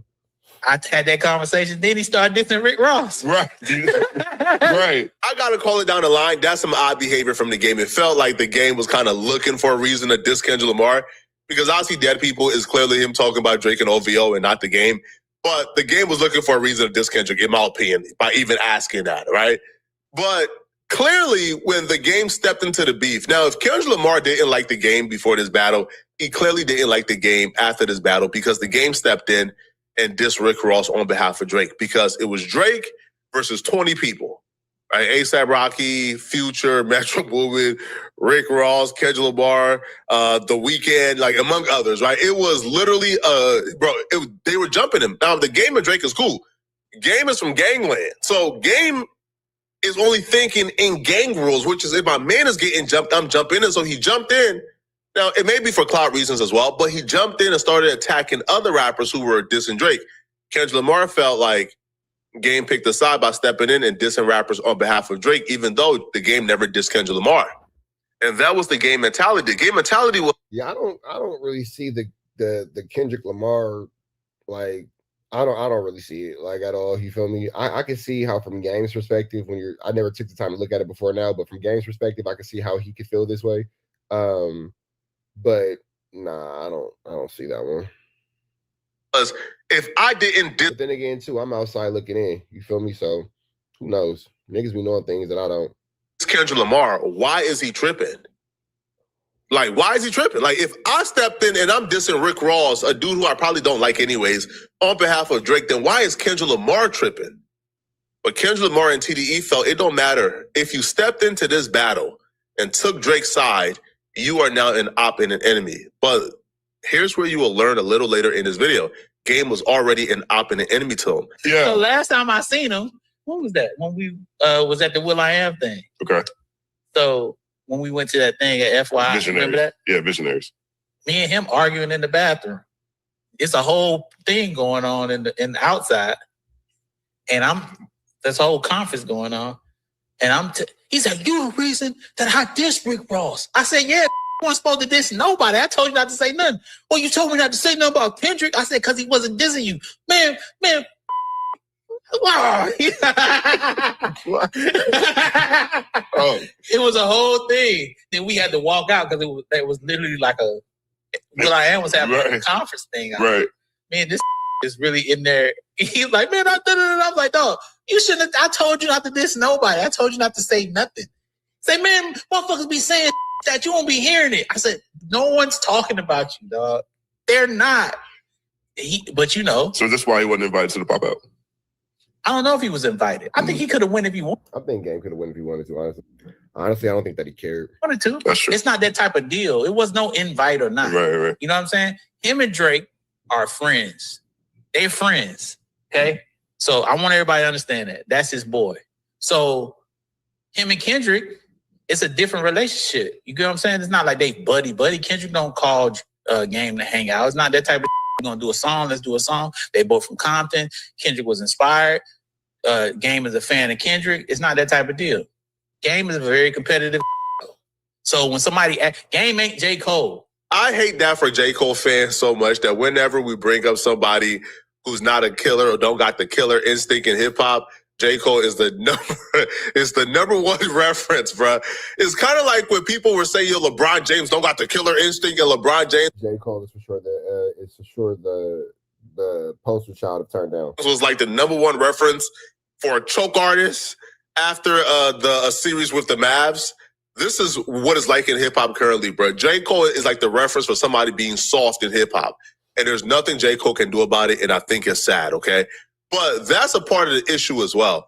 The Game felt like he once had access to Kendrick Lamar, and now he does not have access to Kendrick Lamar. So anything that happens, he's taking it personally, right? Now, the Game feels like he should have access to Kendrick Lamar because, like Kendrick Lamar was inspired by him. He did favors for Kendrick Lamar when Kendrick was on the come up, but now Kendrick Lamar don't want to really talk to him and has kind of discarded him. The Game felt like, damn, bro, like really? Now, the Game would even express a stat quo. I think that's his name, Stat Quo. The Game would express a stat that he feels like Kendrick Lamar, right, be ducking him, be avoiding him, and he don't want to have a conversation, and he don't understand why Kendrick don't want to have a conversation. What we'll learn in this video is that Kendrick Lamar has been holding something deep down inside. And I don't think Kendrick Lamar is holding anything deep down inside. I think that Flacco's projecting the feelings that he wants Kendrick Lamar to have onto the game, onto this situation, because we know damn well ain't nobody from TDE talk to Flacco, so how the hell would you know what feelings Kendrick Lamar was holding down deep down inside? Personal against the Game that he hasn't told the Game, which I feel like if he would have told the Game a whole lot easier, or a whole lot earlier, that would have solved a lot of these issues a long time ago. But because he didn't, he held it within, and now it's coming out publicly. This is the first time the Game is even hearing that Kendrick has an issue with him because of this. But here's the Game telling Stat, he has a problem with Kendrick Lamar not talking to him. There's another thing, there's some insight, and I'm going to say why you on the thing. There's some insight. Dot don't get on the phone with everybody. He don't talk to. This is what y'all got to understand about Kendrick Lamar. He's just not talking to everybody. He talked to Glasses. He's a very few small people that he'll get on the phone with. I think that was another thing that Game had an issue with. He couldn't get Kendrick on the phone. And I'm trying to explain. He's like, "Man, why won't he just talk to me?" I'm just like, hey, man.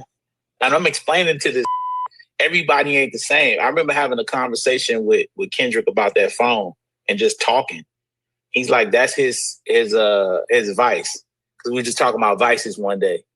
And his vice is being a way, like being able to cut things off and cut the world off and no one be able to touch him.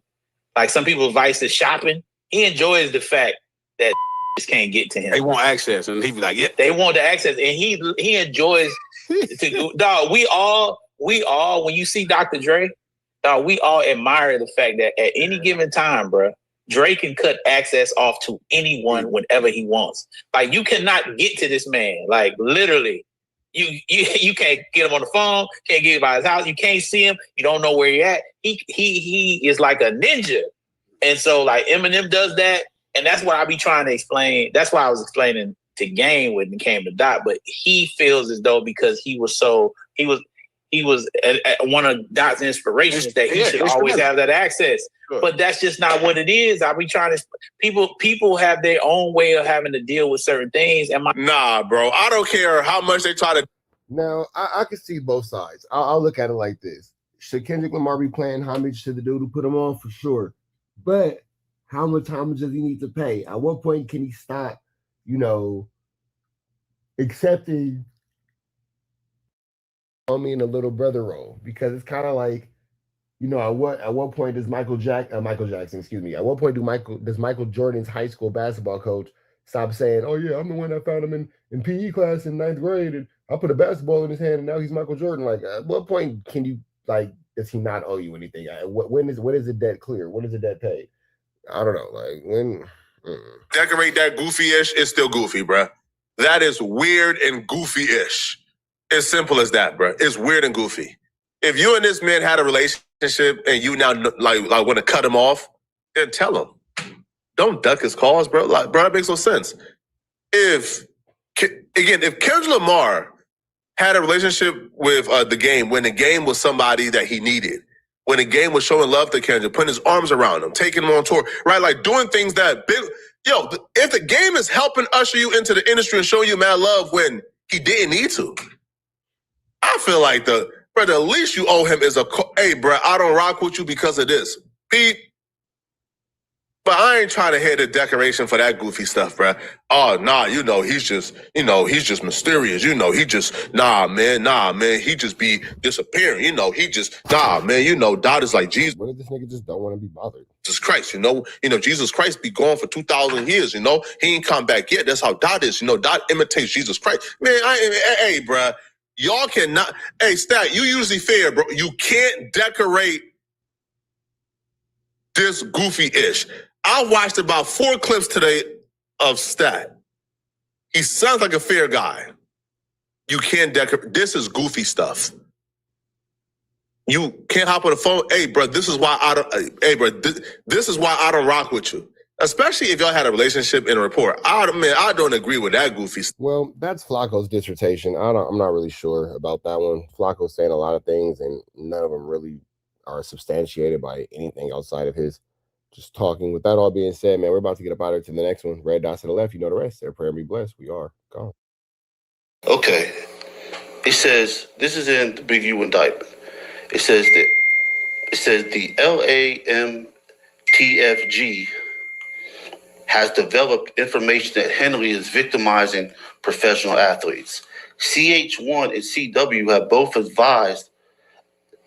were both advised that Henley is extorting professional athletes.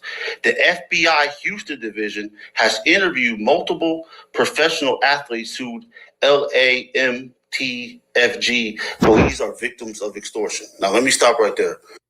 And there you have it, man. Apparently, James Harden is named in Big U's indictment, and James Harden is saying that Big U extorted him. Now, I'm not 100% sure about this, but we finna slide right to Scantiana and get exactly into it and see what's going on with it, because apparently James Harden has been a victim of extortion and is a part of the Big U RICO. Now, we knew about this earlier. We just haven't had time to go about it, considering the fact that Wack 100 has been so generous with his information to law enforcement. We've been covering that. But with that all being said, man, let's jump into the Scantiana. That's what it was. The real story is your ass was scared. And for Big U's trouble, that's how the 100,000 got on. Big U was looking out for you. It wasn't no goddamn extortion shit happening or anything like that. They're using that to paint Big U as this evil monster who walks around and beats on his chest like King Kong. When you're one of the greatest scorers to ever touch a basketball, and an 11-time All-Star, a former MVP, you're supposed to be untouchable. But James Harden just found out the hard way that no amount of money, no amount of fame, and no amount of buckets is going to protect you when the streets of Los Angeles come knocking. The LA Crips have officially sent James Harden a chilling message, and the streets are saying this thing just got real. Now, if you've been paying attention to everything going down with Eugene Big U Henley's federal RICO case, you already knew this moment was coming, because the word circulating right now, and I'm talking from sources deep in the LA streets, is that James Harden cooperated with federal investigators. And in those circles, that's not just a problem, that's a death sentence for your reputation. And here's what I want you to think about for a second. A lot of people were confused when Harden pushed his way out of Los Angeles earlier this year to go to Cleveland, of all places, Cleveland. A man who loves LA nightlife, loves the LA scene, has deep roots in that city, and he's suddenly packing his bags for Ohio in the middle of the season. That wasn't just about basketball. And today, we're going to break down exactly why. Because the full story is even wilder than you think. Let's get into it. To understand why the Crips are sending messages to James. But this is the same situation when Wack 100 put the Main Street Crips onto Shaq. And Shaq was dealing with the Main Street Crips when Wack had, allegedly snitched on Del Dog and all that. Shaquille O'Neal, from the Lakers, was actually a part of that. And that's allegedly why he went up and moved to Miami. Harden. You have to understand what Harden is allegedly mixed up in and how deep this rabbit hole actually goes. Back in March 2025, federal authorities dropped the hammer on Eugene Big U Henley, one of the most feared and well-connected men in the city of Los Angeles. We're talking a 43-count federal indictment. Murder, kidnapping, extortion, robbery, sex trafficking, wire fraud, embezzlement, RICO conspiracy. Prosecutors called his operation the Big U Enterprise, and they described it as functioning like a mafia, a literal street mafia operating in the middle of the hip-hop and entertainment world in Los Angeles. And per the U.S. Attorney's Office, this organization used violence, fear, and intimidation to control what happened in that city. Now, Big U has pleaded not guilty. He's been behind bars fighting this case. He's even decided to represent himself in the RICO trial after his lawyer withdrew. This man is not going down without a fight. But here's where James Harden walks right into the middle of this. Because according to federal court documents, 2 NBA All-Stars were directly victimized by Big U's operation. And multiple sources close to the situation have pointed directly at Harden as one of those players. And if Harden talked to the feds, in that world, that changes everything. Now, to understand why Harden is potentially wrapped up in this as a witness, we need to go back to June 2019, because that's when this whole situation started. So James Harden is apparently in a situation where he has caught himself extremely flamorous. James Harden wanted to hang around the thugs. James Harden is known to be in LA nightlife. James Harden wanted to hang around the Crips. He is from the Compton area, I believe. I know he's from Los Angeles County because he went to Artesia High School around the time where I was at Cerritos Gar in Tracy High School. I got kicked out of a lot of schools. James Harden went to one. And, he had a lot of things going on then too, associated with some guys, blah, blah, blah, blah, blah, blah, who are playing around in the streets. Now, when it comes to this situation, it is looking extremely bad for James Harden. I'm not going to lie, especially with the current up and leave to Cleveland, because who the fuck wants to go to Cleveland? But with that all being said, man, let's jump back into this content. And shout out to Hooper Threads YT. According to court documents from the Big U federal indictment, there was a high-stakes dice game set up in Los Angeles. And this wasn't some casual backroom gambling. This was an organized, pre-planned setup designed to rob some of the wealthiest athletes in the world. At this game, 2 prominent NBA All-Stars. And sitting across from them, a professional boxer identified in the documents only as AB, who has since been widely reported to be none other than Adrian Broner. Now, here's the thing about Adrian Broner. The man is a 4-division world champion. He knows how to take. He also knows how to run a con. Because according to the FBI's cooperating witness, AB and his associates walked into that dice game with loaded dice, teased dice, rigged to manipulate the outcome. And by the end of that night, one current NBA All-Star had lost a staggering $1.5 million. A former All-Star, $5 million. We're talking $6.5 million in total. That is enough to get the feds involved for sure. Stolen in a single night with a pair of fixed dice. Now think about that for a second. These are some of the wealthiest athletes in the world. Men who have earned hundreds of millions of dollars playing basketball. And they got completely played in a rigged dice game in Los Angeles. But here's where it gets complicated. Because when they realized they'd been set up, they didn't call the police. They called Big U. And that right there is the moment that changed everything. Now why would James Harden... Now that's tricky. That's tricky. You playing in the streets. So you get, flu-flammed in the streets, and instead of going to the police, instead of doing the right thing and letting, the legal system be the legal system, you get the streets involved. Okay, well, I got some Crips that's going to take care of this for me, says James Harden. And then James Harden ends up in himself in a situation where he, got to deal with the Crips, because if you think that the Crips help come for free, then you are completely, just not smart.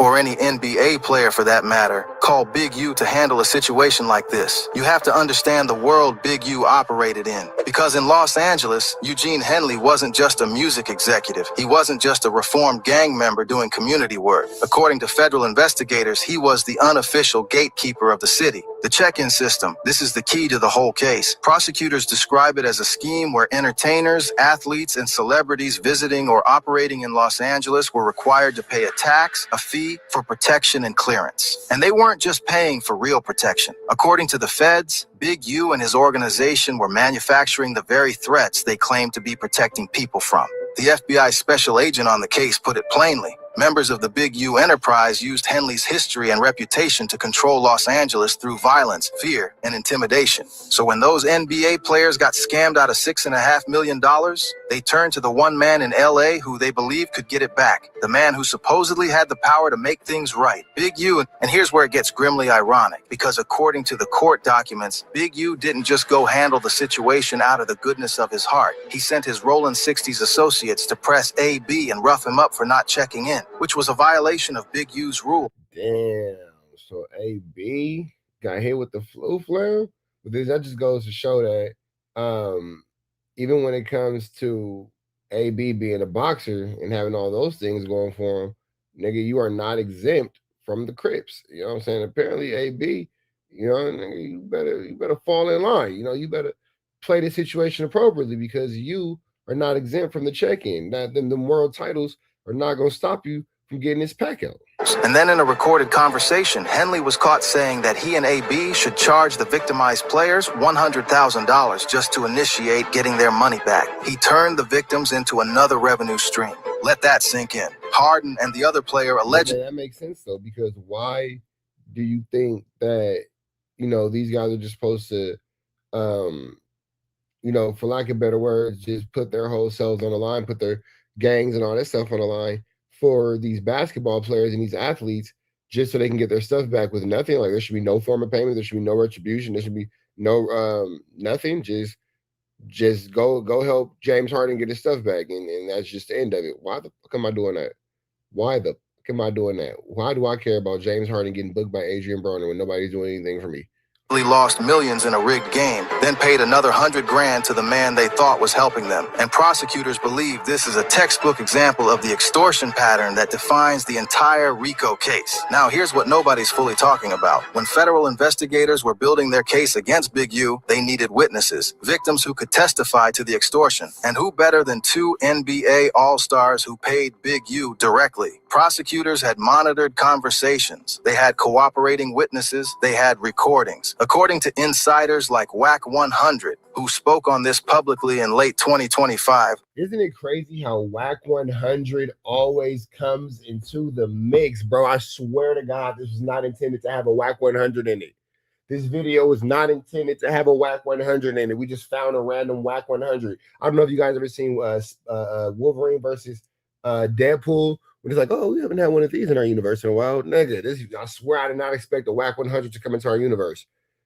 God, bro, these variants are everywhere. This nigga's worse than fucking Kang the Conqueror. The feds were actively looking to bring all my Marvel nerds see what I did there. James Harden in as a witness against Big U in this trial. And that right there is where the street dynamics of this story shift completely. Because in the world that Big U operated in, the world of the... So even Wack is even telling on fucking James Harden. That's sick. monitored conversations. They had cooperating witnesses. They had recordings. According to insiders like Wack 100, who spoke on this publicly in late 2025, the feds were actively looking to bring James Harden in as a witness against Big U in this trial. And that right there is where the street dynamics of this story shift completely. Because in the world that Big U operated in, the world of the Rolling 60s Crips, the world of LA street politics, cooperating with federal investigators isn't just frowned upon. It's the line you do not cross. Period. Full stop. And now word has gotten out that James Harden may have talked to the feds, that he may be a witness in the federal case against one of the most powerful and feared figures to ever come out of Los Angeles. And the Crips have responded, and the message they've sent is chilling. Now, I'm not going to sit here and say that Harden is in physical danger. I don't know that, and you should always be skeptical of anyone who claims to— Well, then how the hell is the message chilling if he's not in physical danger? Have that kind of certainty.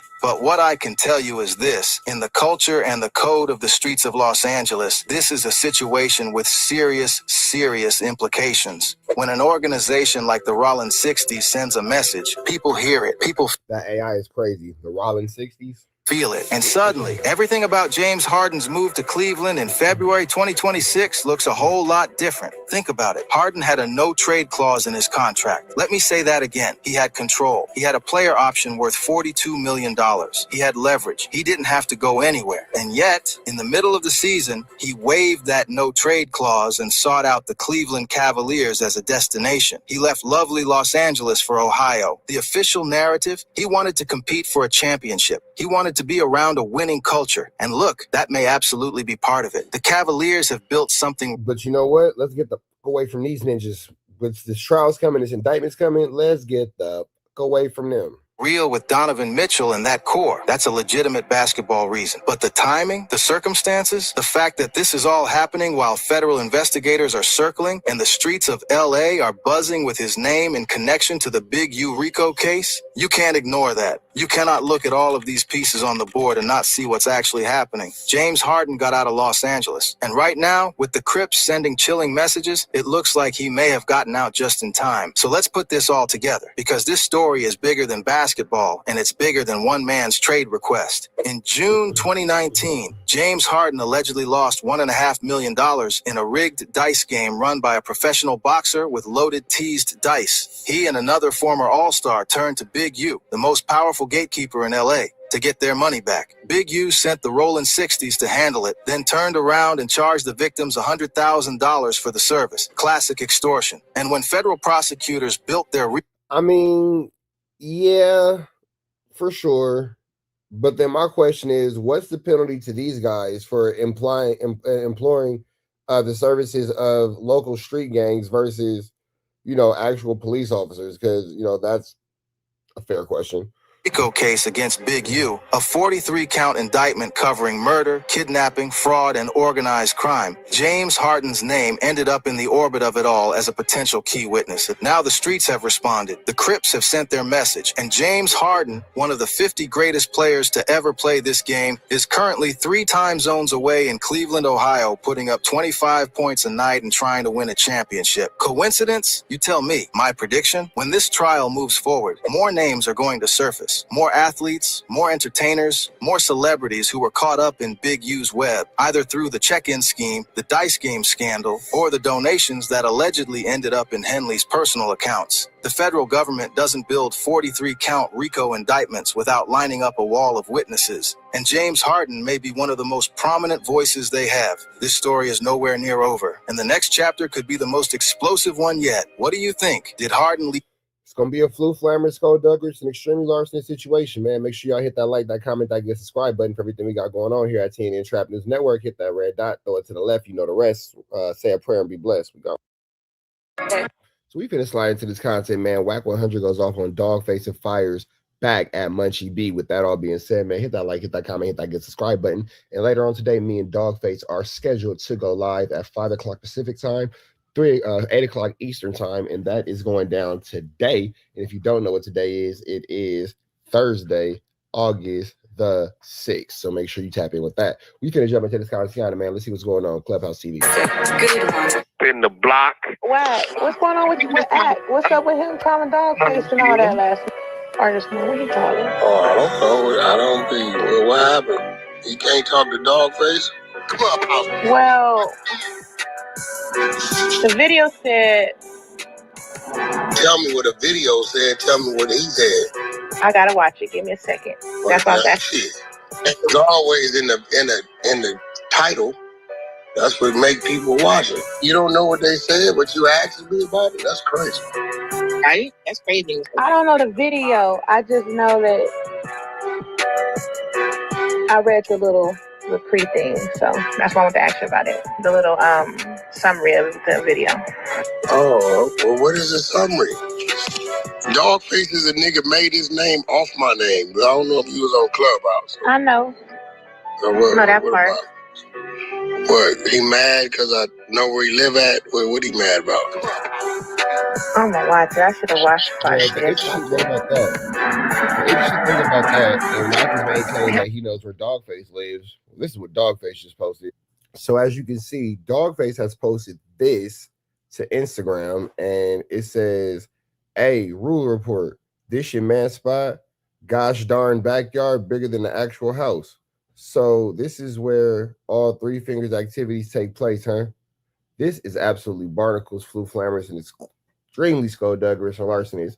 This comes after Wack 100 and Dogface had a backyard off. That's right, they were backyardigans, and these guys were showing off their backyards and their wooty bams and all this kind of stuff and all that. But the interesting part, when Wack was doing it, he was only showing the backyard. You have this house with R&B, but you didn't see any family pictures. You didn't see any flowers showing that you have, like, you know, love in a house for her. There was no peace. It was just a backyard, huh? All right. So, you know, Wack just wants to show off a game room. His whole house is a game room. With that all being said, let's jump back into the content. It sound like he's saying the same ass shit that he always said, same ass lies. He mad because I found him. He been holiday in Detroit. That nigga's in Dallas, Georgia. What? Population 15,000. And I was right. My game room is bigger than his house. I sent him all this shit. Actually, I called him. Somebody gave me his number. He tried to answer the phone and act like an old man until I started clowning him. Nigga, you know about white folks, so nigga? I said, nigga, this is where you live. I'm looking at your house. Respect. You shouldn't have showed the little fireplace in the backyard, because here it go. Boom, boom, boom. Boy, you live in Dallas, Georgia. You are in the sticks, nigga. Talking crazy, and you live in Dallas, Georgia. Ain't shit out there. That's a fact, below. Ain't shit out. That nigga tried to talk like an old. You ain't nowhere in Detroit.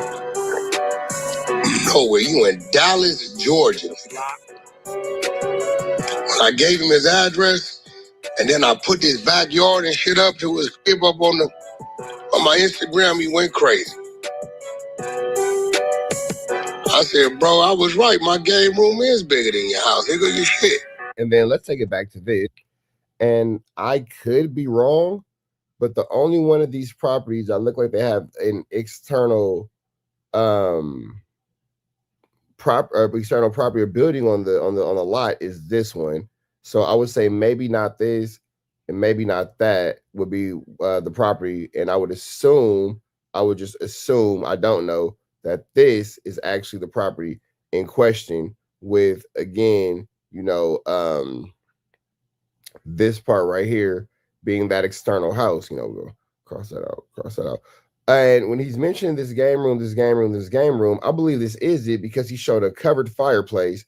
So maybe this is it right here. So I'm thinking that maybe the game room is actually right here, and this is where we have the red is actually the fireplace right there. And I think that this actually is the game room area. With that all being said, Wack is, you know, my game room. Why are you not showing the house? You know, why are you not showing the master bedroom? Why are you not showing there should be a big, you know, huge Wack and R&B photo against the master bedroom wall, and you guys have all these beautiful family portraits of you and you guys as kids, and, you know, you swear that you guys have all these kids together and all this kind of stuff. We don't see any of that. You know what I mean? So I'm not really sure, you know, why, you know, these are showing, but they're not. we're just trying to figure it out. You know what I mean? We're just trying to figure out this whole game room situation. Why are you showing game rooms and not the actual home? But let's continue on with life, man. He got hot. He was hot. That nigga, Christian Austin, you on Bent Leaf Drive, nigga. That's you, nigga. So you can't show us nothing because we'll find it. When the nigga went live that night, wanted to do a backyard war with a nigga he shouldn't have tried to do it with. Nigga said, you ain't got no fireplace. I said, nigga, what? There's two of them back there, but I got one that'll cook it. When he showed that, niggas was telling me, they said, Wack, I don't know why that nigga went there with you. That shit was a bad look for him. So, this is where he's up at. This is where he at right here. Found it, trace his name, skip trace his name. Well, there you go. That's him right there. Don't that look familiar? Gotcha. We got his criminal record. The nigga ain't never did none of that time, none of that shit. All that shit cap too.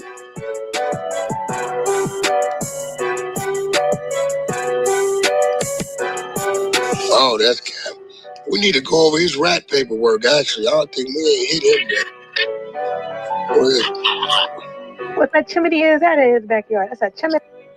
I don't know, but he shouldn't have showed it. That's how we found. What kind of chimney is that in his backyard? That's a chimney? First of all, girl, you ain't even got nothing that require a chimney in your house. That all being said, let's continue on.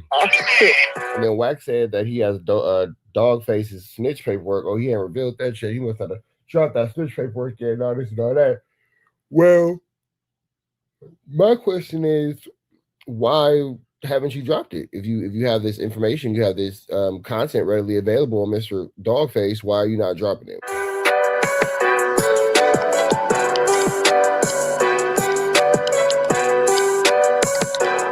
That boy got that Harry Potter 3000. Nigga paperwork at. There you go. I know when niggas like when the content drying up. I seen the nigga do it the other day to Damian Porter. When the content dry up, the go-to name is just say Wack. Shit be crazy. I noticed that.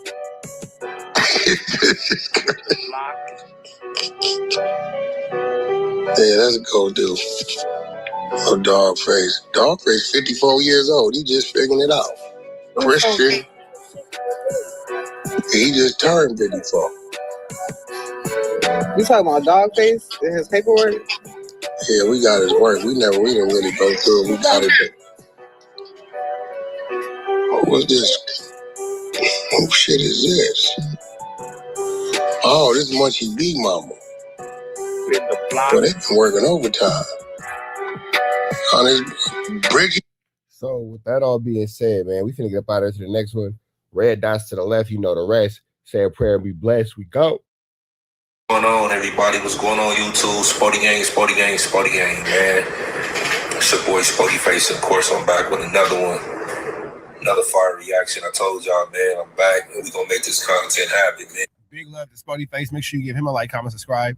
Notification bell, hit all. Tap in for the latest and the greatest. What we got going on. Spoetic Justice by Sporty Face. This is YouTube. Make sure you check in what he has going on. We finna get into this content. Let's get into it. Let's go. Every day, we're gonna be pushing it out more consistent. Like I said in my previous video, hope everybody doing well. We on our quest to 10,000 subs. Y'all got me there before. I know y'all gonna get me back. So go ahead and like, comment, subscribe if you ain't did so already. Make sure y'all hit that notification bell so anything I drop, such as this, latest and the greatest, man, y'all get it here first.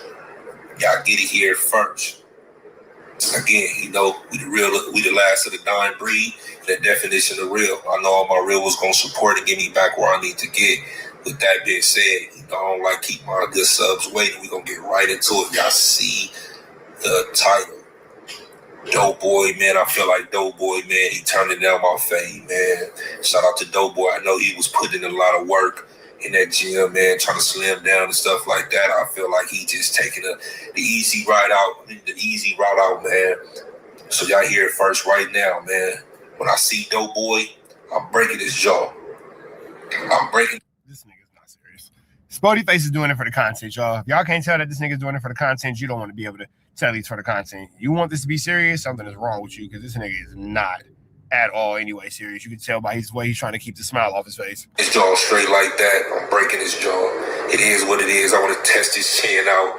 He done had me doing all this training. I really wasn't doing too much training. I was doing a little bit of training. Nigga, you was not doing training. Every time I would hit your ass to do some training, you ain't never hit me back. Doughboy, man, but he got me wasting all his money on nutrition and trainers, man. He up and quit on me. He's a quitter. Y'all hear me first, man. Go over to Doughboy page, man. I am Doughboy at Instagram or on, you know what I'm saying, YouTube, man. And go spam his page, man. Doughboy turning out a fade from Spody Face, man. He took the easy route out. For those of you who don't know, the fight lead we was supposed to be fighting on, we had the card on. The co-main event, me and Doughboy, me versus Doughboy. I believe Adam 22 and the owner got into it with over some post that Adam felt that was disparaging or that was just flat out disrespectful to his wifey. So, you know, somebody say something about my wife or my girlfriend or my loved ones, whoever you want to call it, and I ask you to take down the post and you don't take down the post, I can see why you get mad. But then, I'm not saying Adam's wrong because, you know, that's his wife at the end of the day. But what I am saying is Adam be letting any and everybody talk about his wife any and every type of way to where he even allowed another man to sleep with her. And then for like shock value, got into a boxing match with this man. So it's like, I don't really fully understand where like he's coming from. As a human, I understand. But from an Adam 22, I don't really understand. I don't know the ins and outs of everything that happened. I just know that. Not saying that Adam's not human, but Adam thinks differently than most humans. It was some things supposedly said about Adam's wife, and he didn't take a liking to it, you know, which is understandable. So he was defending his wife's honor, and he pulled him and his company out of it, which is the No Jumper platform. Again, understandable and rightfully so. But my whole thing is, what I don't like is, I'm not going to necessarily say that because because Doughboy is rocking with Adam, I'm not mad at that. I'm just mad at the fact that, you know, it's been 2-3 months of us training and, you know, preparation. People that bought tickets, you know, people that bought hotels already spent their money on this event. And it's really solely because Doughboy that is not happening. It's solely because... Yeah, it's really... I don't think that has anything to do with No Jumper. I don't think it has anything to do with Adam. I think it's, again, like you said, to do with Doughboy, because Adam not supporting it has nothing to do with Doughboy's fighting abilities. The Doughboy that he's not having. If Doughboy's hiding behind, well, I'm loyal to Adam. If Adam ain't effing with it, I ain't effing with it. Doughboy, you don't want to get whooped out. I get it and I understand that Doughboy want to rock, you know, with his, you know, his boy, you know, his friend, but at the same time, this is my only problem that I have with that. It's because I know for a fact, Adam 22, if Doughboy was to get into it with that fight lead, or Doughboy was to get into someone and have beef with anybody or have any type of disagreements with him, Adam 22, especially when it's coming to money, Adam 22 wouldn't turn down his money off the principle that he got into it with Doughboy. It shows all the time. Like Adam 22 would not turn down $1 because Doughboy got into it with somebody. Adam 22 would not care at all. Doughboy, you are on one thing, and that is your own, my brother. No, Adam won't get that money, rightfully so, but he lets it be known that he's gonna get his money. Say for instance, Doughboy could be for somebody right now, and he's gonna turn around and interview that dude, or he's gonna turn around, you know what I'm saying, and continue to do business with him. You know, and that's no shot to Adam. Not only is Adam gonna not stand by you when you beef with somebody, he's gonna profiteer off your misfortune. No Jumper, where only the host ops will get an interview. Just who Adam 22 is, you know, he'll let you know. He's not gonna stop his money. So my whole thing about this is Doughboy. From me to you, it's like, You know you only get paid a certain amount of money per episode over there. We all know that Adam 22 would never stop his money for you. So my question to you, brother, is why would you ever stop your money from Adam for Adam 22? Ain't nothing wrong with you standing by him. Ain't nothing wrong with you standing with him. Ain't nothing wrong with you even agreeing with him that it was disrespectful. But at the end of the day, it's like you still got to put food on your table. You still got to pay your bills. Why would you stop your bag for him though? Had I been still working at No Jumper, and Adam decided to do that, I would still for it.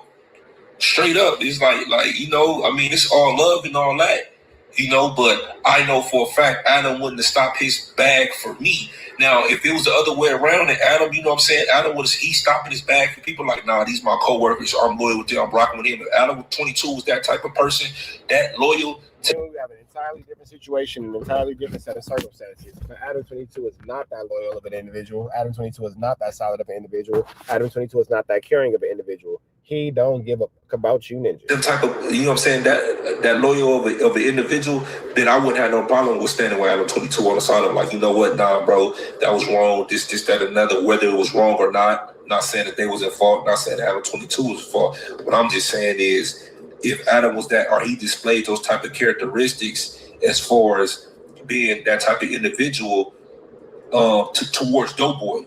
Now he might be that he might be that type of individual to certain individuals, but I don't think he's displayed that type of love and compassion for Doughboy. Doughboy was on the verge of getting fired a couple times. And to be honest, I think the no jumper tag is the only thing that saved him from getting fired. Now, to be fair, Doughboy, he on fire over there right now. I can see the no jumper tab being the only thing saving him from getting fired, because then you just look like a complete a-hole. If you fire the person, you got the no jumper tab. And shout out to Doughboy, man. He's been doing stand-up comedy. He's been having good shows on the No Jumper platform. He's definitely coming into his own over there as a podcaster. So shout out to Doughboy over there. It started off rough, but he looked like he's cleaning it up. But again, back to the lecture at hand. Doughboy, I just feel like you taking the easy route out. I just feel like you scary. I feel like you scary, so I'm gonna start calling you Larry. Scary Larry. Spooky Johnson. Spook.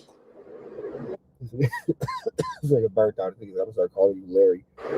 OG Spook. I need that fade. Doughboy. We came too far. I need that fade, Doughboy. See, now you messing up the plan, because I was gonna sock your face up, and then I was gonna turn around and sock J Hood. Sock J Hood up. I was gonna test his jaw out. I ain't forgot about J Hood neither. He was second on. Ooh, Spody Face calling out them things. Okay, Spody Face said he got the content today. He said we potted. We contented. We contenting. Contiana. Second in line. So come on, man. You messing up my summer, man. You messing up my summer, Doughboy. I could have been doing something else. Instead, I've been training for you. I could have been spending that time with my kids or spending that time with my loved ones, man. That's going to make that happen. Y'all go over there and tag Doughboy if y'all got to. I'm telling y'all right now, man, I think Doughboy is he's scared of me. I think he's terrified. I think he's frightened. And I don't think he got nothing for me. Straight like that. So I need y'all to go spam this page. We're not necessarily spam this page. I need y'all to get in his chats and his comments, man. Nigga, that's spamming his page. And let them know what's up, man. Go catch that fade from Spody Face, man. We done came too far. People done bought plane tickets. People done bought hotel rooms and all type of stuff to not see it go down, man. It's very disappointing to me. So, and then especially when Adam not gonna rock with you, bro. You know what I'm saying? He not gonna stop his money. If you was to get into with somebody, he gonna interview them the next day. He want the content. Again, this ain't no shout out to Adam, or whatever the case is. But he know what I'm saying, right? He had never stopped no money or stopped no shows for Doughboy. He will not. Probably somebody else, but he ain't gonna do it. He not gonna do it for Doughboy. He'll do it for Flacco. He'll do it for Munchie B. He'll do it for arguably, he'll do it for Lush. Doughboy, you're with a capital F for sure. Boy, so why would you stop your bag, bro? They giving us a bag, a healthy bag at that. Why would you stop that? It don't even matter what it is. It's like, why would you stop your bag for another, for another man? Come on, dope boy. I need you to get up and fight back. I need you to get up and fight back. I was looking forward to getting in the ring with you, bro. I was looking forward to that, man. So yeah, I'm calling you out on it, dope boy. I wasn't gonna say nothing. It seemed like you really ain't going through with it, man. Come on now. Come on now. Even to you, Moose. Come on now. What we doing, Moose? What we doing, Moose? What's going on? What we doing? I need to get in that ring. But yeah, like y'all get under the comments below and let me know what y'all think, man. Should Dope Boy still fight me, even though Adam 22 has backed out the challenge, has backed out an adventure with the MFL? Y'all let me know. I mean, again, I think Sporty Face is making a lot of good points. I really don't understand what any of this has to do with Doughboy. I can see Adam's point. I can see Adam's reservations. I can see where Adam has apprehensions about it. Like, all that makes sense. But why is Doughboy upset? Why is Adam getting disrespected? Such a for Doughboy. That's the part that I'm not quite gathering. Because again, like Sporty Face said, Adam has made it clear that he would never stop his chili pot. His chili pot don't stop. If he is not willing to stop his own profit for you, why are you willing to stop your own profit for him? Unless you're just the ultimate do-boy, which is, looking more and more realistic every day. But with that all being said, man, y'all shout out to Sporty Face Poetic Justice. Red out to the left, you know the rest. Say a prayer and be blessed. We go. Man, this is absolutely insane, you guys. Now, what was not on my 2026 bingo card was Cardi B beefing with Cameron at all. Who the fuck saw this coming? But at the same time, too, you know what I'm saying? It's just, flu, flammery, skullduggery, and larceny. And it is, at this point, just pretty much what the fuck it is.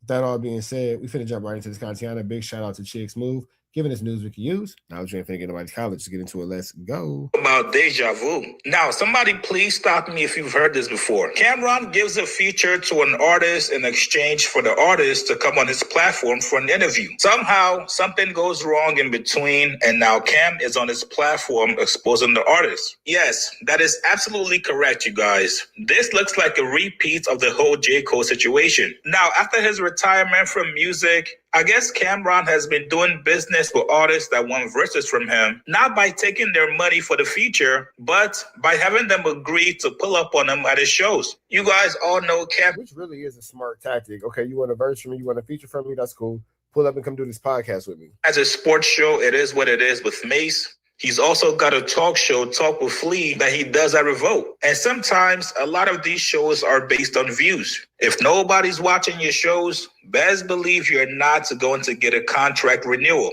Now, according to Cam, after Cardi B's team basically hunted him down for many, many years just to get his verse on the record, he finally does the record, the album comes out, and his verse is not on the song. So now we got an issue, according to Cam. If Cardi B's team does not either pay him or bring Cardi B on his show, he's threatening some very interesting things against her team. Here's what he said. With Cardi B management and writing team, and this don't got nothing to do with Cardi B. Cardi B, my sister, I love Cardi B, man.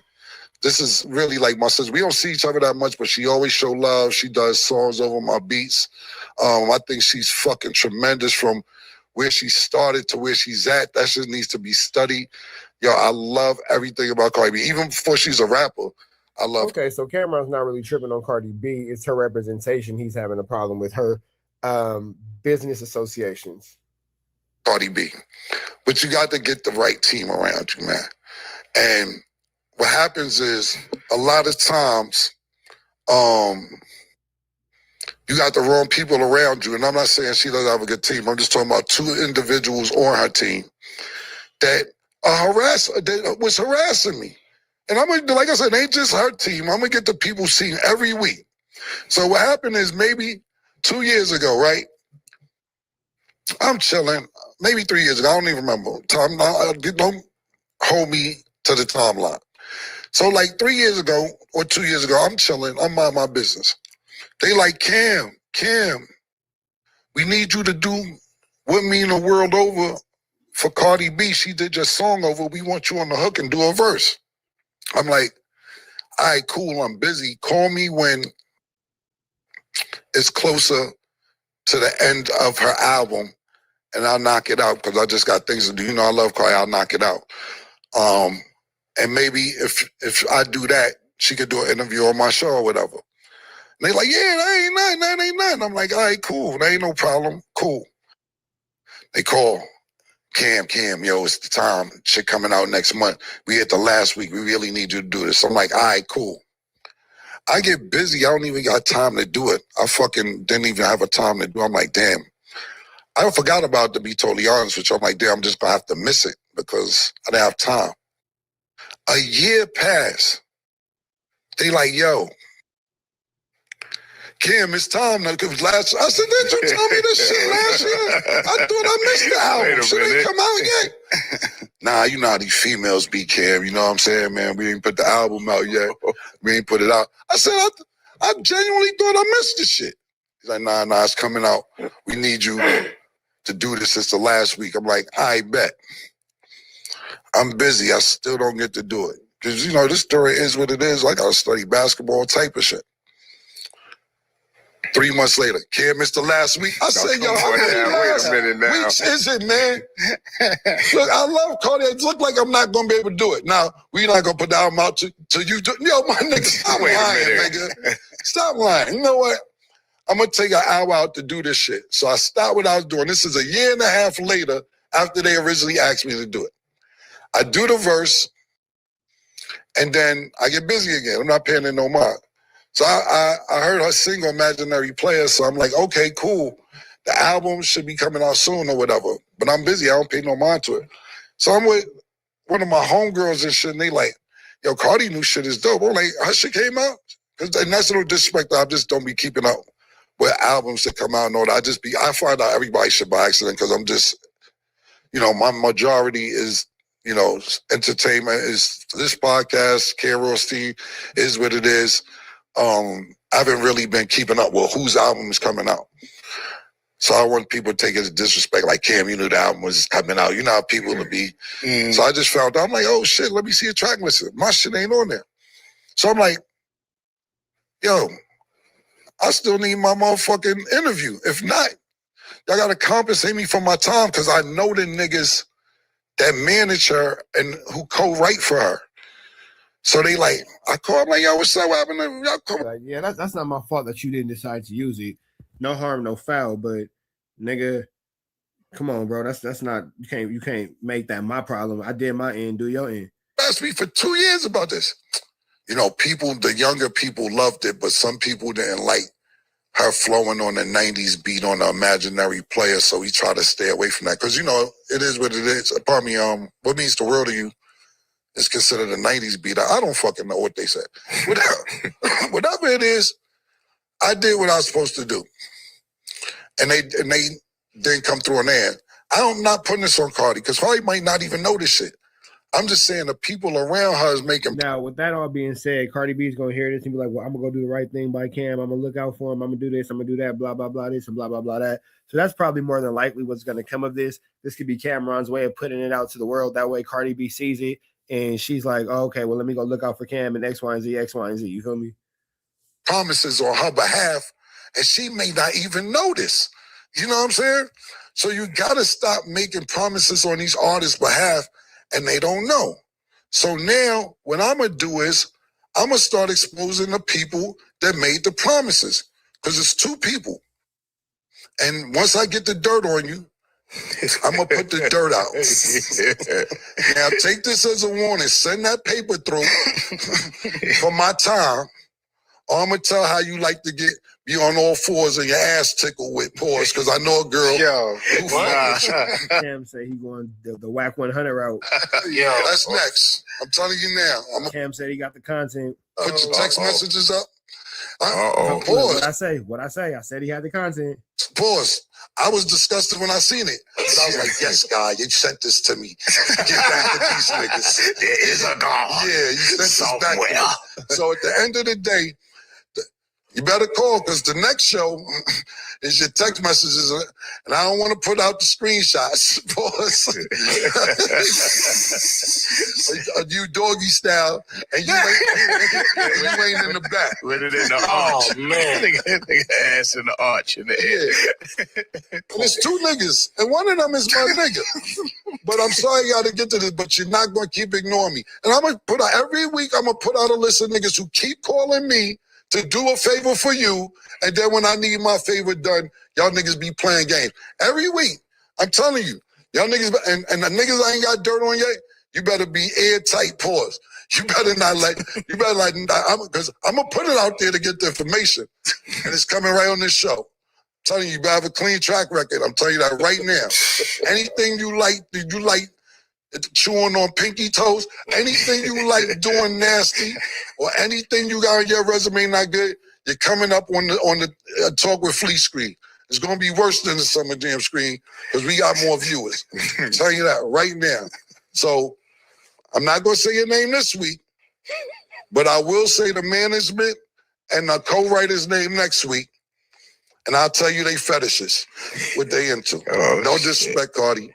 And what we gonna do too is we gonna put. All right. Well, that all being said, that is Cameron's problem with Cardi B. It is a lot of flou-flammery, skullduggery, and an awful lot of larceny going on here. So with that all being said, man, Cardi B, reach out to Cam. He is looking for you to inquire about some services owed. Maybe not by you, but definitely by those in control of your name and likeness. You might want to be a little bit more careful when you get that privilege to, little mama. That all being said, man, red dots to the left, you know the rest. Say a prayer and be blessed. We gone. To do extortion. Now, Wack has never been charged with this, but this is some cause for concern.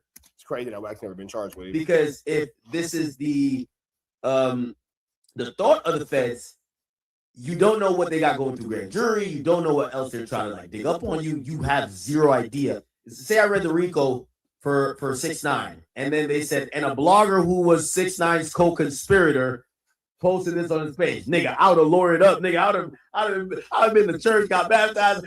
See, you don't want to be. Once they start talking about you as a co-conspirator, they believe you are doing a crime. In the story Wack tells, he says enough people for it to be corroborated. He says, well, Birdman was on the phone. Well, it was Trick that was. So you have academics making it clear. Shout out to Missouri. MISSOURI. MI, crooked letter, IOURI. Shout out to Missouri.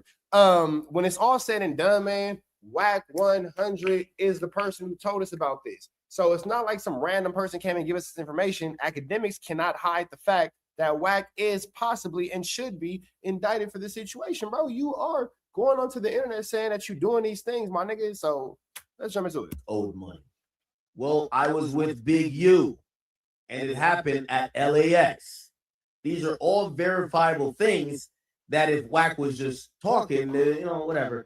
But I would imagine if they care about this overt act, and again, they might want to use to prove shit, they're going to contact that. I don't think he was thinking about this could be an overt act in a conspiracy, in a RICO. I think he was just thinking, yo, Trick's my brother. Trick is owed some money. Let me go ask for the money. Obviously, when you chase someone down, now it brings intimidation. It brings a lot of stuff, and then it's at the airport. It's kind of interesting that they just say a co-conspirator. Once you hear co-conspirator, chat, it usually means the police are looking at that other person who is also co-conspiring to potentially charge at some point. I'm hoping I'm right. And this makes you wonder why Wack isn't, what's going on with it. Why isn't Wack on the conspirator list? Oh, this story always sounded funny because it's like, damn, we can't imagine the future running, but it does make sense. Remember, let's go back to the indictment. They're saying a few days after they stomped out Future. So Future just got his ass whipped. Future just got his ass whipped a couple. Yo, it's like getting jumped by the same niggas twice. You got jumped once, They beat the brakes off of you. You come like, so you walk in 2 days later, you're like, it's Debo again. I'm out of here. Damn, this nigga's back. I'm out of here. Catch me later, guys. Like, yo, nigga said, mask off. I'm out of this bitch. Okay. So a few days after they stomped him out the first time, they ran into him and chased him down through the airport in an attempt to further intimidate and collect the money. Big shout out to Scandalous Los Angeles, where we got this from. Big shout out to Scandalous Los Angeles. Exposed. Get him a like, comment, subscribe. Man, the walls are closing in on Wack, and everybody can see it. It's gotten so bad that, for the first time since the CS2 back paperwork dropped on the internet, you can visibly see and hear his frustration and worry. 1 minute, he's got a lawsuit dropped on him by Byron Blake, and the next, he's listed as a co-conspirator in a federal superseding indictment. I wouldn't wish what Wack is about to go through on my worst enemy. But let's be real. He brought this entirely on himself. Wack is for sure about to be picked up in this indictment. Crazy part is, Wack already gave us the play-by-play about this whole situation with Future. That's why it blew everyone's mind when he got thrown into the paperwork as a co-conspirator. Because, like you heard academics say at the beginning, that means the feds are saying he conspired with Big U. Yeah, definitely. If you're named as a co-conspirator, that would mean that you are co-conspirating. This whole That's how that works. That's literally the definition of. time, Wack has been doing everything he can to distance himself. But if he's the co-conspirator in this paperwork, they are officially pinning him to Big U. Because of this, Wack is now trying to change his story on video. Now he's trying to claim Trick was the one on the phone, and that he never told anybody who he was talking to. Rich Dollars from Making of a Man TV actually tries to help Wack out, because he knows that everyone has heard the audio already. Not only have they heard it, but the audio was actively being played on a host of different YouTube channels.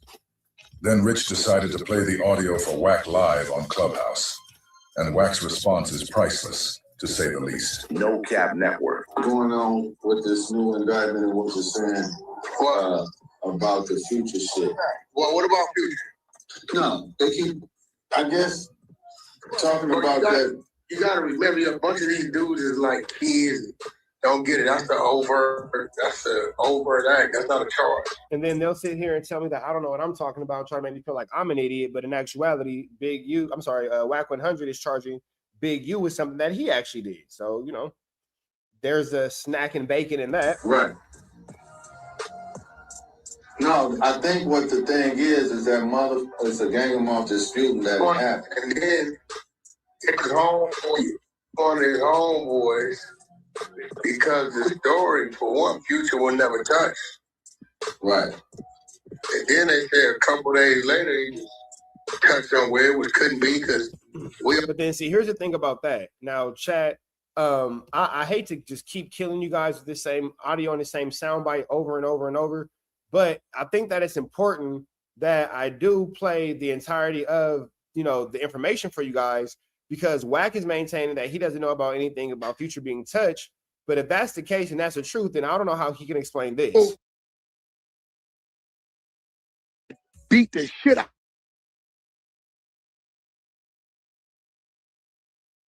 Future gets rushed in LA club. They was on him. That's why they was on him. Trick from Detroit. Nah, Trick Detroit. So, you know, that's bro, right? So, not sure what the hell just happened, but I'm not sure what all just happened. But all right, let's get back into it. Let's run it back one more time. Sorry about that, y'all.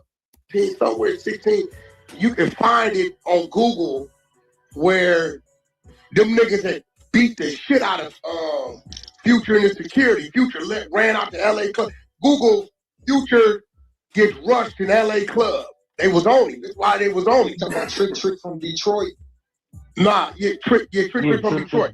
So, you know, that's bro, right? So all I know is, you know, we always knew who owed. So as Wack is maintaining that he never said or didn't know how, you know, anything about this or whatever, that obviously is just not true, because the audio we just played from 4 years ago, and Wack is saying this. It was home for you. on his homeboys because the story, for one, Future would never touch. Right. And then they said a couple days later he was touched somewhere, which couldn't be because we all got on the same flight to Atlanta. Big U stayed a week. Future stayed where he was at. I came back the same day. Same day I landed, I came back. I told the story on why I went over there and why I came back. If you remember why I came right back. Right? That's the first time I went over there to them little projects called custody for the federal penitentiary.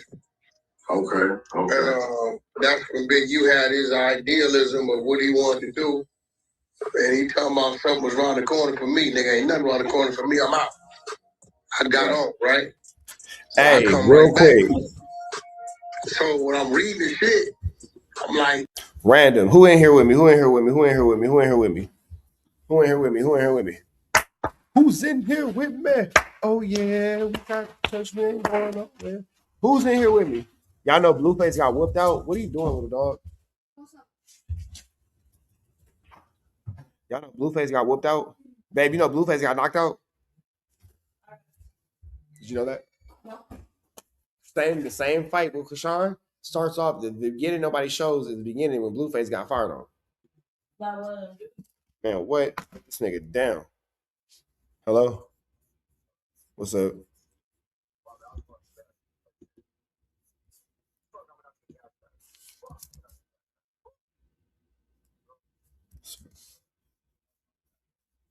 This nigga screaming in my ear. Goodness gracious.